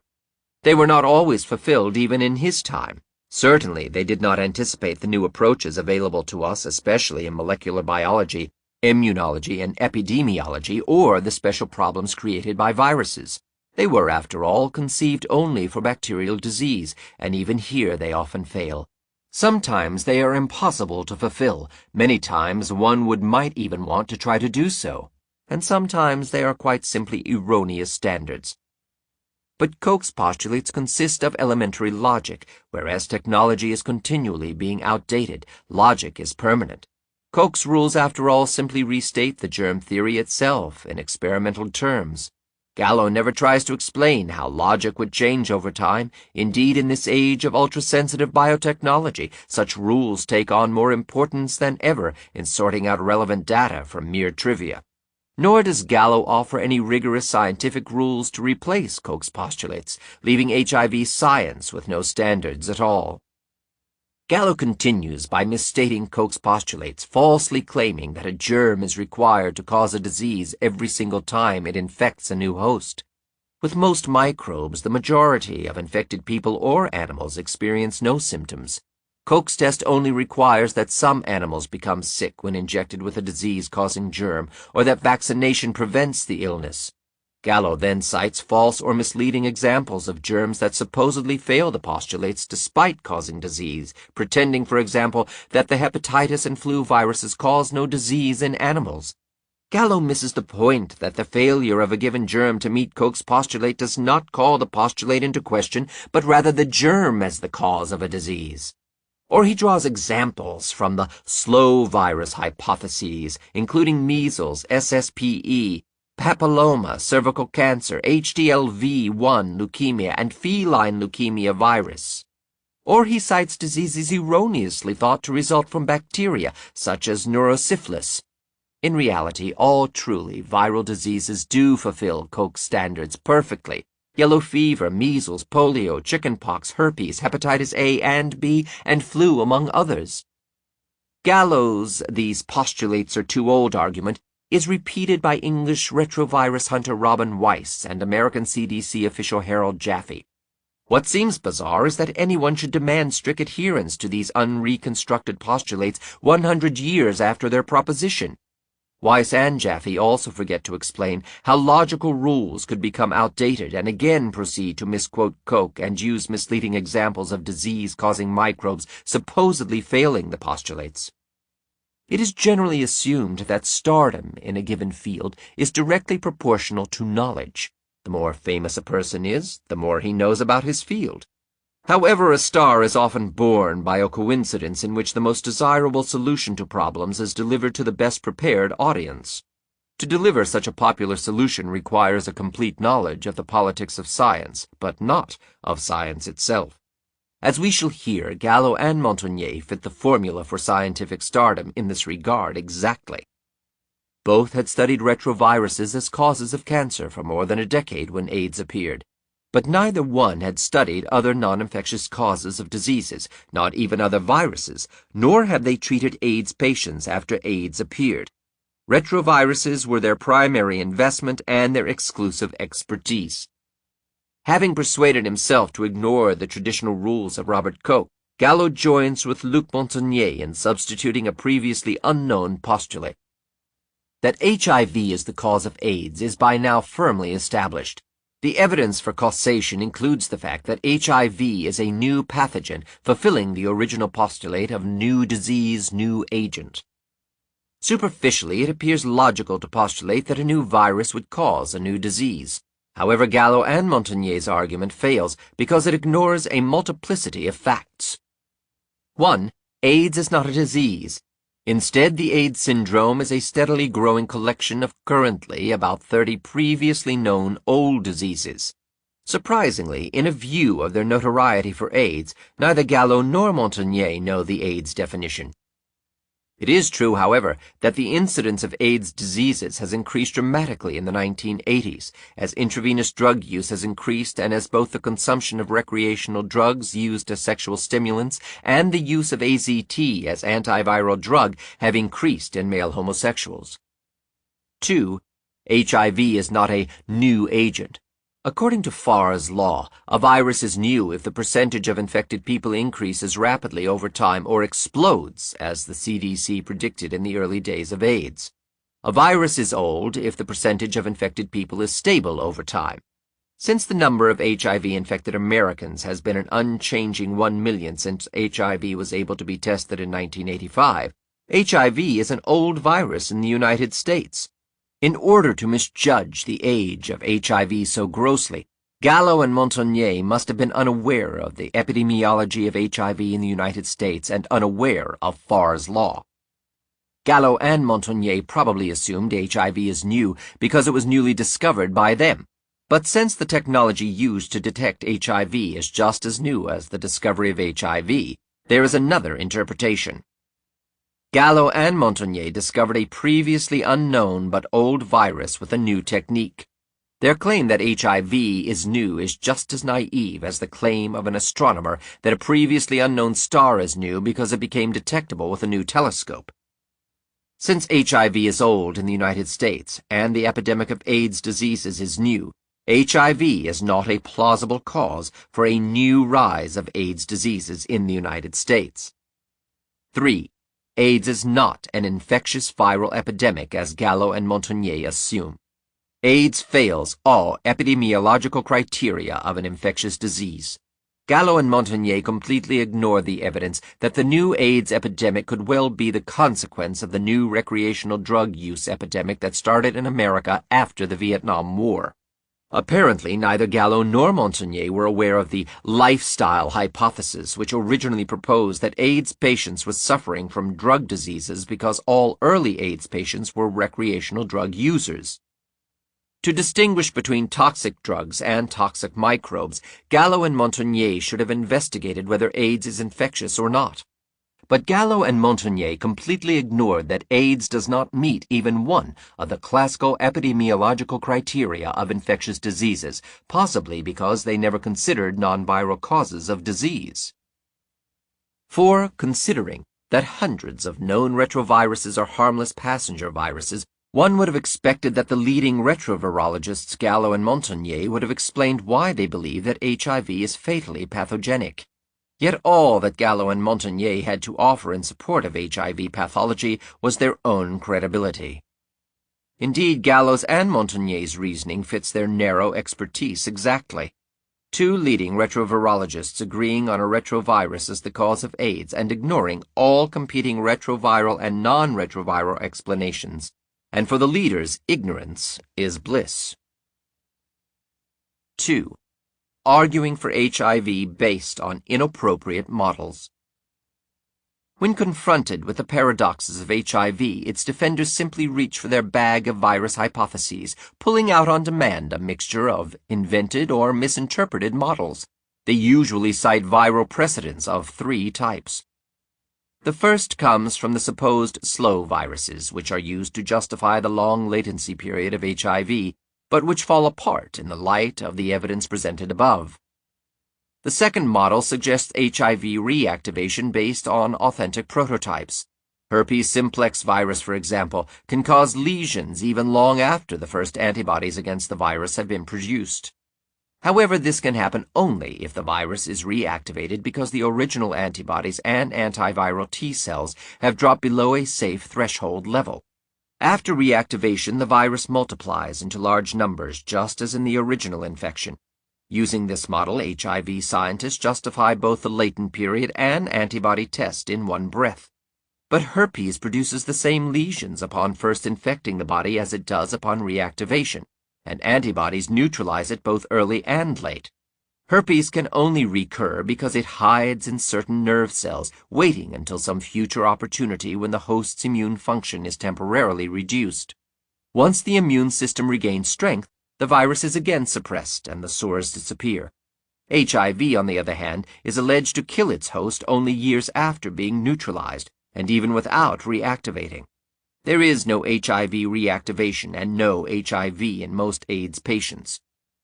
The third virus model has been created only since the appearance of AIDS.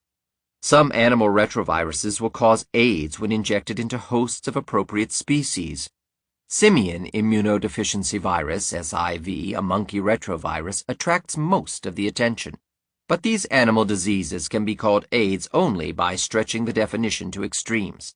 They do not include most of the human AIDS conditions, such as Kaposi sarcoma or dementia.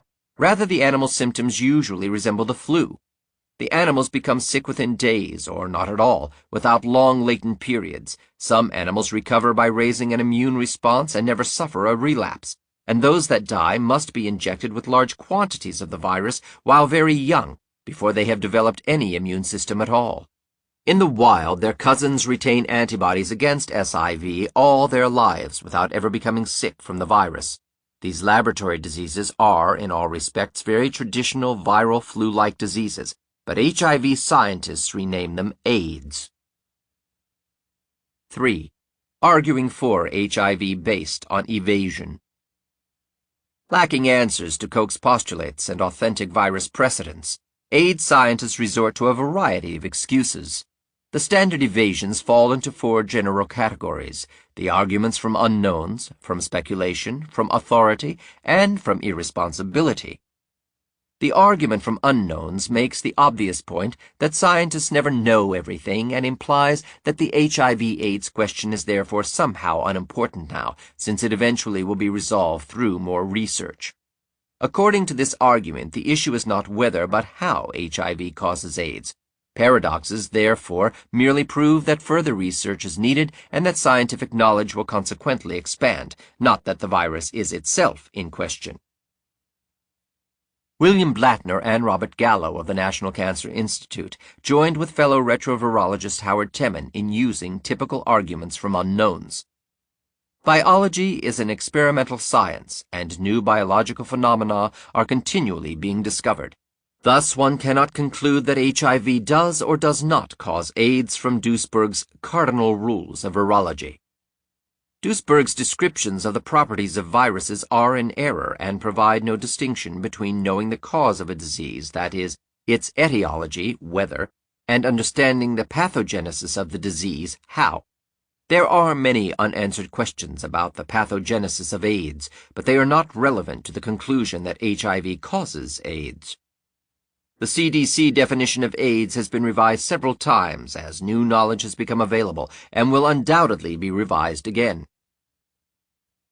Likewise, Robin Weiss and Harold Jaffe assert, "It is unwise to conclude that because we do not understand the pathogenesis of HIV in molecular detail, it is therefore harmless.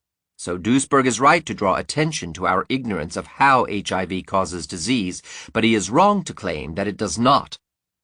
One need not harp upon molecular quibbles, important though these are for directing research to the prevention or amelioration of HIV infection. To deny the role of HIV in AIDS is deceptive. It should be clear by now that the questions surrounding the alleged pathogenesis of HIV are too many and too substantial to be dismissed as mere quibbles. To assert the role of HIV in AIDS is unscientific, particularly since the guardians of the HIV hypothesis have never suggested which standards could prove the virus harmless. Until they propose a scientific experiment that could disprove the HIV hypothesis, they convey the implicit message that they will accept no evidence against it whatsoever. The argument from speculation is used more often than any other. It uses specialized terms that make it difficult for outsiders to understand, responding to any paradox with one untested assumption after another. For instance, if little or no HIV can be found in the body, scientists propose hidden reservoirs and special routes of infection. If only antibodies against HIV can be found, researchers call them non-neutralizing or ineffective antibodies and assert that the virus mutates too fast for the antibodies to keep up. If the virus does not make animals sick or kill cells in culture, then researchers claim that the virus somehow makes fine distinctions between humans and chimpanzees, something no other virus can do. All these hypotheses are constantly being disproved or shown to be irrelevant, but the reservoir of new evasions is inexhaustible. The argument from authorities cites the overwhelming evidence for HIV without becoming too specific. In another form, it rebuffs inquisitive epidemiologists for lacking clinical evidence while bypassing medical critics for having no epidemiological training. In other words, unless one is an expert in everything, one may not question anything. This response alludes to esoteric scientific data as a reason for critics to remain silent. Blattner, Gallo, and Temin provide perfect examples. In summary, although many questions remain about HIV and AIDS, a huge and continuously growing body of scientific evidence shows that HIV causes AIDS, and thus we conclude that there is overwhelming evidence that HIV causes AIDS. The argument from irresponsibility serves as the answer of last resort. In the vein of a better safe than sorry warning, such HIV defenders as Weiss and Jaffe assert the weapon of fear. If he, Duesberg, and his supporters belittle safe sex, would have us abandon HIV screening of blood donations, and curtail research into anti-HIV drugs and vaccines, then their message is perilous. The irony, as will be reviewed later, lies in the danger of the officially approved measures to combat HIV, which are themselves costing lives. 4. Arguing for HIV based on antibody correlations. The three basic arguments outlined previously clearly answer no questions. The only positive evidence in favor of the virus-AIDS hypothesis is found in epidemiology, the study of disease epidemics. This field operates entirely by correlation. According to AIDS officials, where HIV goes, AIDS follows.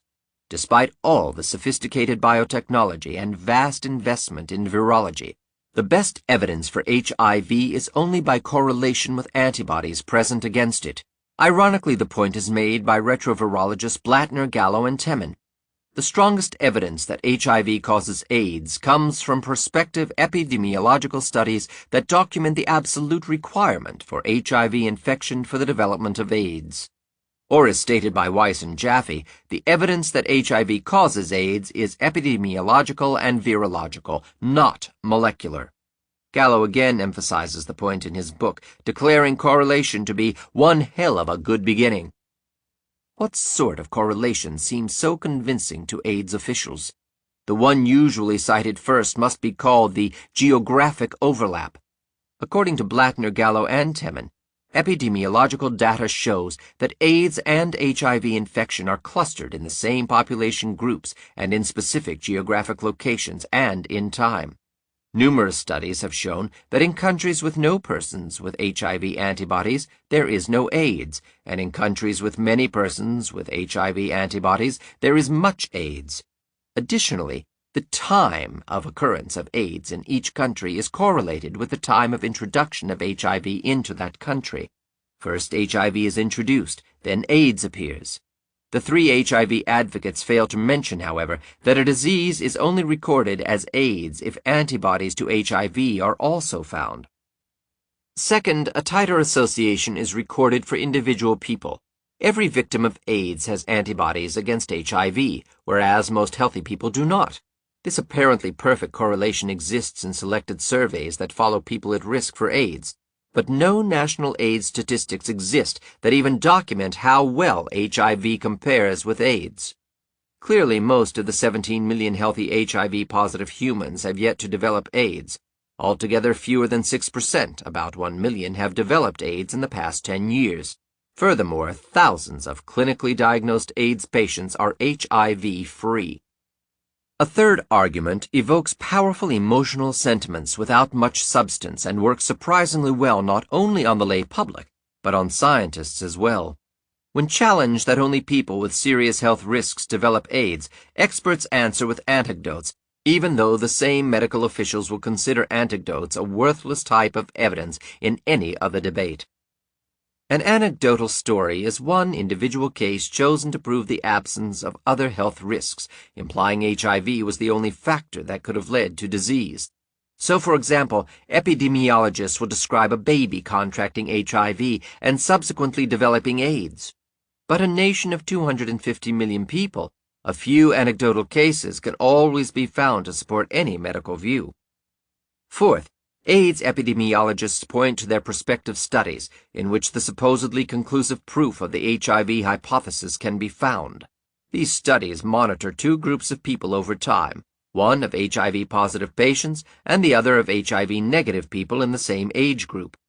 According to such reports, the infected people develop AIDS while their uninfected counterparts do not. But all the reports that have also investigated drug use and other non-contagious AIDS risks have found that AIDS correlates with those factors just as well, if not better, than HIV.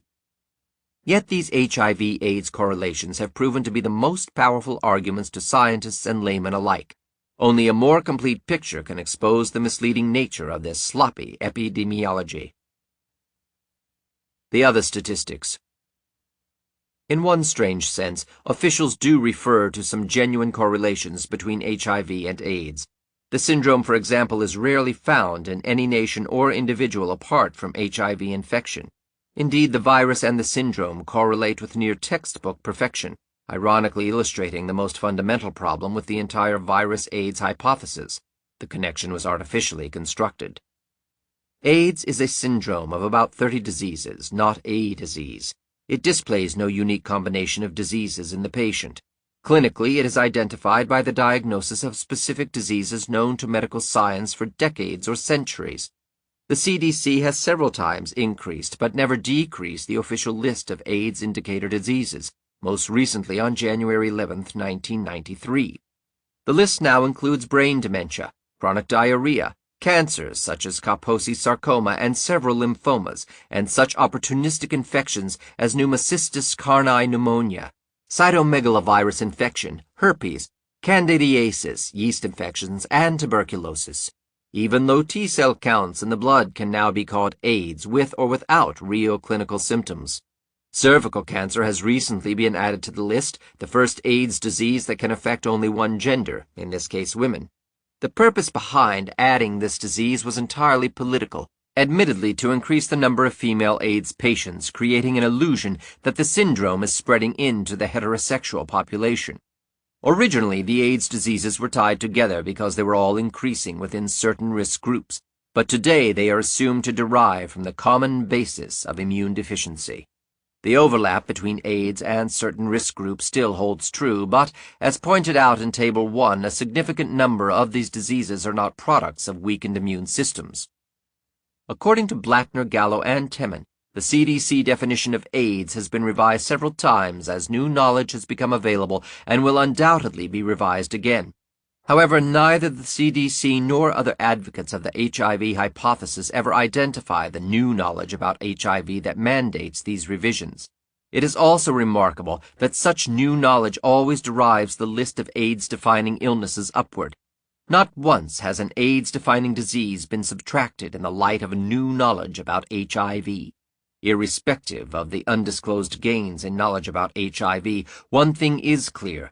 The repeated upward adjustments in the definition of AIDS have substantially increased the American AIDS statistics, while HIV infections have remained completely flat since 1985.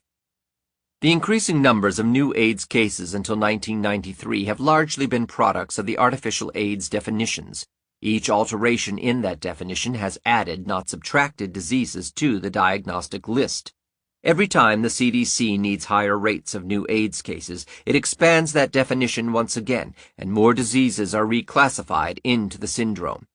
With the stroke of a pen, an illusion of the spread of AIDS is created. Prominent officials explain the revisions as products of our growing scientific knowledge, and the lay public feels reassured that federal efforts are justified or perhaps even a little too slow. One might ask how a doctor would distinguish between an AIDS-related tuberculosis and a traditional one. Clinically, the symptoms are identical, so the CDC has stipulated in its current definition that the tuberculosis must be renamed AIDS if antibodies against HIV are also found in the patient. In the absence of previous HIV infection, the disease is classified under its old name, in this case tuberculosis, and treated accordingly. AIDS, therefore, can never be found apart from HIV infection, entirely by definition. AIDS officials neglect to mention this crucial fact partly from ignorance, most never having read the definition carefully, and in some cases precisely because it shines a disturbing light onto their supposedly perfect epidemiological coincidence between the virus and AIDS. The observation that AIDS always follows HIV in each nation becomes trivial, since testing for antibodies is followed by a renaming of indigenous diseases. The real epidemiological questions then must be shifted away from any correlation between antibodies against HIV and AIDS to a correlation between HIV and the separate AIDS diagnostic diseases. Does infection with the virus, independently of any other health risks, lead to an increased risk of contracting pneumonia, cancer, or other diseases? Is HIV new and found in all recent outbreaks of these diseases? Is HIV infection nearly always fatal? The latter question can be answered most easily.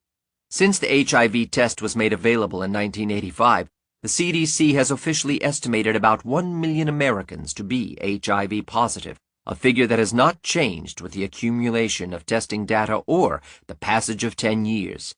Of these, only about 400,000 have been diagnosed with AIDS by the end of 1994. But this statistic does not subtract the normal incidence of the 30 AIDS-defining diseases in 1 million people over 10 years. 2/3 of HIV-positive Americans have not developed any of the AIDS diseases since 1985, even including the most recent expansion in the AIDS definition. Nor will most of them do so. The numbers of new AIDS cases have clearly been leveling off for some time now, although different analysts will place the peak at different times. Michael Fomento, the Colorado-based lawyer who gained some media notoriety with his 1980 book, The Myth of Heterosexual AIDS, draws a curve with its peak in 1987.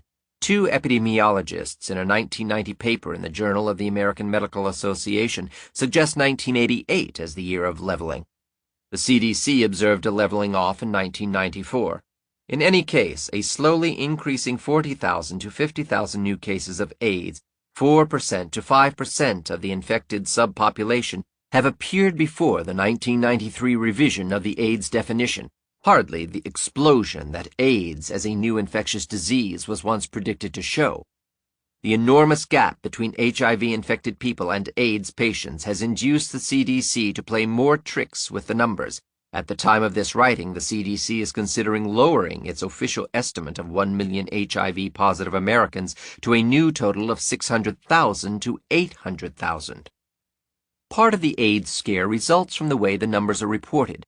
Rather than giving the numbers of new AIDS cases each year, CDC and other officials use the cumulative total for the current year added to the figures for all years previous, including those victims already dead. So where the annual numbers would remain constant in the first case, the number actually reported to the public grows with each passing year. Such calculation gives the overwhelming but false impression that AIDS is spreading, since the cumulative numbers can only go up. Given enough time, such accounting methods will boost the total AIDS count higher than the number of HIV-positive people.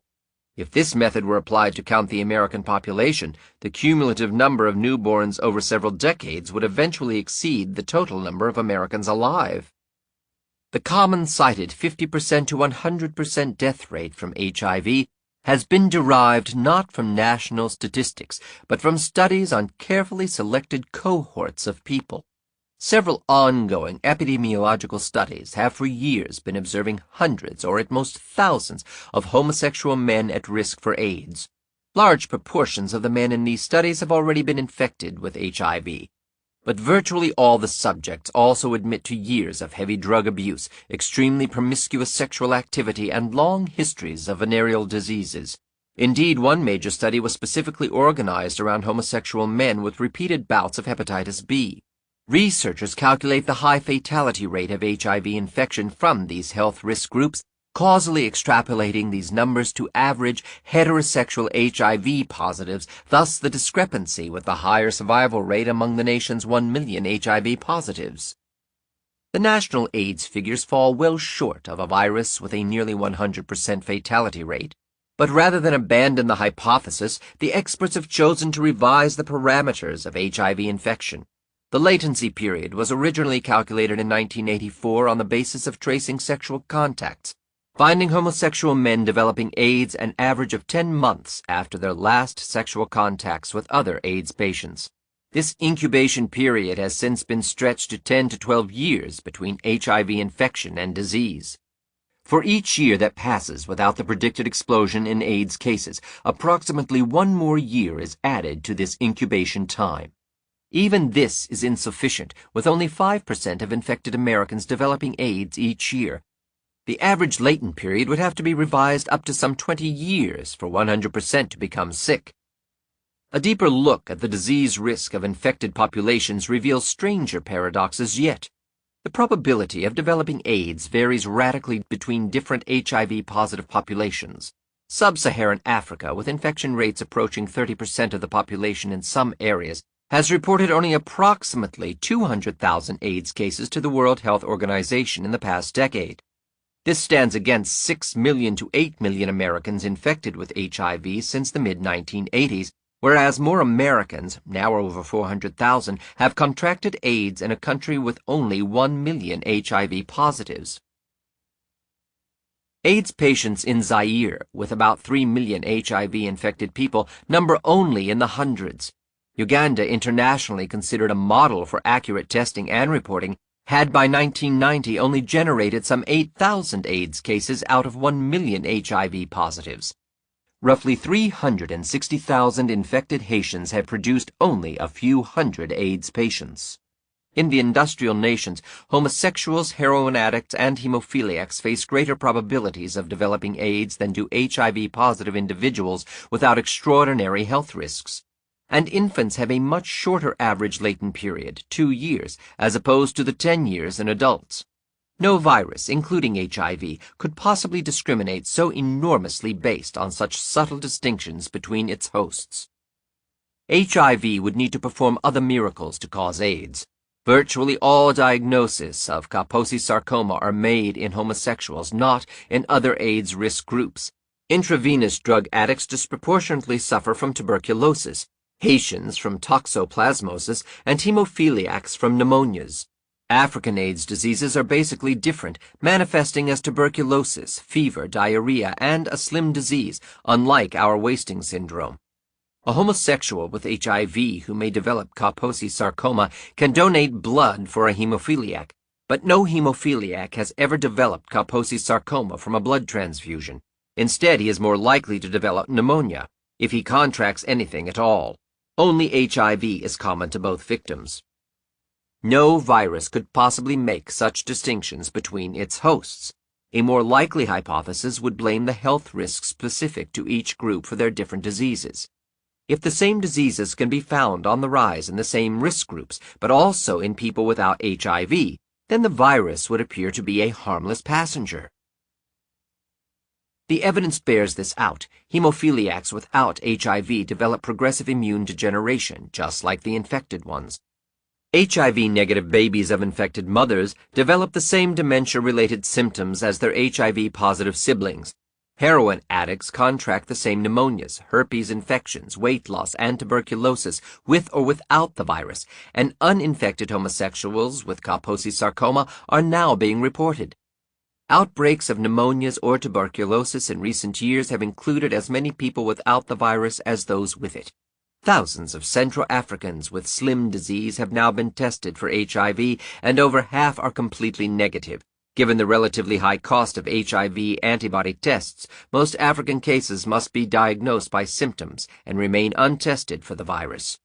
In the industrial world, upward of 1/4 of all AIDS patients remain untested for the antibodies against HIV, with their doctors merely assuming the virus is present.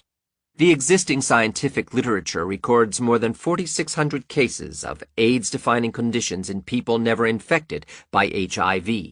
With various AIDS-type diseases increasing in the risk groups even apart from HIV, the virus appears ever less relevant. All circumstantial evidence aside, the ultimate epidemiological test for HIV would be a case-controlled comparison. In such a study, a large number of infected people would be monitored over time and compared with a large number of uninfected people.